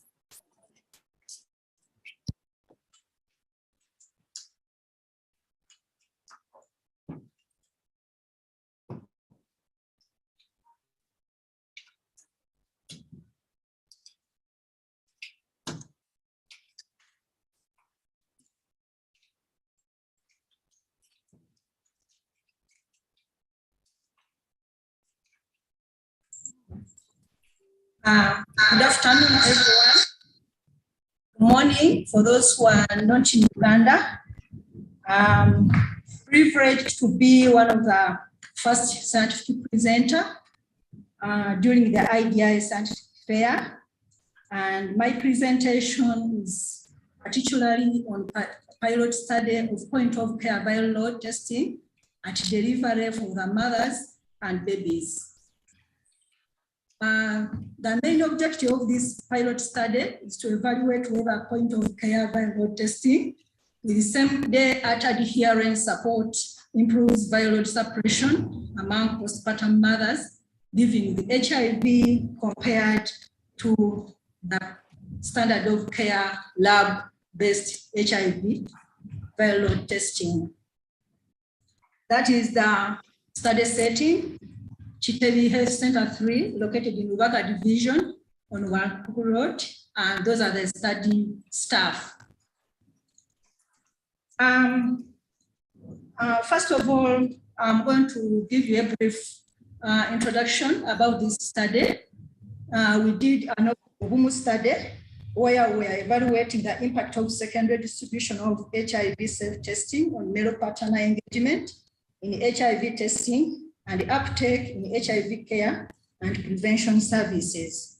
In this, we are randomizing mothers either in HIV self-testing care, and we are giving them to deliver them to their partners compared to the standard of care whereby they were giving out letters. In summary, the preliminary results showed that 30% of women living with HIV did not access their viral load results at 6 and 12 months postpartum. Those who had accessed their results, 20% of them were virally, not suppressed. And this brings us to the reason why we are conducting this pilot study. And during the COVID shutdown, almost 40% of the mothers did not get their viral load. So missing viral load and undetectable viral load among postpartum mothers combined with not receiving their results until their next postpartum visit indicates that a substantial proportion of postpartum mothers living with HIV are not receiving the benefit of viral load monitoring and prompt adherence counseling. So this slide, I'm going to share the experiences we have so far gotten from the mothers during antenatal about point of care viral load. Some mothers who are newly diagnosed believe that if they get their viral load on the same day, first of all, they fear transmitting the virus to their babies. But when the viral load results are given them on the same day, this motivates them to really monitor their taking of drugs because they don't want to transmit the virus to their babies. It also facilitates them to really acknowledge the treatment success in real time. It also mitigates maternal anxiety about HIV transmission to their unborn babies, for those who are having low viral load. For those who are having high viral load, it also motivates them to take their pills religiously. For those who are experienced mothers, they really believe that undetectable is equal to transmittable because they get the results in real time. They also say that to know that adherence is really working, they really get results in real time, and this helps them to appreciate that maybe during their delivery, the protection of their babies is assured. And also it makes them feel comfortable protecting their partners for those who are in discordant relationships. They also said that since they give, for most of the hospitals in Uganda, they spend all day in the hospital. So this same day viral load makes them feel that they have done each and everything on the same day. So it motivates them to come since they know they are going to get the results on the same day.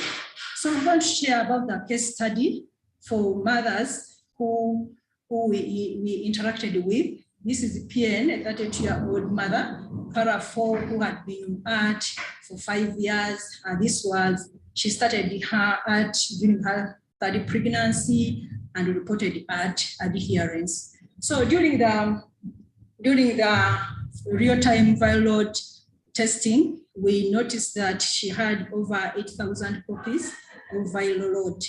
And in counseling, she really appreciated and she really got and loved telling us that she really missed some doses, but before she was telling us that she was taking them very well. She was counseled about what the results meant and what it meant to EMTCT. And after this, she religiously took her drugs, and this is what she said during her postpartum, immediate postpartum in the labor ward. She said, during pregnancy, I kept telling my health worker that I'm taking my pills very, very well. But when the real-time results were given to me, I was forced in quotes to disclose my inadequate taking of pills. This in turn motivated me to take my pills well, and I was going to be tested during labor. Now the midwives are encouraging me to initiate breastfeeding because that's the norm, that immediately after labor, the midwives encourage mothers to really start breastfeeding. But she said that I'm here waiting for my results and decide on the method of breastfeeding my baby. That's the quote from the mother. There's also case scenario 2. The mother said that in anticipation of the point of care viral load testing and getting real-time results, I have to deliver from Chitabi Health Center because I wanted to know my viral load before I start breastfeeding my baby. So for the midwives, they said that they feel less anxious when delivering a mother whose viral load is suppressed, as it reduces the risk of HIV exposure, and also made them easier to counsel about viral results. They also said that following guidelines, you can really accept that. Following guidelines is not easy, but we all know that we should avoid artificial rupture of membranes, episiotomy. We have to monitor the mothers very well. So this point of care viral load helps them to follow the guidelines to avoid such interventions if they know that the viral load is really high. So as I conclude, these are these primary findings indicate that point of care viral load motivates adherence, leading to viral load suppression and retention in care. It also shows that it improves HIV, labor management, and maternal decision-making in terms of where they deliver from and in terms of how they care for their babies. It also enables real-time targeted adherence. As we know, we have seen the case scenarios discussed above. And finally, improvement of the quality of care among mothers is essential in Uganda if we are to achieve elimination of mother-to-child transmission of HIV. I would like to thank the following people: the study participant, midwives of Chitabi Health Center 3, IDI research staff, and those are the funding organizations. Thank you.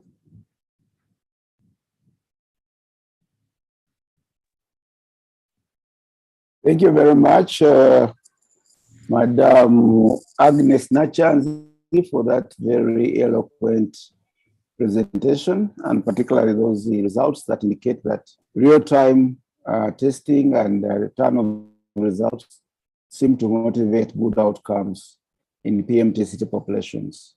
I just wish to really appreciate that presentation, and as Minister of Health, that's good news because that's the kind of direction we seem to be moving to try and see how we can strengthen programs for PMTCT and particularly elimination of perinatal transmission. Now, may I now take this opportunity to invite the second presenter, who is going to talk about the perspectives of integrated PrEP and harm reduction services among people who use drugs. Miss Brenda Kamusime. Miss Brenda Kamusime is a psychologist with 10 years research experience majoring in qualitative research. With a strong interest of HIV prevention among key populations. She completed a bachelor's degree in community psychology from Makerere University and is pursuing currently a master's degree in clinical psychology from Makerere University. She's currently working with IDI in Kasangati, coordinating the PUD study, formative research that seeks to understand the best strategies to integrate delivery of PrEP into harm reduction services among people who use drugs in Uganda. This is a very important presentation. As you know, PrEP is one of our key interventions, especially among populations at substantial risk of HIV acquisition. And I think you'll agree with me that we would consider this population of people who use drugs as such a vulnerable population. May I invite Brenda Kamusime to make her presentation. Brenda. Thank you very much. Good morning and good afternoon. Thank you for the opportunity to speak. I'm working as a qualitative research associate at IDI Kasangati, and I'll be presenting on perspectives of integrated PrEP and harm reduction services among people who use drugs. So I'll wait for my slides to be.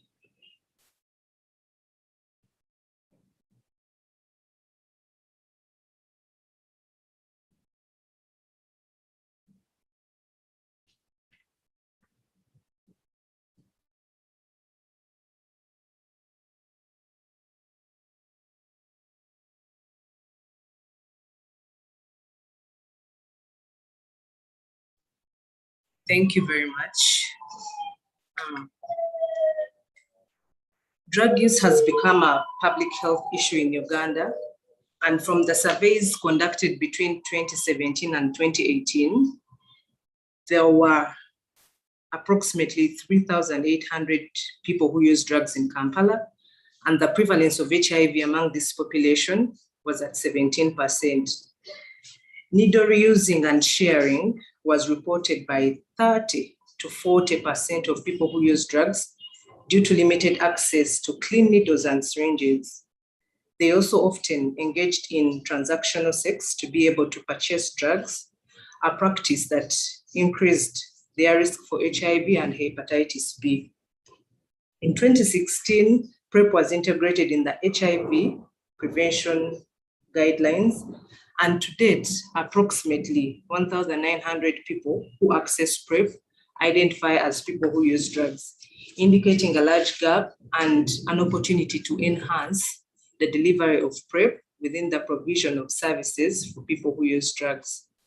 A gap like this led to the objective of this study that states understanding people who use drugs and their drug use and harm reduction experiences along HIV risk perceptions may inform strategies to optimize integration of PrEP with harm reduction services.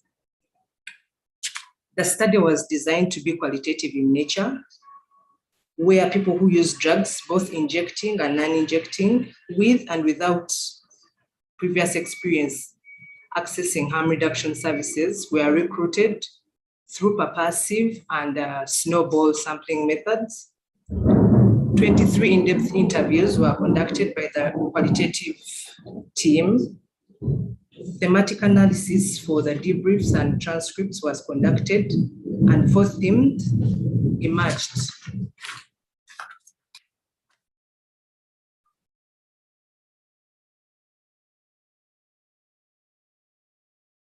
That is our first theme. We have another one.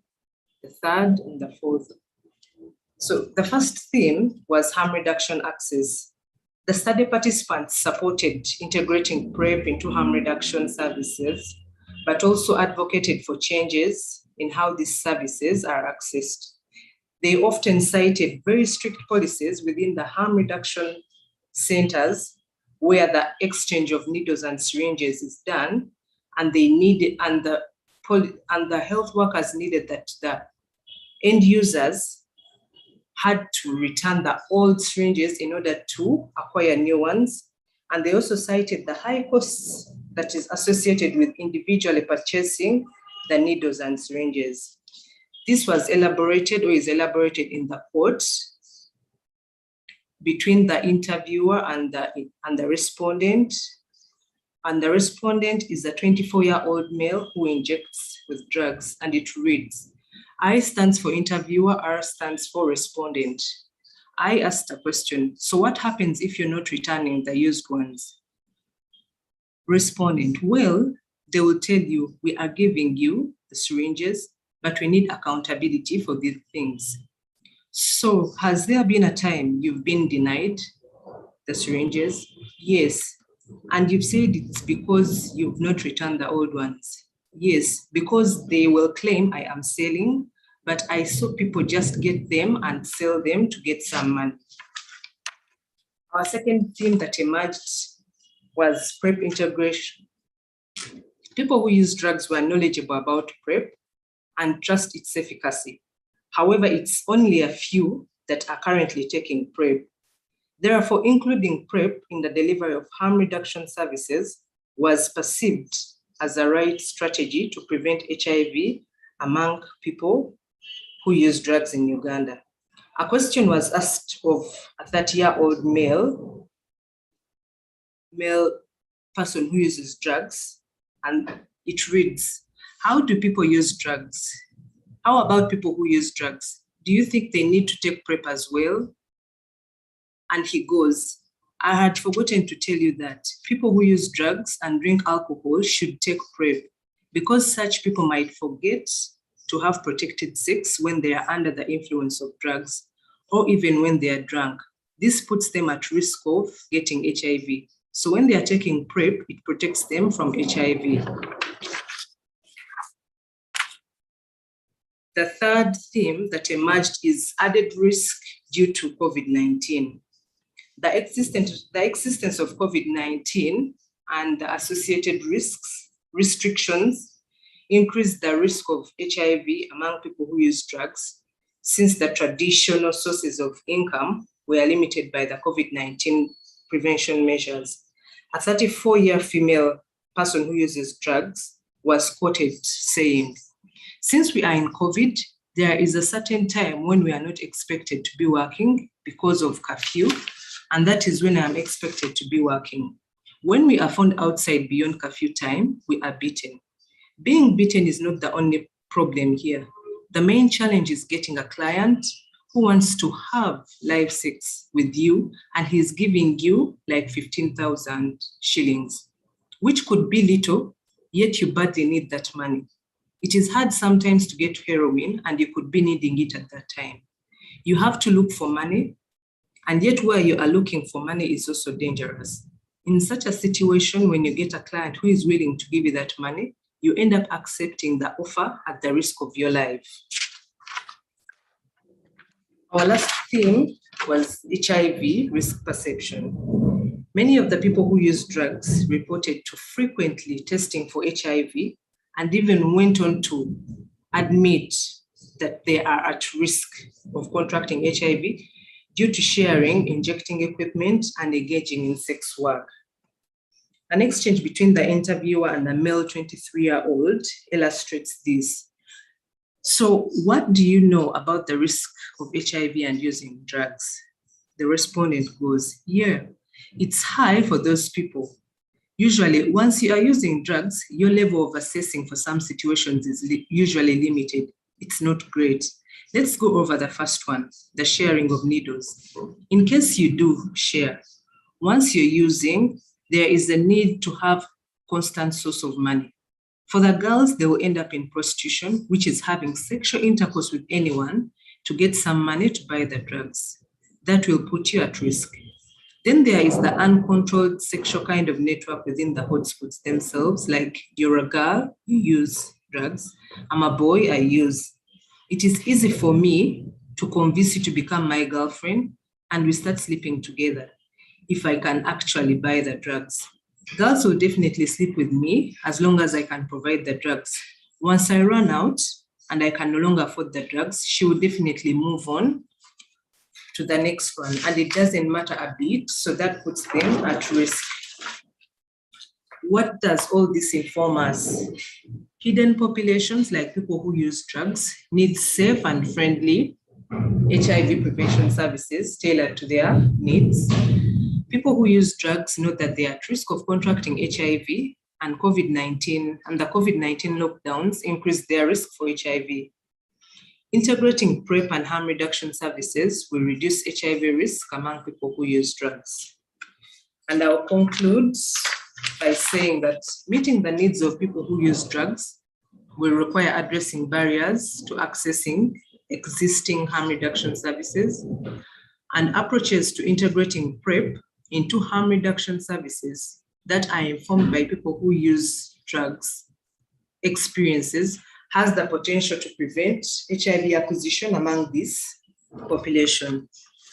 I would like to acknowledge, as I finish my presentation, the study participants that were recruited from MAPI Clinic, MAT Program Butabika, the hotspots within Kampala and Uganda Harm Reduction, the funding institution, the National Institute of Drug Abuse, the study staff from the Infectious Diseases Institute, University of Washington, Research Triangle International, Butabika Hospital, Ministry of Health, and the Most at Risk Populations Initiative. Thank you.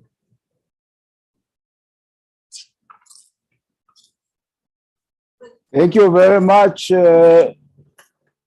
Madam Brenda Kamusime, for that very brilliant presentation on the integration of PrEP in harm reduction services, which is a very critical presentation that is enlightening us into the excess risk of HIV acquisition among that subpopulation, which is a hidden population of interest, and the need for us to consider interventions appropriate for that population. And I think PrEP fits the perception that we had about the risk perception to HIV, and the acceptance of PrEP as an intervention is quite pleasing.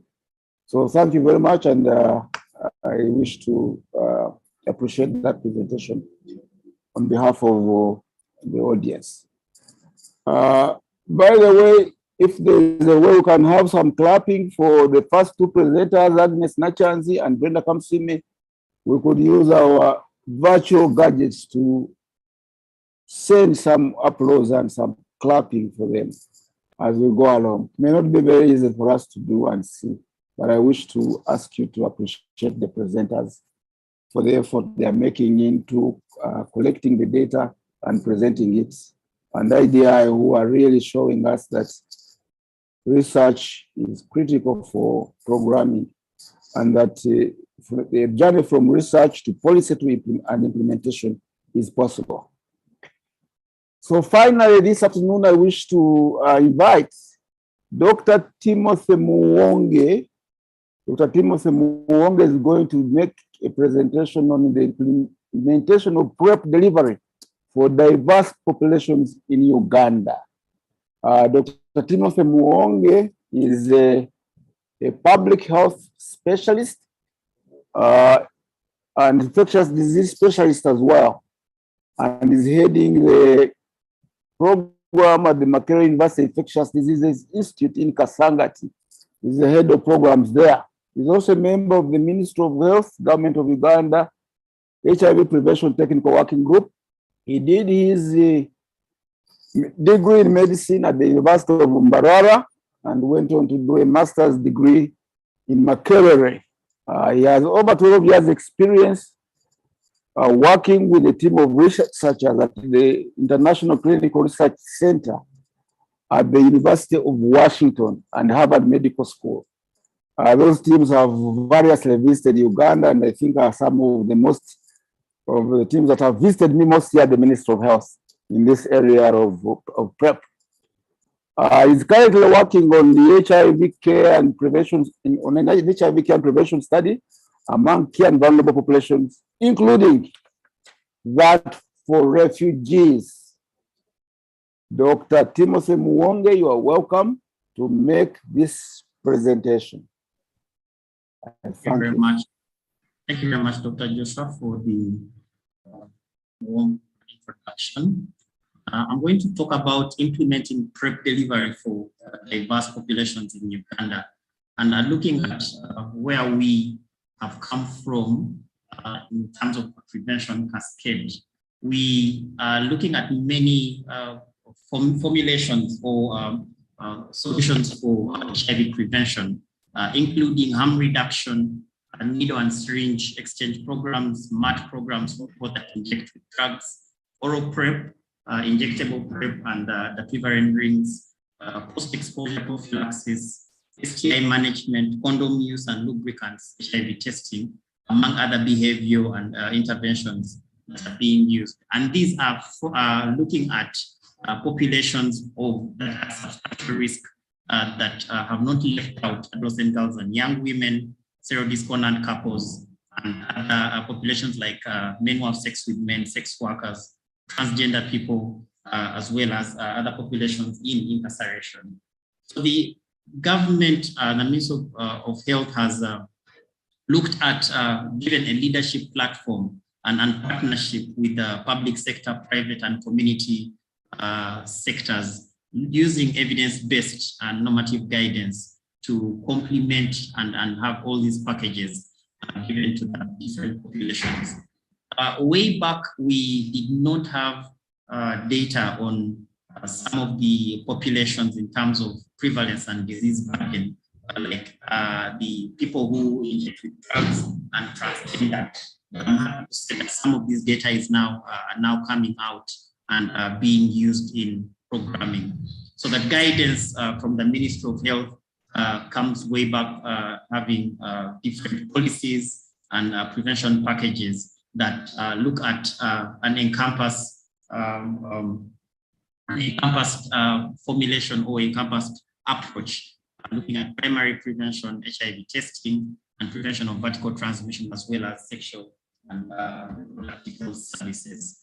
This is quite a busy slide, but I'll mainly focus on the criterion that is used for selection of key and priority populations, sex workers, prisoners, gay men, transgender, and people who inject with drugs. We see a prevalence of or a disease burden that is quite high in these populations, and prevention targets are looking at these populations to provide PrEP by risk category, condoms and lubricants, mainly to the sex workers and prisoners, needles and syringe exchange program to people who inject with drugs, then the opioid substitution therapy, still to the people who use drugs. We see that STI treatment mainly focuses on most of the other populations and not so much in people who use drugs. And not forgetting the adolescent girls and young women. So for this slide, I want to highlight Uganda, which is somewhere there looking at the high incidence locations that are not covered among adolescent girls and young women. And this kind of compares with the different countries in sub-Saharan Africa. We still have a very big burden of risky sexual encounters and no condom use. And we see that the males in Uganda, we have about 62% using condoms in the previous risk encounter, and females about 45% using condoms in the previous risk encounter. And this tells us that even though these persons know they were having a risky sexual encounter, the usage of condom was still low in that area. So I want to take us back about 10 years ago when the Foods and Drug Authority approved the first medication to reduce HIV. And this was on July 16, 2012. And I quote, "It's still better to prevent HIV than to treat a lifelong infection." So this, I want to also applaud that IDI Kasangati was part of the team that did the PrEP trials that led to the FDA approval. That's way back from 2008 to 2012.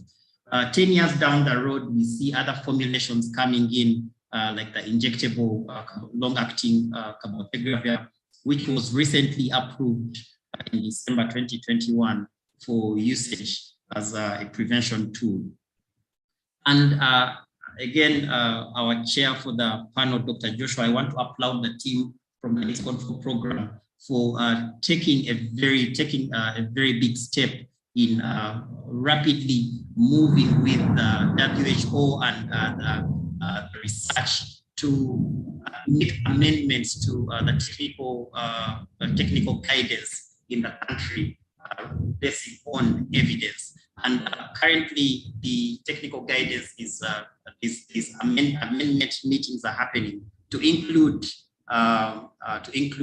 riverine rings and also the injectable PrEP as part of the prevention packages that are being used. After taking us back to the studies that we've done at IDI Kasangati, there are quite a number of them, but I'll just highlight the Partners PrEP study, Partners Demonstration study, and zeroing down to some of the studies among adolescent girls and young women to look mainly at stigmatized populations and people that use drugs. I'll just give us a highlight of some of the published work that highlights stigmatized populations in Uganda, and mentioning that these populations were are ready to receive prevention packages and PrEP rollout. And I'm happy also to say that the Ministry of Health has supported accelerating the rollout to meet these needs. We also see that HIV self-testing or HIV testing is something that has improved or has been looked at as a way of knowing one's HIV status and then looking at methods of preventing HIV spread. And Andrew Mujugira et al. Have published work on HIV self-testing among sex workers in Uganda. And this is something that can be harnessed, and looking at HIV self-testing and PrEP has benefited the sex workers to prevent, to improve prevention efforts as well as economic relations in these populations. PrEP implementation facilitators included sensitization education, and this is what that was done in the Partners PrEP studies, and also trans men experience stigma and multiple levels of highlighting the need for gender-sensitive delivery of prevention services. So what we're looking at here is mainly how do we integrate PrEP into the existing structures amidst the stigma that we are seeing, amidst the circumstances, and how best can we roll out PrEP. And one of the things that was always being looked at is having these prevention services being integrated into the existing antiretroviral therapy programs. And we had discussions with or interviews with healthcare workers that are providing these services. And we found out that it's not necessarily looked at as additional work, but embraced to prevent any new infection. So having comprehensive training and ongoing supervision as well as teamwork has been looked at as a collaboration to improve this. So being responsive and also looking at stigma prevention among, say, the incarcerated people, people who use drugs, serodespondent people, adolescent girls and young women, as well as sex workers, is key in prevention of HIV. And in summary, I want to say that the Key Population Comprehensive Package Service Delivery is something that entails all the aspects that I've talked about, and people in highly stigmatized populations being ready to receive these services. But how best can we deliver these services? The MOH guidelines have stipulated that in constitution guidelines and also the HIV prevention guidelines for all these services. Thank you very much. Over to you, Chair.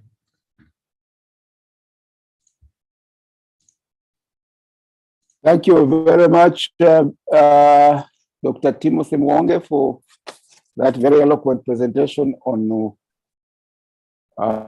implementing PrEP in diverse populations, capturing the policy perspectives and implementation that the national guidelines highlight, and also for illustrating the historical tracking of the research that led into the evidence for PrEP, not just here in Uganda, but globally, as an intervention that is critical to be rolled out to address this challenge of HIV and AIDS in Uganda. A very brilliant presentation. I again ask you that you can virtually do some hand clapping for Timothy Mwonge for that presentation. Now our time is fast running by. I can see we are at 4:23, which is quite a dying time. We should be completing our session, but we had thought we'd have a short discussion of those three presentations. And I wish to request the IT facilitator to help us in how we are going to do this. If there are questions in the chat or comments in the chat, I guess that they're being picked. And perhaps if there are any hands that need clarification, we'll just use about a few minutes to close out the discussion session because we're behind time. Bonza, are you the one coordinating this? So, Dr. Joshua, this is Rachel. I think we'll have a very brief discussion because we've gone over the time. There is a question from Dr. Yuka in the chat, which is directed to Timothy. Probably he can answer that. And then if there's maybe one more question we can take, and then we shall continue. Okay, Timothy, take that in the chat. It's been picked by Rachel. And then maybe we can proceed. Thank you very much, Dr. Yuka. So I'll just read out for those that have not seen. The categories that we present are too focused. What if we're in the HIV epidemic? I would argue that screening people who have STIs would be a good approach to finding people with HIV, as this is a good biological surrogate for those having risky sex. Yes, I do agree with you, Professor Yuka. However, the cost of doing STI testing is quite high, and we look at risk assessment for these populations. For example, looking at the number of people they've had sexual intercourse with in the last 30 days or 1 day, 30 days or 1 week, and also looking at the number of times they've not used condoms, if they knew the HIV status of that person or not. We can also look at syndromic screening for STIs or any other markers that can be pointing us to HIV risk. Thank you very much, Timothy. And as you heard from Rachel here, we are coming to the end of this session. I wish to thank the presenters for the excellent presentations and the responses that came through there. On our side, from the Ministry of Health, we're excited about these presentations because they offer us some additional tools in the kit that we need to make sure that we look at and translate into policy and implementation. They are really the way we are moving. The three presentations are in agreement with our policy perspectives as of now. And as we aim for HIV epidemic control, I wish to consider that we make sure that all of us ensure that whatever we design in prevention and care and treatment is scaled to fidelity to ensure that new infections fall below all-cause mortality in the HIV population, HIV population, which is our point for HIV epidemic control. And we think if we do this well, we should be there in the next 2 to 3 years with the HIV epidemic control. So I thank you very much, IDI, for inviting me to participate in this meeting and to chair these sessions. I wish to close this session at this juncture and hand back to Rachel for the next session. Good afternoon. Good evening. Thank you very much, Dr. Joshua, and all the panelists who have given us an education on HIV prevention for key populations and their partners. We shall quickly move to the next session because the time is fast spent. So our next session is going to be on access to testing, that is point of care testing and process innovation. This session is going to be led by Dr. Derek Armstrong. Dr. Derek Armstrong is a senior international laboratory coordinator and medical microbiologist at the Johns Hopkins University School of Medicine, Department of Pathology. So he'll take on this session and he'll introduce all the panelists and we shall have the discussion. Dr. Derek, you're welcome. Great, Rachel, and thank you, everybody. Thank you very much for the warm introduction. Thank you for the opportunity to be here and to be able to be a part of this momentous occasion. I've been working with IDI since 2010, and it's been a wonderful time to be able to work with many people who are now not only colleagues, but friends. And so I really applaud everything that's been going on here. And I think the presentations are wonderful, and I look forward to hearing more. And so I'm going to be chairing the session on access to testing, point of care testing and process innovation. And I think this is so critical for all of the infectious disease work that we do, not only at IDI or even here at Hopkins, but also just globally. And I think about the work that we initially did in 2010, 2011 at IDI with Dr. Lydia Nachinji and Dr. Yuka Manabe with the initial review and diagnostic accuracy study of the urine LAM test from Alere. And what an important study that was from a point of care test perspective. And I think it's really important to know that not only do we need these tests, but we need to know how to implement them as well. We need to know how to operationalize these.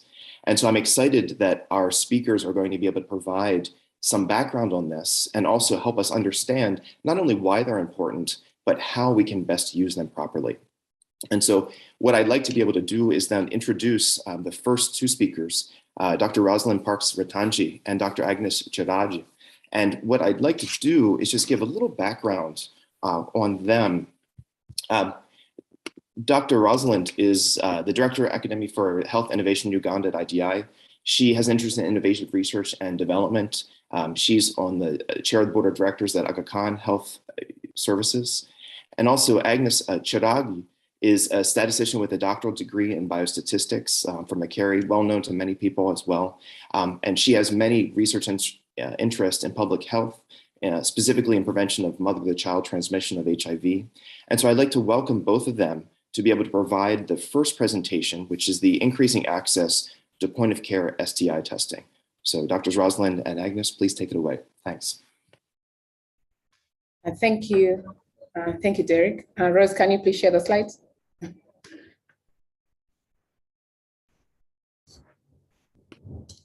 All right, so I'm presenting this on behalf of a very vibrant team, the point of care diagnostics team that is led by Yuka, who is listening in and cheering us on from the back. So, so our results and our presentation today is from our Center of Point of Care Technologies, Research for Sexually Transmitted Diseases and Clinical Translation and Validation, that is part of a grant that is funded through NIH and with Yuka as the PI at the Johns Hopkins University. Next slide, please. Yes, so this group has been very active, and currently we have about 4 or 5 studies that are ongoing We have a study by Dr. Matthew Hamill that is looking at, that did evaluate rapid tests for surveillance of GC in Uganda. We have Rose, who is doing a lot of work around increasing access to patient management and follow-up using mHealth and also medical drones. I'll present about our study that is looking at community screening for STIs at community pharmacies in Kampala. We have Dr. Melendez and Rose, who are looking at STI and MER studies, again, in the Kampala and also at the islands in Kalangala. And of recent, with support from additional funding, we're looking at creating a biorepository for SARS-CoV-2 in Kampala. So our aim is really to look to test how to implement mature tests and how to increase access to point-of-care tests in the country. We also want to see how you can implement new point-of-care tests, including feasibility, their accessibility to resource-limited settings. So the point is, once we get these new tests and that are mature, we then test their feasibility in the African settings or other resource-limited settings. Next slide. So the point of care group has been active, and this is an 8-year journey. We're actually in our 8th year of the grant, and it stems way back in 2014 when the first study was the STOP study, screened close to 17,000 women and antenatal care just to find out the prevalence of syphilis, antenatal syphilis, and partner notification. We then went ahead to screen for STIs in whom we thought were high-risk persons. These were men found at betting centers, and it actually showed quite high prevalence of men in these betting centers. We then went ahead through the Mobinat study to layer a point-of-care GC screening using the National Surveillance Platform, and currently doing the COFRA study, which I'll talk about shortly, and the other 2 studies that will be mentioned. And what is important to note is that the group has been very active, and we've secured additional funding from Pfizer to look at congenital screening. And this is happening in the platform of the outreach, the HSS platform, to screen close to 3,000 mothers and identify their transmission of congenital syphilis and also bring the babies back to care immediately. So we aim to transfer knowledge and impact national policy for STIs management in the country. Yes, we do have drones. We'll talk about this shortly. So I'll take you through the COFRA study and shortly, which is screening for STIs at community pharmacies. So this study is interesting. We aim to screen, to enroll 450 persons who are seeking treatment at any pharmacies. The pharmacies have been purposefully selected in all 5 divisions of Kampala. And the aim is to recruit persons who are symptomatic. Anybody coming to the pharmacy and is seeking a treatment for an STI, given if they have any symptoms, we then enroll them into the study. We also have an asymptomatic group. These are persons who are coming in to buy medication that is not associated with STI treatment. They're coming in for family planning, emergency contraception, for example, and any other non-STI treatment.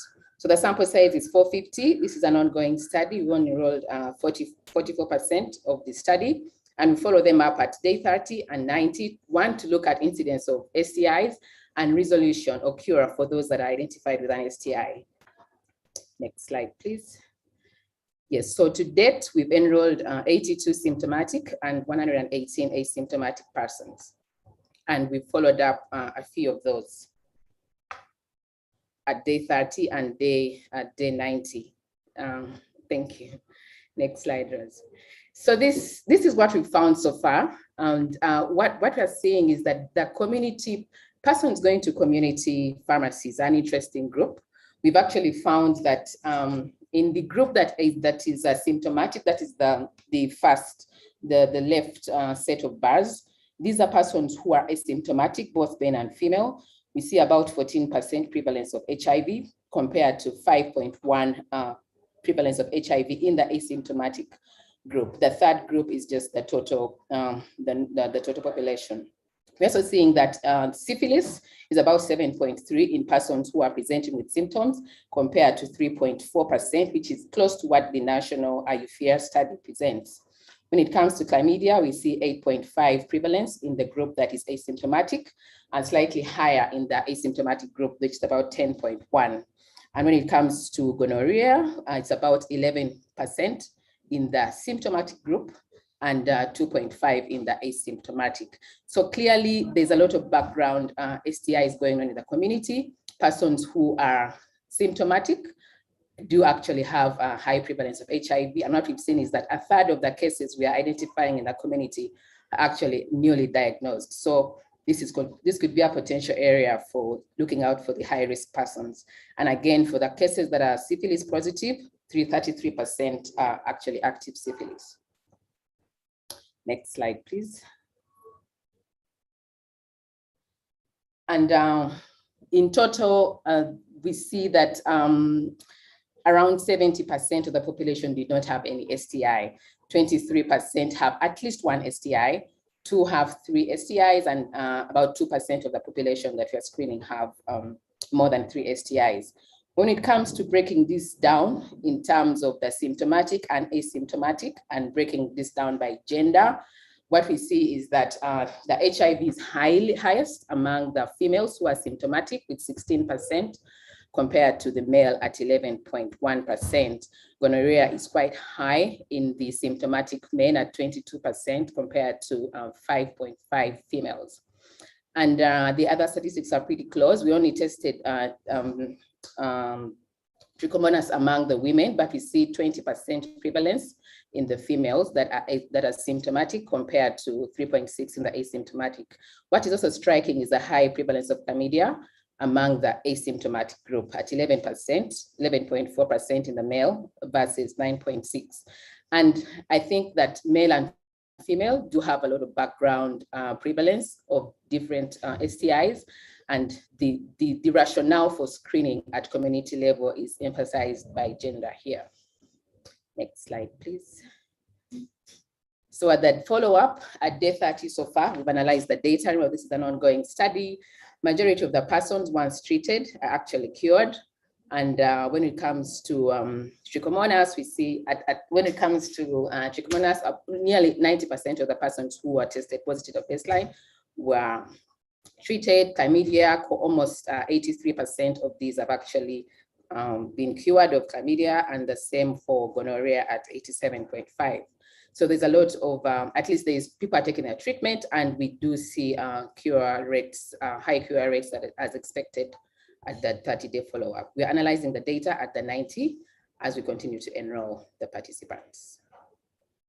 When we go to STI incidence, we are seeing, we observed one person who seroconverted in a 30-day window between baseline, that is seroconverted for HIV. And again, there's about 10%, 3 new cases of persons did contract syphilis between baseline and the 30-day. So there is clearly ongoing transmission, and maybe a community pharmacy would be a good point of screening persons who are transmitting within the community. Next slide, please.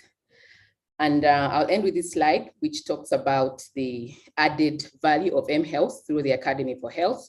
What we did is for any person who has tested positive for any STI, we did randomize them into 2 arms, a standard of care arm and the Call for Life platform. And this is aimed to encourage partner notification for those who test positive, with the aim of them bringing in their partners for screening and notifying them of their status for whatever STI that they've been diagnosed with. The data is still preliminary. What we are seeing is that there is higher partner notification in the persons who in the standard of care arm compared to the Call for Life. This is new data. This is preliminary data. Maybe the results will change as we increase the sample size, and just to find out why the Call for Life platform might not be as supportive for APN as we expected. And I think I'll hand over from here and over to Rose to take us through the last slides. Thank you. Thanks, Agnes. Another study that we mentioned at the beginning was Matthew Hamill's study on the Mobinat platform, which is a point of care testing platform. So this platform was evaluated. It's a 15-minute assay. And in the tests, it showed, and it's testing for Neisseria gonorrhea. So out of our sample size of 151, the sensitivity and specificity was extremely high. This is a schematic of the actual testing, which shows the little black box with an attached mobile phone and the process to actually inject the sample into the capsule to put it in the machine. So we then evaluated how people found using the test, because obviously the test worked very well, but the question is, would people use it in real life? So the group, the healthcare workers that were interviewed were very comfortable with using point of care tests. They found the instructions, over 60% found the instructions extremely easy to follow, and most of them found it either easy or somewhat easy. The platform was deemed to be easy to use, result interpretation easy, and the majority, over 85% of people, said that they would use the machine if it was available to them. Within this study, obviously, we looked at Neisseria gonorrhea, but we also looked at other STIs. This was undertaken as part of routine testing in STI clinics in Kampala. And again, similar to Agnes's data, we found a lot of STIs in the group. 80% of the syphilis was previously undiagnosed, but 96% reassuringly of the HIV was already known positives. Interestingly, if people have an STI, they often have more than one. And when we looked at different variables in a logistic regression, we saw that engaging in transactional sex was associated with having the chance of having more than 2 STIs. And this was quite a strong association in this group. The Mobinite study has been completed, and along with the COFAS study, we have an active study on Neisseria gonorrhea and antimicrobial resistance in Neisseria gonorrhea. This is recruiting participants both in Kampala, in a similar population to Mobinite in the STI clinics, but also some in Kalangala, which, as I'm sure most of our Uganda colleagues on the line will know, has a very high HIV prevalence of about 27%. We're looking at both penile and pharyngeal samples. There's not been much work done on pharyngeal gonorrhea. And a pilot study showed that there was about 9% gonorrhea positivity in people who had who also have penile gonorrhea. This is a men-only study that started in 2021. So far, we've recruited around about 100 patients. We again have found 2 new HIV diagnoses amongst the group, and syphilis as well. We've got about a 60% positivity rate, and this is in people who are symptomatic, with a much lower pharyngeal positivity rate, but still a significant level of pharyngeal gonorrhea in people who have penile gonorrhea. We're also, like Agnes's study, following these up after 21 days to check that they have responded to treatment. And so far, the ones that we've managed to find, this is quite a challenging population, but they have been gonorrhea negative.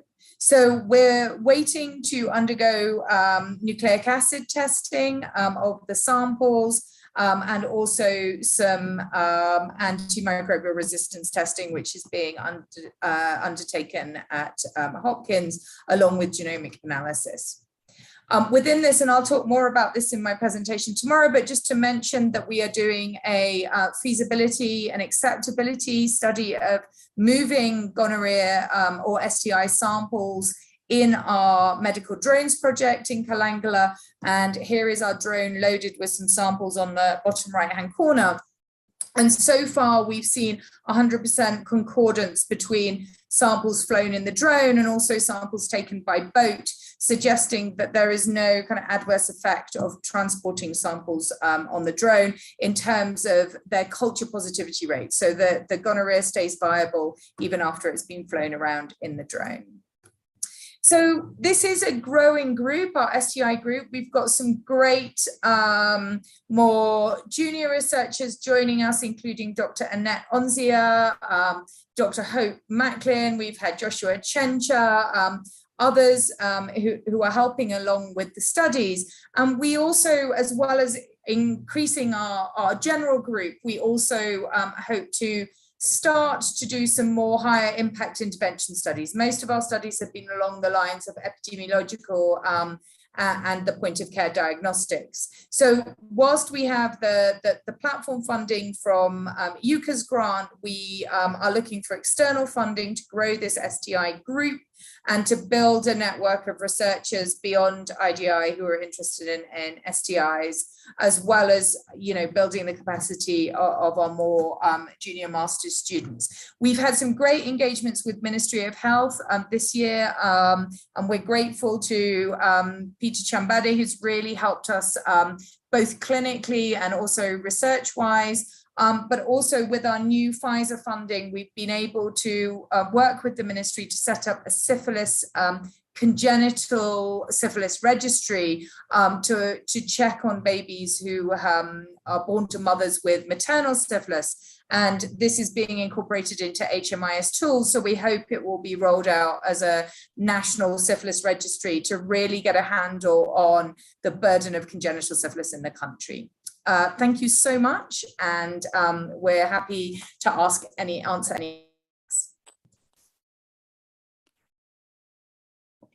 Great, thank you, Agnes, and thank you, Rosalind, for that wonderful presentation. I think there's so much potential in this area, and I think you've really brought forth a lot of the work that's been done and also needs to be done. So I think this is very, very good. Thank you very much. So I want to encourage anyone who has questions, comments, thoughts to go ahead and put that in the chat or in the Q&A, because I know we're running a little short of time, but I want to continue to the next presentation.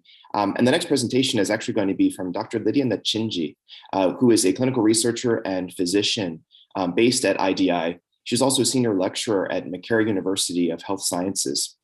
And Lydia has been involved in many types of implementation research, specifically around TB and TB diagnostic implementation. And so Lydia has also led efforts through the ALAIR BD for Gene Expert Ultra and other TB diagnostics. And so I welcome her to basically to present the presentation for TB diagnostics and clinical research. So Lydia, please welcome.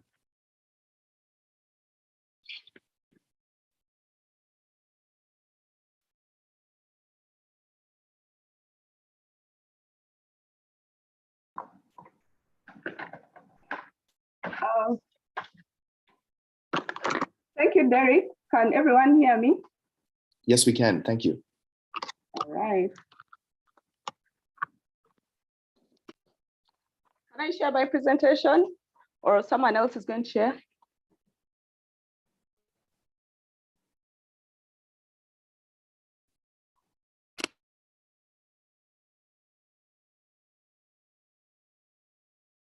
Dr. Lydia, you can go ahead and share your slide. Okay, let me share. Thank you.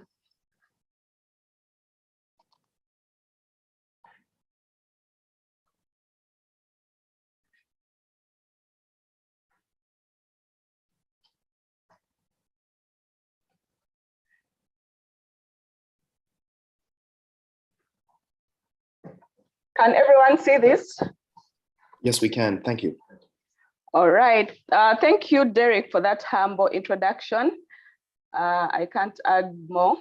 I'm very privileged to present to you how clinical research has influenced TB diagnostics, majorly in resource-limited settings. And I'm presenting this on behalf of the TB diagnostics team. This is a familiar figure on the global burden of TB. And here I wanted to just highlight how much that TB disease has affected particularly places in sub-Saharan Africa, including Uganda. So we know that the HIV pandemic has brought into focus the inadequacy of existing sputum-based TB diagnostics, especially smear microscopy, which had been the mainstay of diagnosis for several years in most resource-limited settings. And because of this, there was an urgent need to come up with new TB diagnostics in order to control TB disease. So the TB diagnostics team at the IDI for several years has worked in collaboration with several local and international agencies to come up with data on the performance and feasibility of new TB diagnostic tests. And this resulting data has allowed for decision-making regarding further development or even evaluation of several new TB diagnostic tools. And during these studies, we do estimate the performance and feasibility of these new tests using prospectively collected clinical specimens.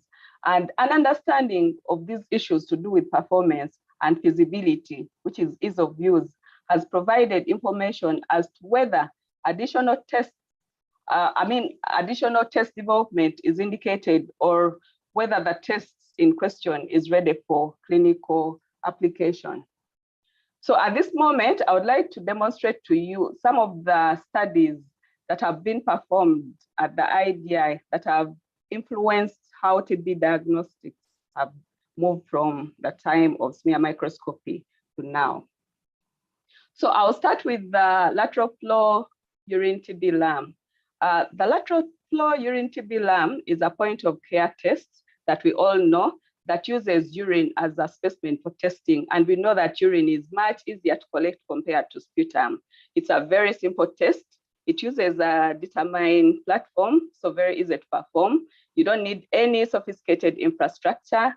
There's no need for sample processing, and you're able to get a result within less than 25 minutes. So it's a true point of care test. So when we set out to evaluate this, not much information was known about urine TB LAM. And we found that this urine TB LAM performance in terms of sensitivity, specificity actually improved with increasing immunosuppression. That is to say, the lower the CD4, the better performance of this test, which was so unique to this particular kind of test. So our evaluation findings really contributed to the body of evidence that was utilized by the WHO to endorse the use of urine TB LAM as a diagnostic for patients with advanced TB disease, advanced HIV disease. The other test I would like to talk about is the GeneXpert Ultra test.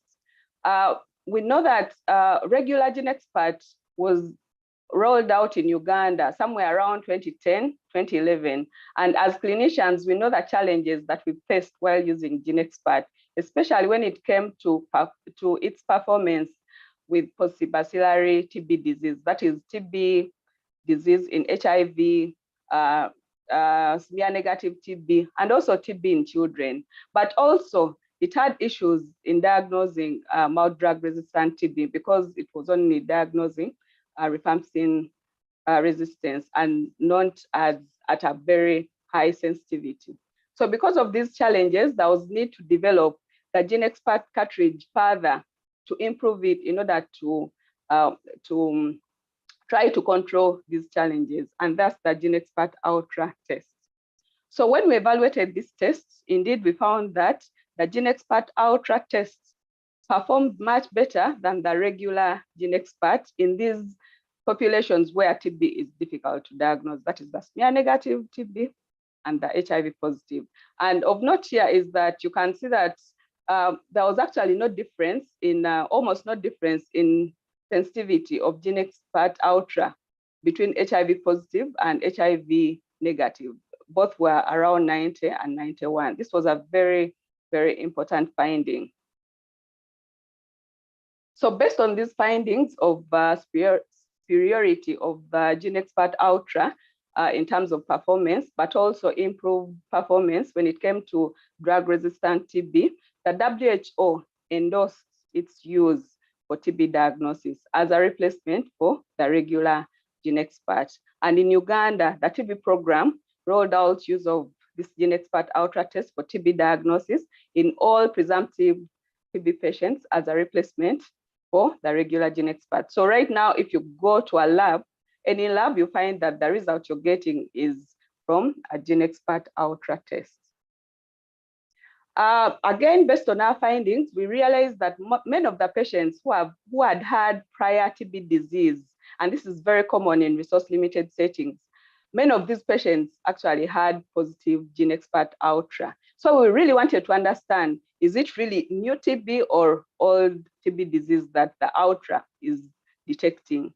So because of this, we went ahead to design another follow-on phase of the study, of the trial, to understand what these prior TB disease positives meant. And many of these had trace results. So we are also part of the phase that is looking at understanding these results of trace and results of patients who have had prior TB disease. So results are yet to come out. The other third test I would like to talk about is the TB lamp. With the TB lamp, several studies had indicated that that this TB lamp, which is a molecular method, could be staged with minimal infrastructure in any setting. It is very rapid, it is of low cost, and you can actually see the TB with your naked eye. You see the color change with your naked eye, meaning that you don't need all these sophisticated infrastructure. And because of these features, this was thought to be a true point of need molecular technique that could be applied in the peripheral labs. And again, because of these features, the WHO endorsed the TB lamp for diagnosis of TB in adults, one as a replacement to smear microscopy, or as a follow-on test to patients who would turn out to be smear negative. However, prior to the widespread rollout of TB lamp, it was necessary to conduct feasibility studies in rural settings where this test was intended for use. That is, settings where conventional smear microscopy was still the mainstay of diagnosis. Remember, this was a time when GeneXpert was coming on, but it wasn't affordable, and it couldn't be in all places because of the requirements for the sophisticated infrastructure. So indeed, when we evaluated, we found that when we evaluated the TB lamp, we found that in centers where GeneXpert test was not available and where microscopy was the only option for diagnosis, TB lamp was very, very useful. And based on these findings, this test has been rolled out in several parts of the world, particularly in Asia. But even here in Uganda, this test was rolled out for use by the National TB Program. I would also want to briefly talk about the fluorescence microscopy for TB diagnosis, which we evaluated. You all know that we already moved from ZN microscopy to FM microscopy. FM is fluorescence microscopy. And this was because FM microscopy was found to be much better than ZN microscopy. However, at the time it was rolled out, there were different LED microscopy methods, FM microscopy methods. And we didn't know of these many methods that were available. We didn't know which one would be feasible in settings like ours. So we set out to perform this study where we compared the operational performance of the 3 LED FM methods in a cohort of HIV-infected patients. And we found that one of them, that is the eyelid FM method, was the preferred method by the user, and its features were actually very compatible with our setting. And as we speak now, this information influenced the decision by the National TB Program to endorse the use of eyelid FM microscopy in our labs. So if you go into the labs, you actually find this particular type of FM microscopy. That is the eyelid FM. And that was because of the study findings from our group. Last but not least, I would like to talk about the Fujilam test. For those of you in clinical practice, you've seen the challenges that are associated with our layer urine TB lamb in terms of performance and so on and so forth. So we recommended that although this test had been endorsed for the group that I talked about, advanced HIV, we needed it to be better so that it can clearly help the clinician. So they made this test better. So they formulated the Fujilam test. So the Fujilam test has been manufactured, but it needed clinical evaluation. So right now we are part of an ongoing study, which is a multi-center study that is looking at the performance of this new lamb test, the Fujilam. And the study is ongoing. We are yet to provide the results, but we think that this test is potentially more sensitive than the original urine lamb test. For the interest of time, I'm not going to go much into other tests we've done, but we've been part of several other tests, some of which have been successful. BD Max has been successful. Mobile has been approved for use in some areas. It's already on. Some did not come through, like the small membrane filtration method, but we also participated in providing this data. Several nucleic acid amplification tests were evaluated. Some of them were not successful.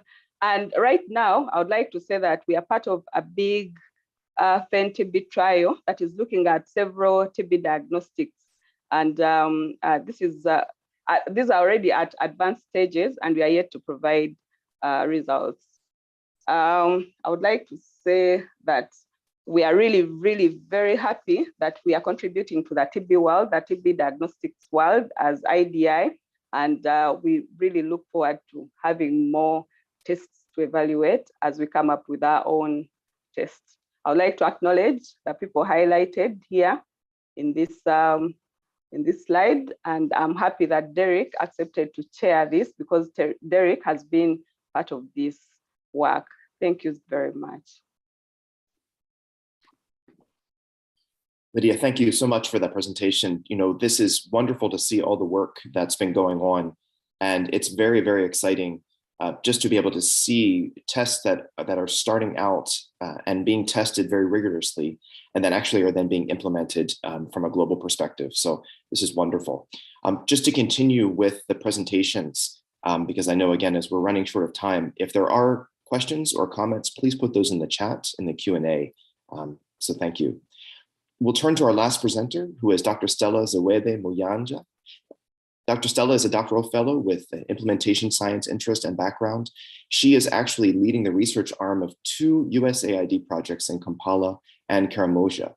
She's also leading the Prime TB project, which is looking at engaging the private sector to improve TB services. And so Dr. Stella, is going to be presenting on the role of implementation science in improving access to point-of-care diagnostics. So Dr. Stella, you're most welcome. Thank you.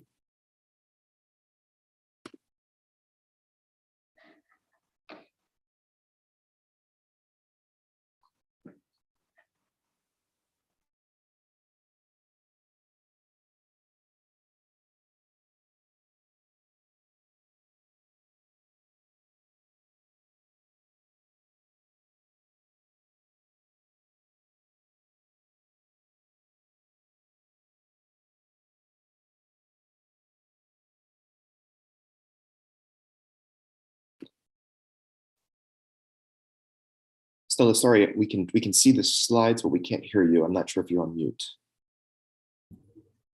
Oh, thank you, Derek. Yes, I was on mute. So HIV and TB are global pandemics with the highest morbidity and mortality in sub-Saharan Africa. Sub-Saharan Africa accounts for half of all new HIV infections and deaths annually, and 25% of incident TB cases and 42% of TB deaths. We also account for 80% of TB HIV mortality globally. So this is happening in spite of the fact that HIV and TB treatment are freely available everywhere on the continent. And this is because you need the right diagnosis to enable you to access this treatment. So on a continent where lab capacity is low, point of care diagnostics are crucial to improving access to treatment and decreasing mortality from both TB and HIV.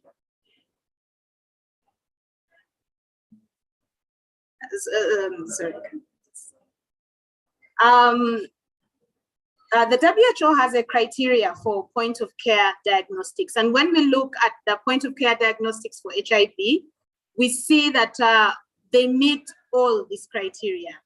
And we have successfully rolled out these point of care tests. And these point of care tests have been responsible for the remarkable improvements we have seen in the HIV program.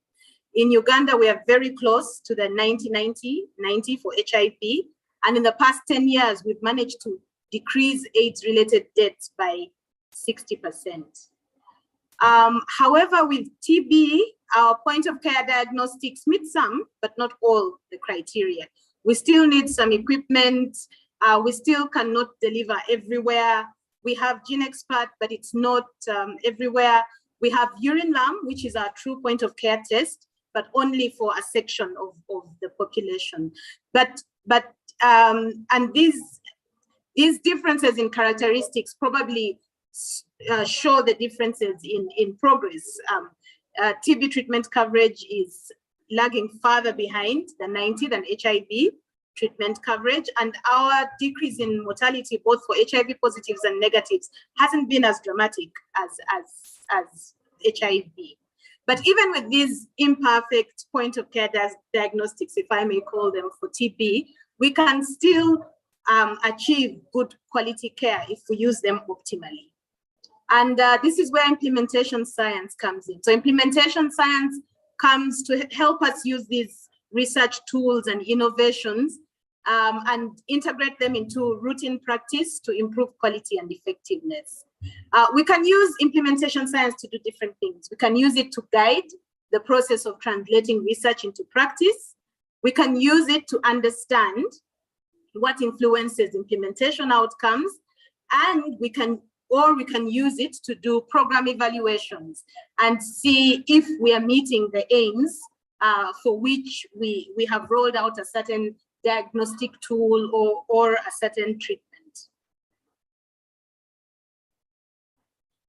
Implementation science is often context specific, it's multidisciplinary in approach, and focuses on health systems rather than on the individual. So I'm going to take us through two areas where we've used implementation science to improve, one, the effectiveness of Expert FM, and two, to improve access to LFLAM. Expert FM was introduced in 2012. It's about a decade ago now. And it was mainly at that time, it was for smear negative presumptive TB patients in order to improve diagnosis and treatment, and also HIV positive patients. We did an evaluation in 2016 that showed that even if we increased the proportion of smear negative people initiated on treatment and decreased time to treatment initiation, a significant proportion was not started on TB treatment. So we did a number of studies to understand why.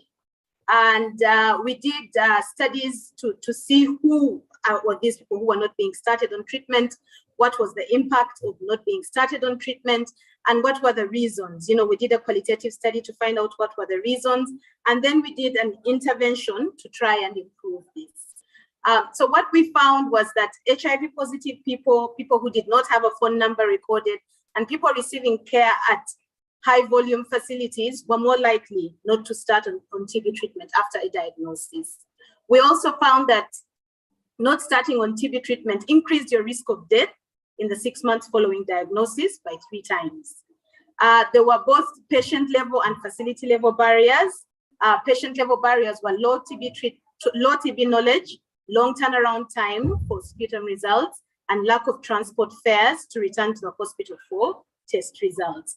Facility level barriers were lack of knowledge on non-linkage to treatment. So healthcare workers didn't really know that they were losing patients between diagnosis and treatment.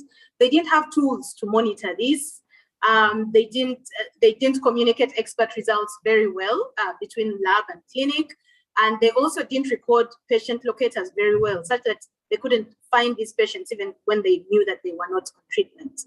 So we did an intervention that included education of healthcare workers, environmental restructuring, redesigning of process flow to decrease turnaround times, and enablement to increase communication of sputum results.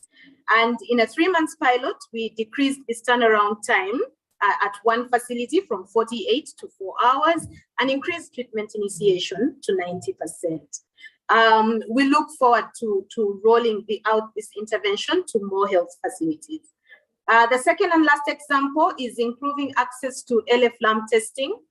This is work we did as part of the USAID Defeat TB project when IDI was the operations research partner on that project. LF-LAM was adopted following studies done by Lydia and colleagues in June 2017. And at that time, it was intended for HIV positive presumptive TB patients who are critically ill, admitted on the wards with a CD4 cell count of less than 100. A year after we introduced urine LAM, at that time we were using LF-LAM, a year after that, we evaluated it to determine its utilization using the four criteria from the RE-AIM framework, and to determine barriers and facilitators for utilization. So we found that only 25% of eligible patients received a LAM test, despite the fact that it was there and it was a point of care. 15% of these were not started on treatment. At that time, there was no LF-LAM in the HIV clinics. It was mostly in the inpatient wards, and its implementation was not uniform. So eligibility criteria was not followed. We had HIV negative patients being tested.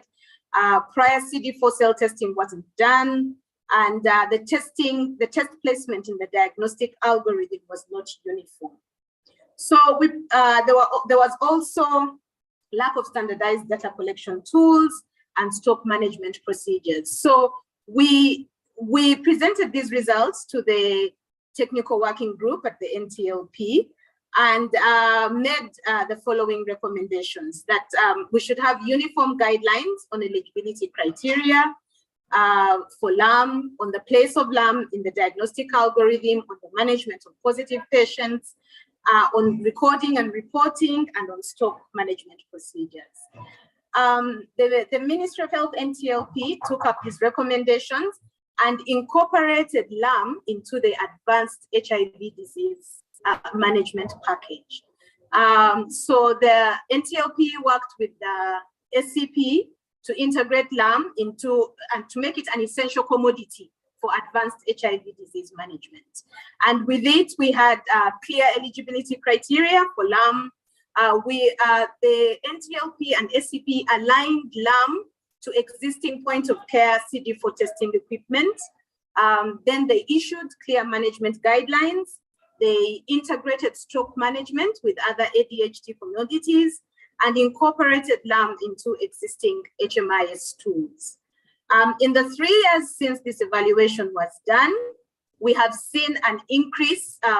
So we've seen an increase in the number of LAM tests done annually, from about 9,000 to about 50,000, and an increase in the coverage of eligible patients from the 25% when we did the evaluation to over 50%.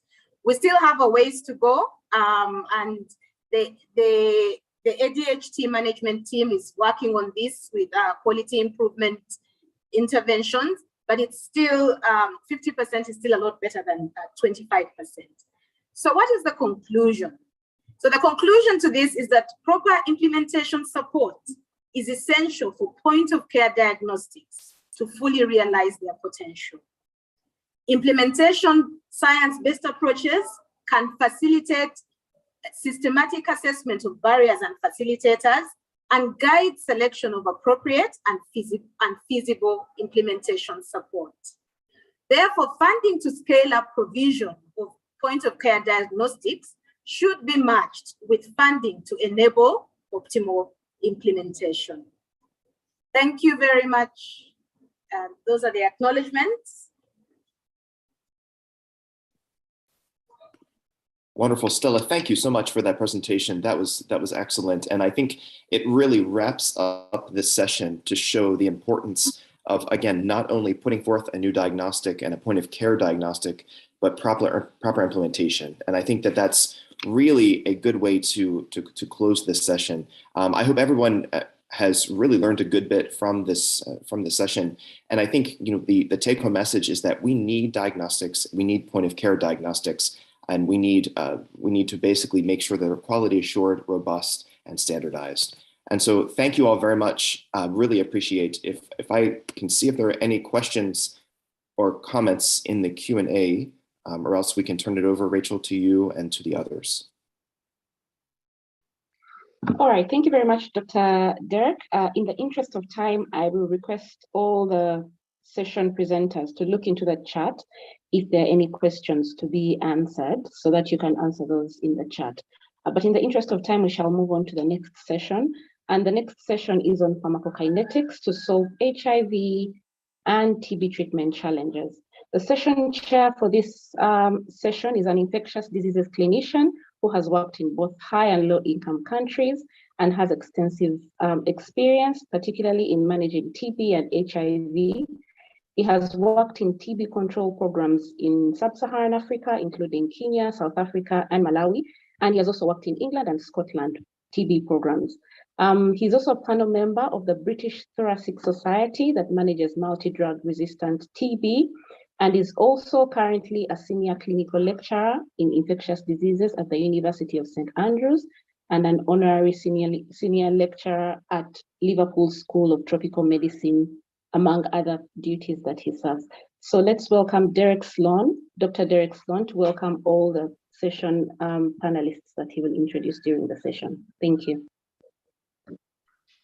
Thank you very much, Rachel. I hope everyone can hear me. It's a real privilege to be able to take part in the IDI Science Fair today. I've been looking forward to it for some time, and also have really enjoyed being able to listen to the sessions so far. I've worked a little bit with IDI since 2017, and my work in conjunction with you has gradually increased since then. And I have to say it's one of the most enjoyable and rewarding aspects of all of the research that I do. So I'm delighted to be able to chair this session today.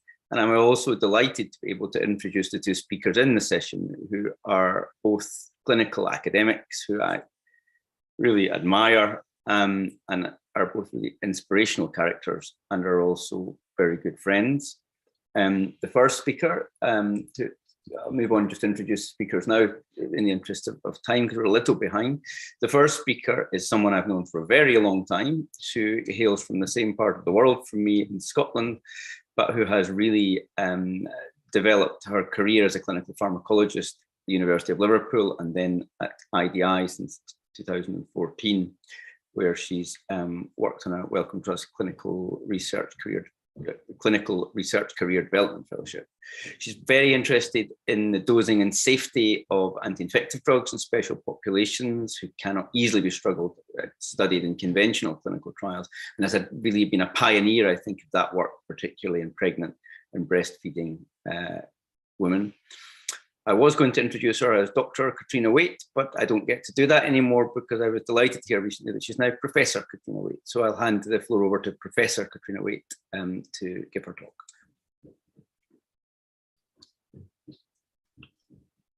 Thank you, and it should be pre-recorded.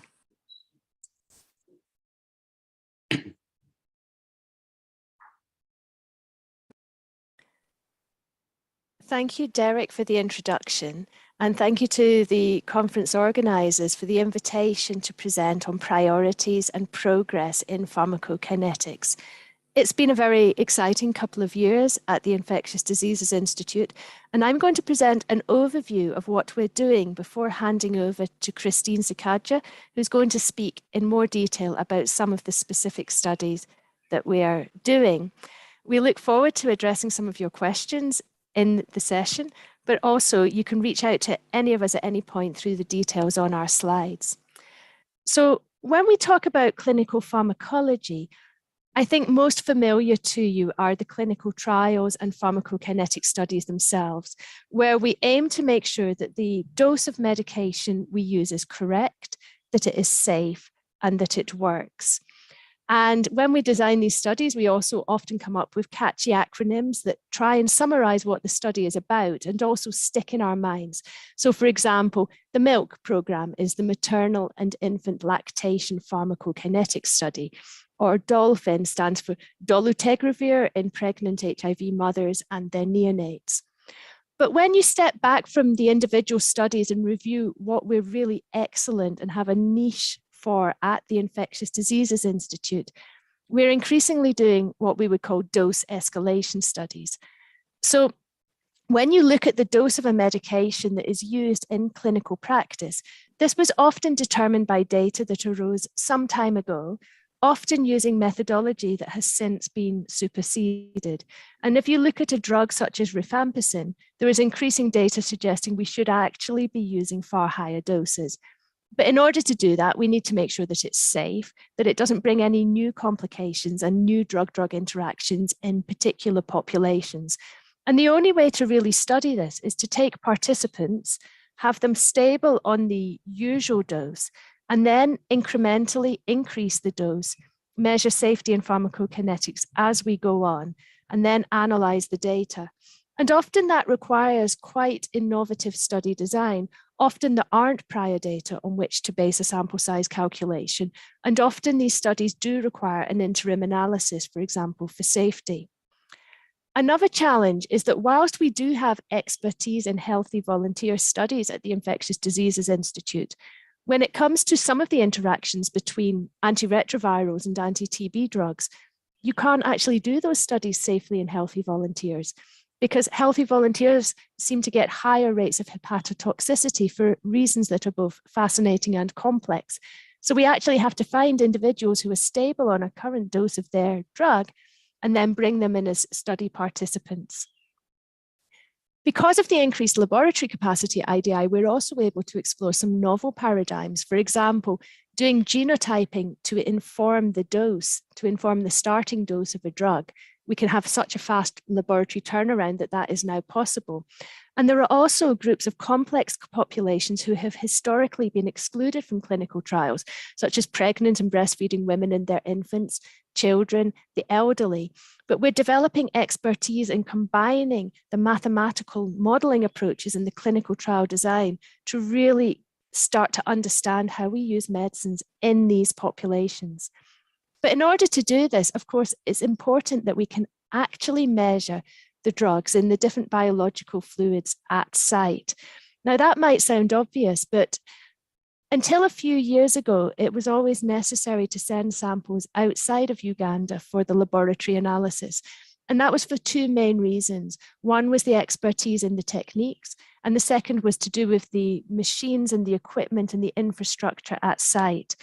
And I'm pleased to report that Alan Bouzibia has been leading an increasing pharmacokinetic laboratory. He has support from many collaborators, but I would particularly like to thank the University of Zurich, who donated the mass spectrometer a few years ago. And what that means is that we can now do things in-house. On the panel are listed the drugs that he's currently able to process. He's moving increasingly from the HPLC UV to the mass spec technology, which is much more sensitive. And he currently has 4 new drugs under development, with 6 planned for this coming year. So with this increasing workload, there's also a need to build the team. So as well as Alan and Dennis O'Malley, we've added Claudine to the team members, and we're starting to look at drugs not just in plasma, but other biological fluids, dried blood spots, breast milk, urine, cerebrospinal fluid. And it's not just a question of intellectual property, but as I've mentioned, some of these study designs are complex. And if we really want to be able to do interim analysis, where after 5 or 10 participants, we explore the data, go back and revise our sample size calculations and potentially amend the protocol, we really have to be able to do those assays at site. and not just the assays, but the data that emerge. So pharmacometrics is the discipline where we understand mathematically the transfer of drug between different biological compartments, and also the reasons for variation between individuals in different populations. Now, these mathematical tools are quite complex, and it's another area where historically we have tended to send our data sets outside the country for expertise in this approach. But Pharmacometrics Africa has existed for the very reason of building capacity to use these tools within Africa. The map shows the number of sites that have participated in pharmacometrics programs. But for Uganda, we reached a real milestone last year with the launch of the Uganda chapter of Pharmacometrics Africa. So this was the first regional hub. And in the last quarter of the year, we ran a 12-week online course that was led fully by Ugandan faculty. And this was a really key milestone. And also through the MILK program, we have been able to appoint the first 2 postdoctoral pharmacokinetic modelers to IDI, and both will start on the 1st of April. Many of us are going down to Cape Town at the end of next month to present our data at the World Conference on Pharmacometrics, and you can still register for that conference if you wish. But it's not just about technical skills, it is also extremely important that we engage more and more with the communities that are impacted by the diseases and the conditions that we're studying. We need to hear the voices of community members to shape our research priorities, but also, having done our studies, we need to go back to those communities and present our data and have dialogue in a way that is understandable to them. This is an area that sometimes has been neglected and sometimes is seen as an added extra, but I believe it to be one of the cornerstones of a strong functioning pharmacology program. And at IDI, we're in the process of recruiting some specific public engagement staff, and we want all team members to be versed in the basic principles of public engagement involvement, better use of social media, and then some individuals will develop a flair for the specific techniques, graphic design, mass media, photography, and so forth. So bringing it all together, I think the pharmacology program at IDI is exciting because it's got the 4 pillars that I believe to be essential. We have the clinical studies, we have increasing laboratory capacity, we have pharmacometrics abilities, and increasing public engagement. And over the past couple of years, with some funding from the British Pharmacological Society, we've brought this together in a little bit of a network that we have named PRECISE: pharmacology, research, engagement, collaboration, innovation, skills, and education. It really summarizes what we do. And it's not a funded consortium itself, but rather a network that seeks to break down silos, because the overarching aims of the program are that we design, deliver, and analyze relevant clinical trials that inform policy, practice, and the public. We want increasing capacity building in all networks and broadening of our collaborative network. Not just that we are the recipients of knowledge exchange, but actually to have more South-South partnerships and indeed South-North partnerships emanating from IDI. We want increased external visibility. We want colleagues and collaborators to come to us and say, we have questions that can only be addressed by clinical pharmacology. We also are trying to transform culture and have a lot more debate and dialogue at early stages of concepts, and to be an incubator for new ideas. None of this work would be possible without our major external partners and collaborators, and of course our funders, who I would like to thank. And I'm going to hand back now to the chair and to Christine. Thank you very much for your attention.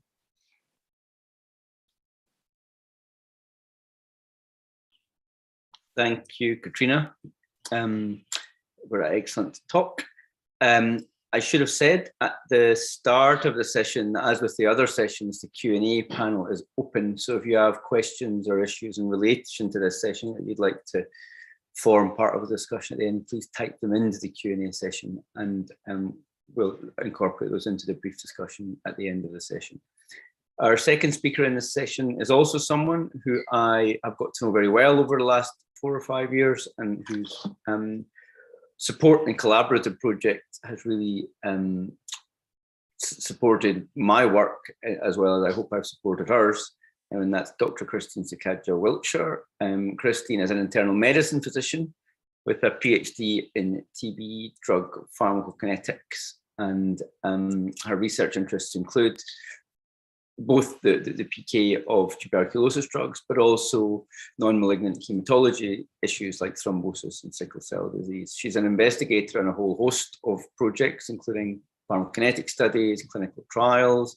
She does some important work on drug-drug interaction and optimizing dosing of anti-TB and anti-HIV medications, amongst other things. So I'm delighted to welcome Christine to speak now on evidence-based dosing in complex populations.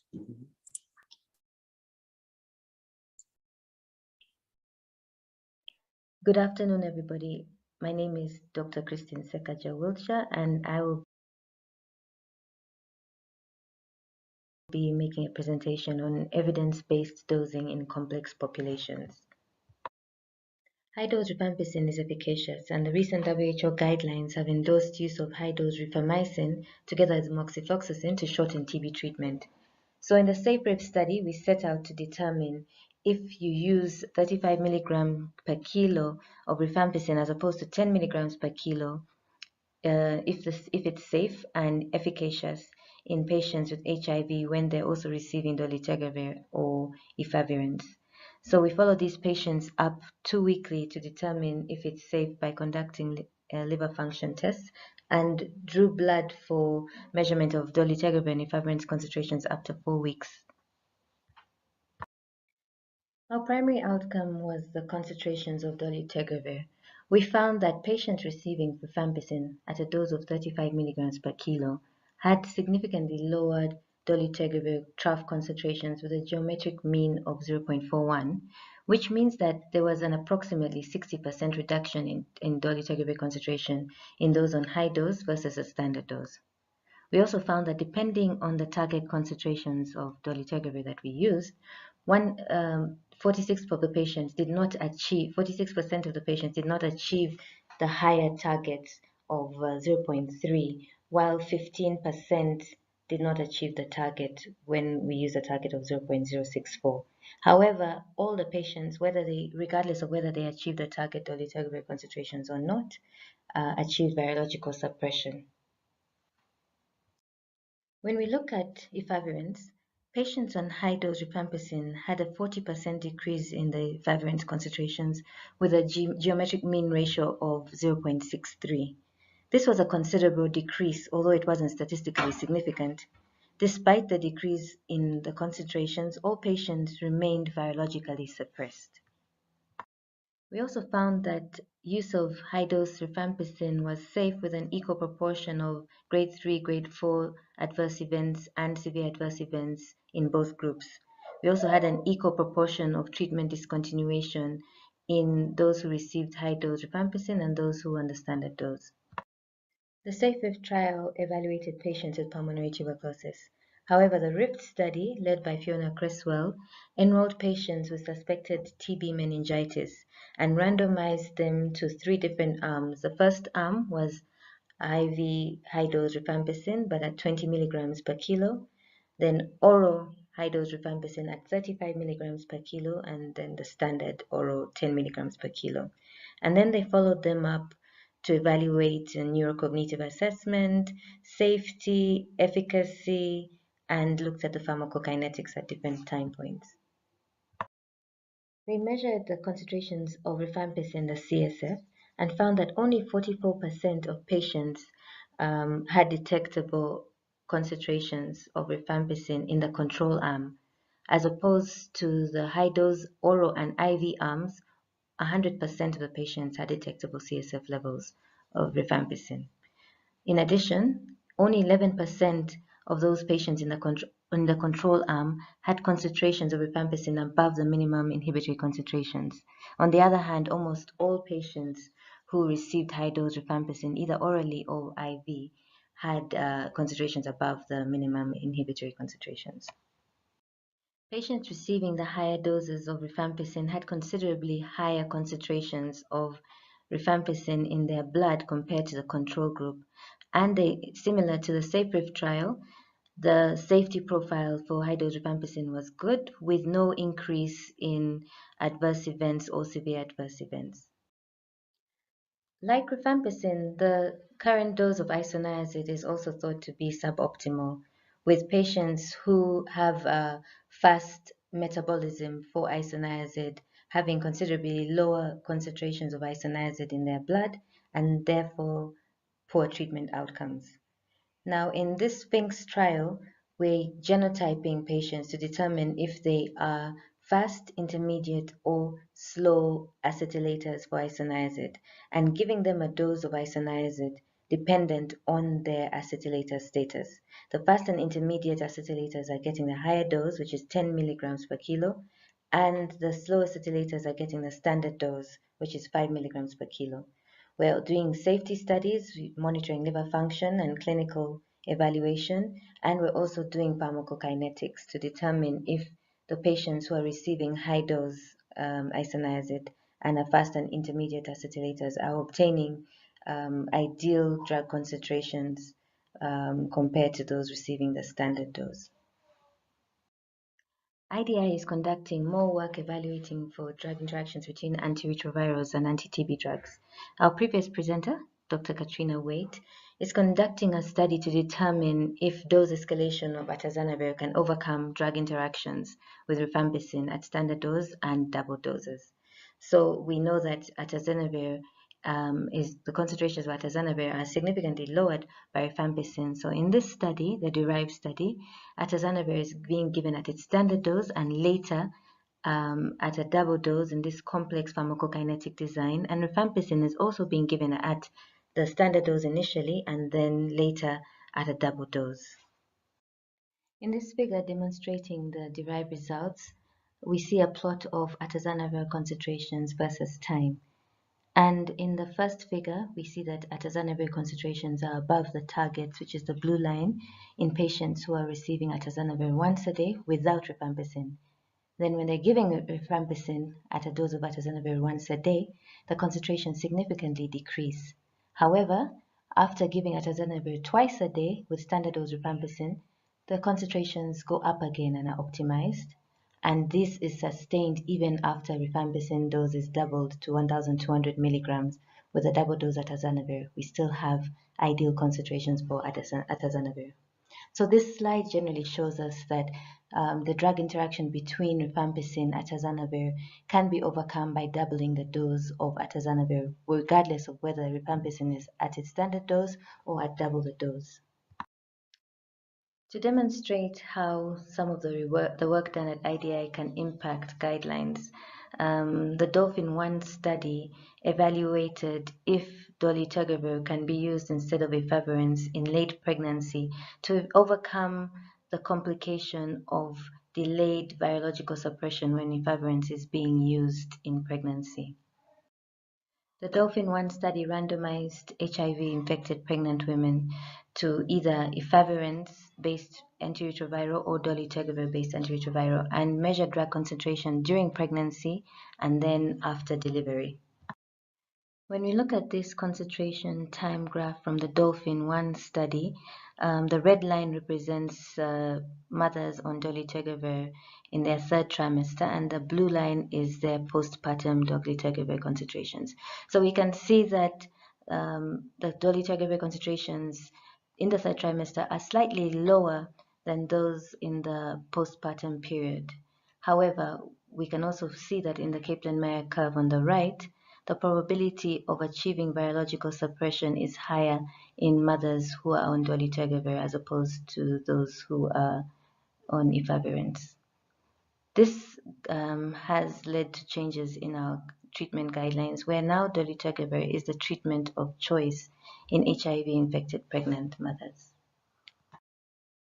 Shifting gear now from TB treatment regimens to TB prevention, our new NIH-funded Pandora study will conduct pharmacokinetic and pharmacogenomic analysis of HIV-positive and negative patients receiving 3 months of isoniazid and ferpentin as TB preventive treatment.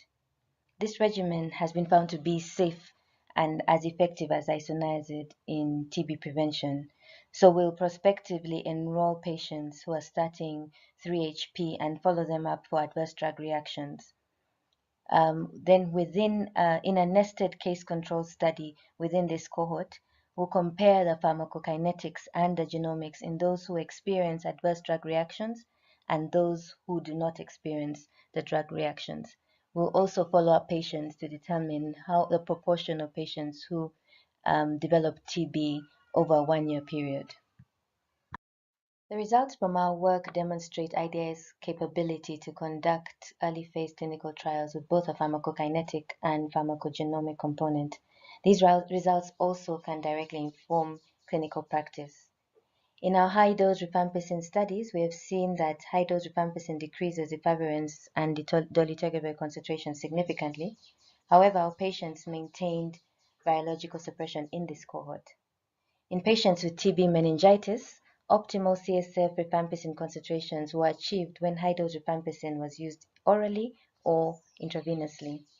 Then in patients on atazanavir, doubling the dose of atazanavir overcame the induction effect of both high-dose and standard-dose rifampicin. Our pregnancy studies led to a change in guidelines, which now recommend DTG as drug of choice in pregnancy following DOLPHIN-1 study. I've also given you a sneak peek into the ongoing pharmacokinetic and pharmacogenomic studies, and hopefully this work will be presented in the next IDI Science Fair. Thank you very much.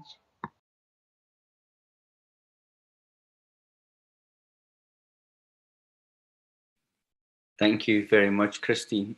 Two fantastic talks, I think, which not only represented the importance and the growing importance, I think, of clinical pharmacology and the emerging discipline of pharmacometrics in advancing the clinical care of patients, but also targeted the need to work in special populations. Katrina talked a lot about the importance of public engagement to maintain relevance of the work, and then Christine gave us some really powerful concrete examples, I think, of where IDI is strongly engaged at the real cutting edge of this kind of work, I think, internationally. So really excellent talks to listen to and to think about. In terms of moving on now to discussion, there is one question still open in the question and answer from Tiondi Jordan, who asks a bit about the safety monitoring, I suppose, of patients who are taking HIV drugs or TB drugs. And I guess that to sort of paraphrase the question, if I might be entitled to do that, she reminds us that constant profiling of liver or kidney function and things is also important, and that sometimes it's hard to keep all the analyzers running required in order to do that. I mean, I just broaden the question out a little bit and say that my experience of doing this work with both of you, actually, Katrina and Christine, is that it really is an enormous and complex multidisciplinary exercise. You need to be able to engage the population. You need to be able to encourage people to come and sometimes give extra samples that they wouldn't normally be giving to receive routine clinical care. You need to be able to profile the drugs, and that involves complicated and expensive assays. And you do need, as Tiondi has sort of intimated, what we would regard as the basic data too, and sort of safety and total tolerability of the drugs. And then, of course, even when you've got your data, one of the real challenges of the type of work that you've described is the analysis as a whole other discipline in and of itself, which requires a really specialist mathematical and statistical skill set. And then you're faced with the challenge of presenting all of that back to the scientific audience and to the people who took part in the study in a way that they can understand, despite all of the components to it. So I kind of wondered if I might broaden this specific question that Tiondi asked about machine maintenance into one about how do you make all of that work at IDI, all of those very different and discrete and interlinked skill sets to bring these projects off? Oh, wow, Derek, that's such a broad question. Have you got an hour or two? No, you've got about 5. So I think that's one of the reasons we've coalesced more into a network. In some respects, we're not actually doing anything new in that, but what we're trying to do is break down silos, because what you often discover, and I believe in any organization, you often discover that the person in the next office to you is working on something that is quite key, and you just wish you'd only known that. But I think this public engagement is really key.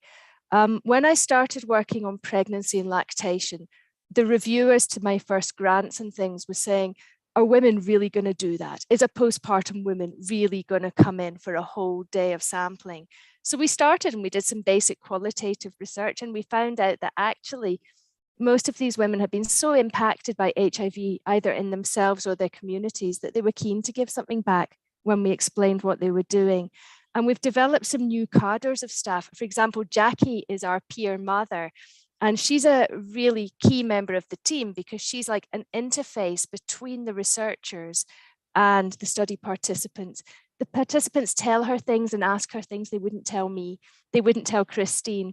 And similarly, sometimes we speak in jargon without realizing it.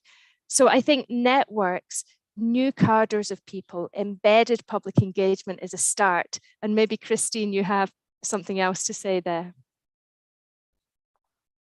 Thank you, Katrina, and thank you, Derek. So yes, I agree with Katrina.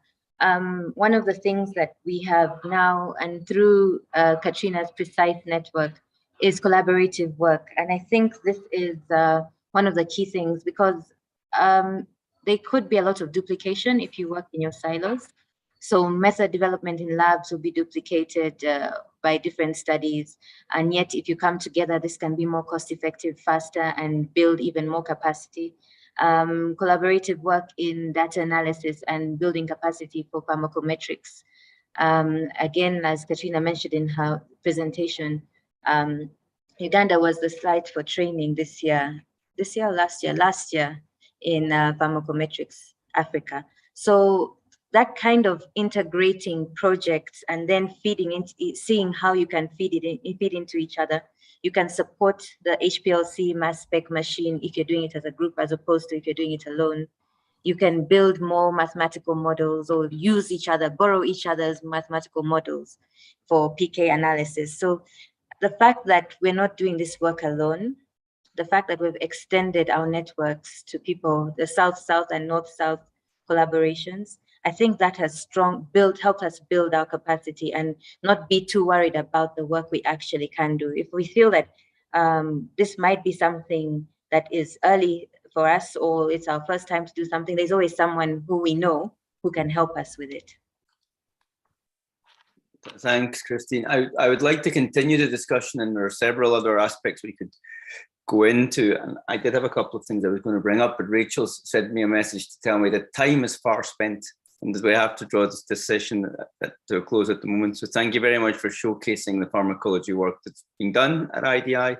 I hope that we will continue our collaborations long into the future, and that there will be many more opportunities for us all to work together. So I'm sorry for those who still wanted to come in, but I'm not the boss, and the boss has told me the session has to end now. So thank you very much. Thank you. Thank you very much, Christine, Derek, and Katrina for the discussion. Unfortunately, we really so there's another session that has to come up before we wind up. But otherwise, the discussion was really quite interesting even up to this point. But unfortunately, we need to move to the next panel session. But thank you very much. So our last panel session before we conclude today's fair is going to be led by Dr. Fiona Cresswell. So Dr. Fiona Cresswell joined IDI in 2016 and has been working with Professor David Mayer's team since then. Her main interests have really been in TB meningitis diagnosis and treatment, and also added to that, she's been interested in novel HIV treatments, including long-acting injectable antiretroviral therapy. So at this point, I'll invite Fiona to introduce the rest of her panel. Thank you very much. Thanks very much for that kind introduction. Good afternoon. Welcome to this plenary session on ending deaths from cryptococcal meningitis. For those of you who aren't familiar with cryptococcal disease, this is a fungal brain infection that happens when the immune system is weakened by HIV. And there's still about 250,000 cases of cryptococcal meningitis every year, and this causes about 200,000 untimely deaths. So thankfully, there's now an excellent diagnostic test in the form of the cryptococcal lateral flow test, which is highly accurate and affordable and can be done in the bedside in a matter of minutes, which is something we're still working towards in the TB field. There's also some very encouraging new antifungal treatments on the horizon. However, getting these diagnostics and therapeutics rolled out across Africa is another challenge. And I'm heartened that this is a challenge that's being taken on by the brilliant clinicians, researchers and advocates that you're about to hear from. So I'm delighted to introduce Professor David Meyer. He's a physician at Chirudu Hospital, an associate professor at Makerere.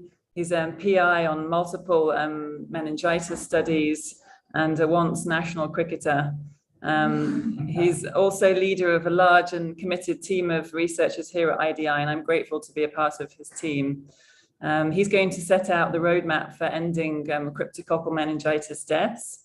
And thereafter, we'll hear from Dr. Jane Gakuru, who's a medical doctor with the meningitis team and is also working on a CDC implementation project. And she'll be speaking with Dr. David Lawrence, who's an HIV physician from the UK, an associate professor at London School and led the Ambition trial. And David and Jane are going to give you some hot off the press results from the Ambition study. So I'll hand over to Professor David Meyer. I just want to ask briefly, should I share the slides from my side? Or do you want Professor Meyer to share the slides? I could, just give me a second. I could share them. I think that's fine. Have you got the, actually I've got them here. I think I've got the updated one. So let me share them from here and I'll if I'm not advancing them correctly, just shout. But there we go. No problem. Okay, thanks, Fiona, for your kind introduction. And I'm sure the organizers did not, by having this session at the end of the day, did not intend to say it's not important. However, let's get on with the talk. So I think we're starting to have some conversations around how do we end deaths due to cryptococcal meningitis? Now, 5 or 10 years ago, this was not a conversation at all. And we all know that,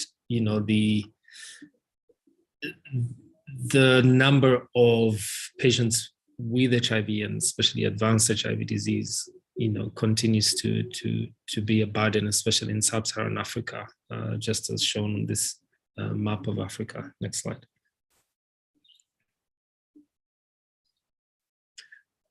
And the framework for ending cryptococcal meningitis deaths by 2030 is sort of standing on a couple of pillars, which is really 5 pillars. And I'll just walk through each one of these, highlighting specifically what is documented as part of the strategic framework. So, as Fiona, I think, has already highlighted, cryptococcal meningitis remains one of those main causes of death among people living with HIV, and especially advanced HIV. And we continue to have challenges with relevant access to relevant diagnostics and treatment. And although we've heard about the UNAIDS 1990 targets that have focused attention on HIV diagnosis, ART scale-up, and viral load monitoring as a tool for sort of ensuring people are retained in care, we need to have a better strategic focus to address the diseases that cause deaths. And so that's why people have been thinking of this framework to stop deaths from cryptococcal meningitis. And so the first pillar is really setting the high-level targets. Next slide. And I think we all know that patients with advanced HIV disease will mostly rest in peace because they're either not on ART or have treatment failure or disengaged from care, and so will come down with various opportunistic infections as listed on the right side of that slide. And so I think the big question is, can WHO and UNAIDS support high-level mortality targets? And we sort of set this out here, broadly looking at mortality reduction, reducing deaths by 50% from 2020 or by 2025, and reducing deaths by 90%, by 2030. And we're sort of using 2020 data as baseline. And screening indicators, oh, sorry, Fiona, I'm not yet done. Thanks. And screening indicators, again, looking at 2025 and 2030 targets, the number of individuals who have a CD4 result, 90% in 2025 and 95% in 2030. Those who have had a CRAG test done, 80% in 2025 and 90% in 2030. And then, of course, for those who have a positive test, CRAG test, getting started on preemptive fluconazole if they are proven not to have meningitis, again, 80%, 90% respectively, 2025 and 2030. And those who have cryptococcal meningitis being treated with the flucytosine containing induction regimen, sort of the same targets. And then, of course, mortalities, we want to have this dropped to less than 20% by 2025 and less than 10% in 2030. Next slide. And the next pillar that I'm going to briefly touch on is increasing donor support.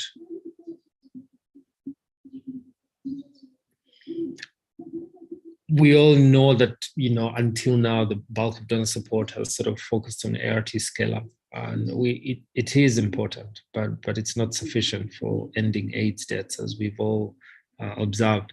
And so it's important that a roadmap for ending CM deaths should be costed and then sort of convince donors that they need to commit to supporting screening and therapy.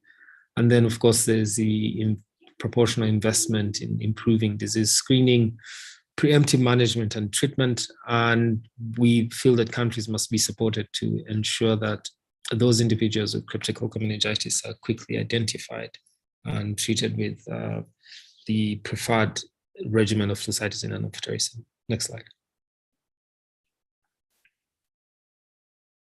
And the next pillar is, managing barriers to access treatment. Next slide. And so if you superimpose this figure that's really highlighting data on access to flucytosine, which we all believe is unacceptably low. If you superimpose this figure on the figure that I showed earlier in the opening slide on the proportion of individuals with advanced disease, it's clear that sub-Saharan Africa still remains problematic with poor access to flucytosine. Next slide. And so that was barriers to access. And the next one is really country implementation as one of the pillars. Next slide. And I apologize, this is a busy slide, but it's really highlighting the missed opportunities in the screening and preemptive therapy for cryptococcal meningitis among people with advanced HIV disease. And so starting at the top, it's sort of split up with on the left what should be happening, and on the right what typically happens in practice. And this applies to most low middle income countries in sub-Saharan Africa. So just beginning with access to CD4 counts, that's not universally available. The application of implementation of the advanced HIV disease package of care being unevenly and incompletely implemented, and just determining who do we use a cutoff of 200 and then do CRAG screening and provide TB alarm testing. There are a couple of countries who are focused on screening individuals with a CD4 less than 100, and so you obviously have a proportion of individuals who will not be tested. And once individuals test serum CRAG positive, what proportion of them are getting a lumbar puncture, access to a lumbar puncture, and even when they do have a negative CSF CRAG, if they did get a lumbar puncture, how many of them are started on fluconazole? Again, thinking about poor access to these antifungals. And for those who have CSF CRAG that is positive, again, the questions around flucytosine and amphotericin access. We know that community support for individuals with broadly advanced HIV disease is not happening the way that it should, and especially for those who are CRAG positive. And this is really based on data that came out of Tanzania that showed that there were better outcomes for those who had community support, including visits in those first 2 months or so after their HIV diagnosis. And the impact on mortality, again, is not very clear. And so the last one is that this particular pillar, of course, is more important, funding for research and development. Next slide. It's inevitable that we have to work with industry. And that the pharmaceutical industry must fund additional research and development into new, more effective treatments for cryptococcal meningitis. The ideal treatment for this disease is obviously an efficacious drug or combination of drugs that is minimally toxic, and ideally one that would be orally administered, either alone or in combination. Of course, this doesn't take away the fact that you must deal with intracranial pressure, and that's a whole other debate. But I think the second point, and there's definitely been some access, and we know that Jane is going to present some of this data that is very clear that liposomal amphotericin, if used well, can potentially be one of these resources that provides a much shorter regimen of treatment for cryptococcal meningitis. And again, we will have to continue working with industry, and especially Gilead, to try and ensure that there's supply through other manufacturers as well. Next slide. I believe that was the last slide. So thank you very much for listening, and we will all work together to end cryptococcal meningitis deaths by 2030. Thank you. Thank you very much, Professor Mayer. So now going to move on to Dr. Jane Kikaru.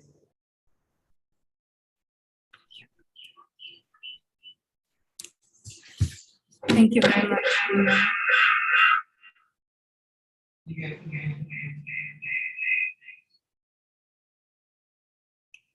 Thank you very much.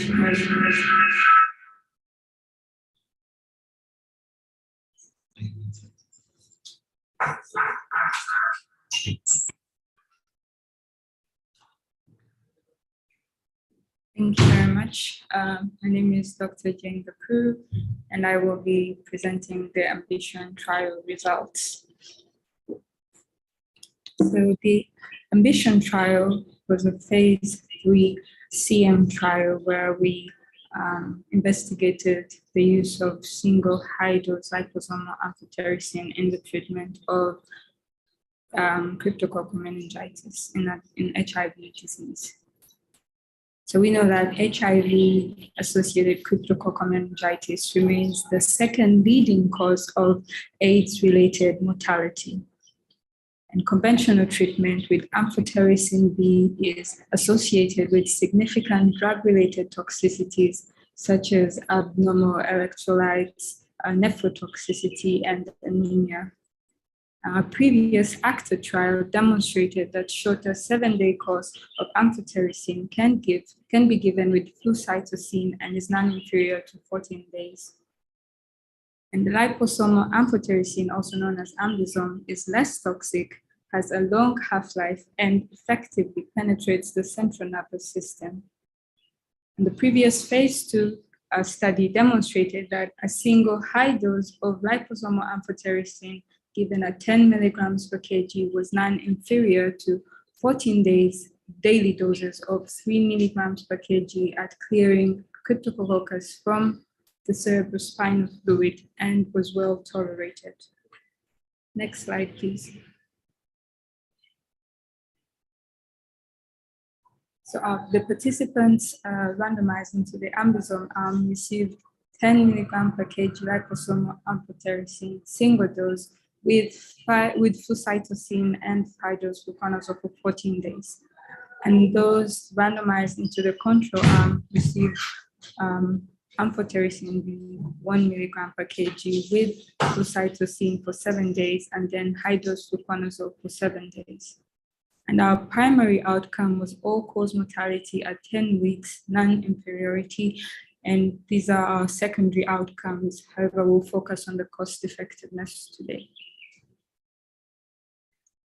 So we screened 1,193 participants and enrolled 844 that were enrolled and randomized. And of those after lead exclusion, we had 407 in the intention to treat analysis. Next slide. So all-cause mortality at 10 weeks, non-inferiority unadjusted analysis showed that the risk difference between the AmBisome arm and the control arm was negative 3.9%, and the upper bound of the 90% confidence interval was 1.2%, which was well below the pre-specified 10% non-inferiority margin. Now I'll hand over to Dr. David Lawrence to talk about the cost effectiveness. Great, thanks very much, Jane, and thanks for the invitation to speak today. We're trying to get 2 for the price of 1 here by presenting the clinical data and also for the first time some of the cost effectiveness data. So apologies if it's information overload. But now that Jane has shown you, and I think it's been presented some time back now, it's quite clear that the clinical efficacy of the single doses regimen has been proven, but we also conducted an in-depth cost effectiveness analysis within the study. We actually performed a full costing study within the trial from the full societal perspective, but what I'm going to present to you today is the healthcare provider related costs. And what we did to conduct this analysis was we collected the resource use for each individual participant enrolled into the trial. And we developed costing tools for each of the 5 country settings, which we then applied to those individual participants. So the primary analysis that will be presented with this study when it's published will be the Malawi site, but I'm pleased here to present the Ugandan data for the first time. So what this all really comes down to is the price of antifungal drugs.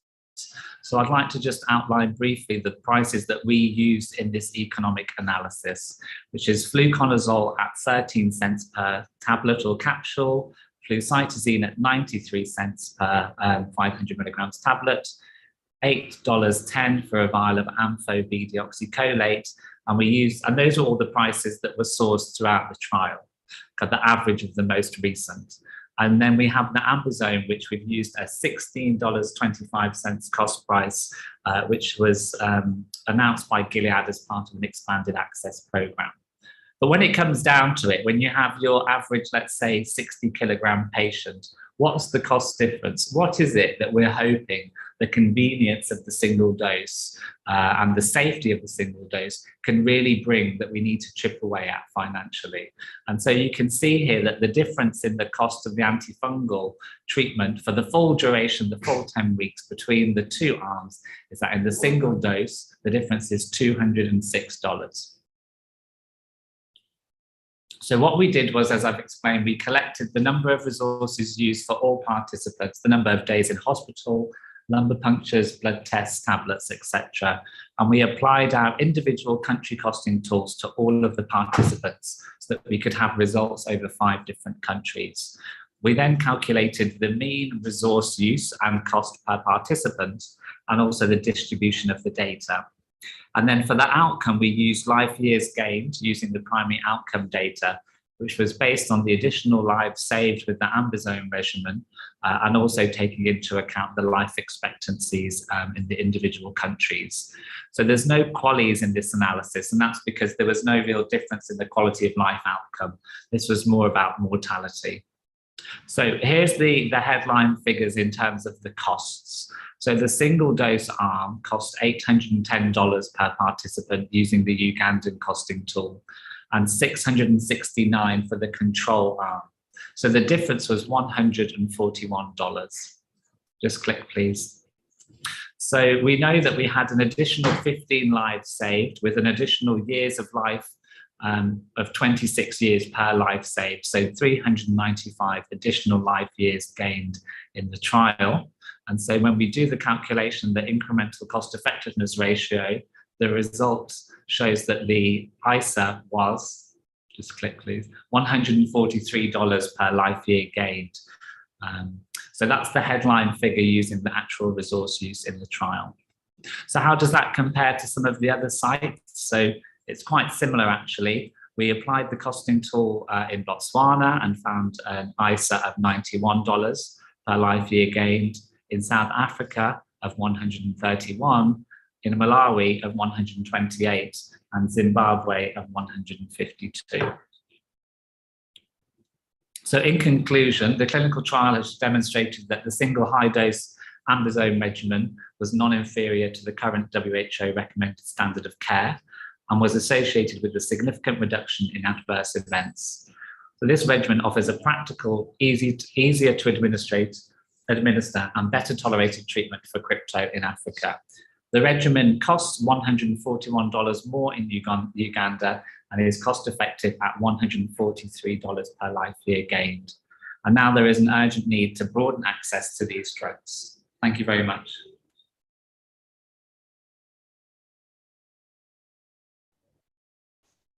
Thank you very, very much indeed, David and David and Jane. We've got a couple of questions that have come in through the chat, and we will then sort of open the floor to any other comments. One question from Professor Yuka Manabe about how we can prevent deaths due to TBM when late presentation of HIV remains such an issue, but there's a recent push to restrict HIV testing to populations at risk. And how do we really know who to test? And then a second follow-up question about the pipeline of sort of upstream HIV testing. David Mayer, would you like to respond to Yuka's question? Thank you. Yeah, thank you. I had actually just typed an answer. I think it is an important question that Yuka's asking. I'm not sure that I have heard that, especially in the Uganda program, that HIV testing is going to be sort of restricted to at-risk populations. I mean, if, be that as it may, I think one population that certainly needs to have testing are individuals who are hospitalized. I think over David, the I'm wondering whether you're still on or if you're muted. Are you able to respond to Yuka's question? Maybe you've already can you hear me now? Chat. I think Yuka says she can hear. Sorry, that was me and my microphone having an issue. Okay. Sorry about that. Sorry, please carry on. No, I think as I was saying, I think there hasn't been as much of a focus on hospitalized individuals who potentially might have HIV in the last maybe decade or so. And I think that's something that we need to keep focusing on. I think the other important thing is the use of the Visitect, the Omega Visitect, which I think as far as interventions around advanced HIV disease is going to certainly change access. The Ugandan program has certainly struggled with access to CD4 testing. It's varying almost every quarter between 20 and 40%. And I know that people are reluctant to sort of move to a platform that does not necessarily require a lot of technological application, or it's just like the other point of care tests. But I know that this has been the argument that, oh, you can't simply rely on the Visitect alone, which I really differ with that particular opinion. I think as much as possible, we should just roll out the Visitect to a lot of places and just figure out what's happening, and then do the right thing with the screening and so on and so forth. Yeah. Thank you. That's my response. Thanks very much, David. And yeah, the idea of sort of restricting and cutting back HIV testing seems like a complete no-brainer to me. I mean, we absolutely need to just continue testing as broadly and as widely as possible, because, it's not just populations at risk. There are surprises can come up everywhere, and to get to the point of advanced HIV disease when we have testing and treatment tools at our fingertips seems like a real failure. So, I really hope that that there are no restrictions placed on HIV testing. I just wanted to pose a question, a couple of questions. First to you, David Mayer. I saw the plan to try to get down to 10% mortality, which I think is incredibly ambitious, but obviously it's good to set ambitious targets. But based on the mortality in ambition being, still around sort of 25%, even with a very good antifungal regimen and sort of clinical trial-based care, how do you think, you can push the mortality down further from where we are now?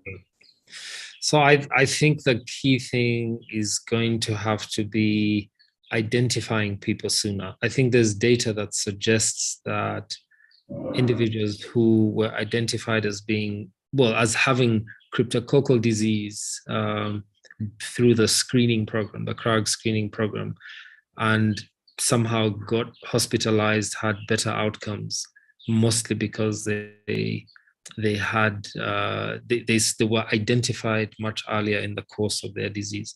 So I think it's obviously going to have to be a multi-pronged approach where you are, doing your HIV testing, stepping that up. And I think that's what Yuka was referring to. You're also going to have to be identifying people with advanced disease early in, at whatever opportunity that you have. And for those, I think, who might have cryptococcal disease, just making sure that either lumbar puncture is done, and for those who require treatment, sort of coming in early. I think those are going to be the two particular areas that we're going to have to focus on. The CRAG screening program, not just looking at it for purposes of, preemptive fluconazole therapy, but I think specifically to try and identify those with early disease. Eventually, I think we will have much better outcomes, hopefully with less than 10% mortality. Gosh, I really hope so. That would be a huge step forward. I wish you the best of luck with that. And just a question for David and Jane. Obviously, I mean, it is remarkable that just a single dose of an antifungal can be so effective, and I'm just wondering whether that means people can actually stay in hospital for a shorter duration, and whether you factored the time saved in kind of hospital admission into your analysis, because potentially that could help just sort of reduce the overall cost down further. So yeah, what do you think is the best approach regards duration of hospitalization with a single dose regimen? Yes, thanks, Jane. I think that's a very excellent and pertinent question. So in the AMBITION trial, the median duration of hospital admission was 12 days. And that was actually the same in both arms, irrespective of those that received the AmBisome or the control regimen. But we know that a lot of that will be related to the protocol and the fact that individuals were mandated to stay in hospital for a minimum of 7 days. So what we've been looking at now is there a potential perhaps for some patients to go home sooner? We all know that patients need to stay in hospital for monitoring and therapeutic LPs, investigation, and treatment of other OIs. But what we have seen from the data is that actually there's about, of those that have survived the hospital admission, around 20% of them go home on day 7 or day 8 in the ambisome arm, which is much higher than in the control arm, which gives us this indication that there are some people who are just sitting around waiting until they're released from hospital on day 7, which is what the protocol says. So there will be some individuals that will be able to go home sooner. And what we'll look forward to sharing in the primary manuscript for this cost effectiveness analysis is that we've undertaken a tipping point scenario whereby for each of the country settings, we present exactly how many days the hospital duration would need to be reduced by in order for the ambisome regimen to be cost saving. And it's, you know, depending on the country, it's kind of a couple of days, basically. We definitely have considered that in our analysis, and we'll look forward to sharing that with you. Great, thank you very, very much for these really interesting presentations and great questions. And I think that draws today's session to a close. I thank all the participants for staying on to this late hour. I think it's been an excellent day. Thank you very much to the organisers as well. Good evening. Thank you, Fiona, and thank you to the rest of the panel that made the presentations with you. Very interesting discussions there, and thank you all for the questions. So if there's anyone who has any question that was not answered, please email. I'll request IT to put it up again. So please email office@idi.co.ug if you have any comments or any questions that have not been answered in this session, or if you have any suggestions that you'd like to pass along. Please, please also put on a hashtag to your socials, hash IDI Science Fair, so that we carry this on, and then more people will attend next year and the year afterwards, so that we spread this widely to everyone. So we have come to the close of day 1 of the IDI Science Fair. The next session is going to start tomorrow at midday, starting with the individual mentorship breakout session. So let's all join in so that we are early enough so that we can then get the communication on which breakout rooms we shall go to the different mentors who will be meeting the mentees. Afterwards, we shall meet back at 3 p.m. to start all the plenary sessions that will be remaining. I'd like to thank you all for staying on up to this late hour and enjoying the discussions, asking all the questions that you did. Have a good evening. Thank you very much. Thank you. Bye.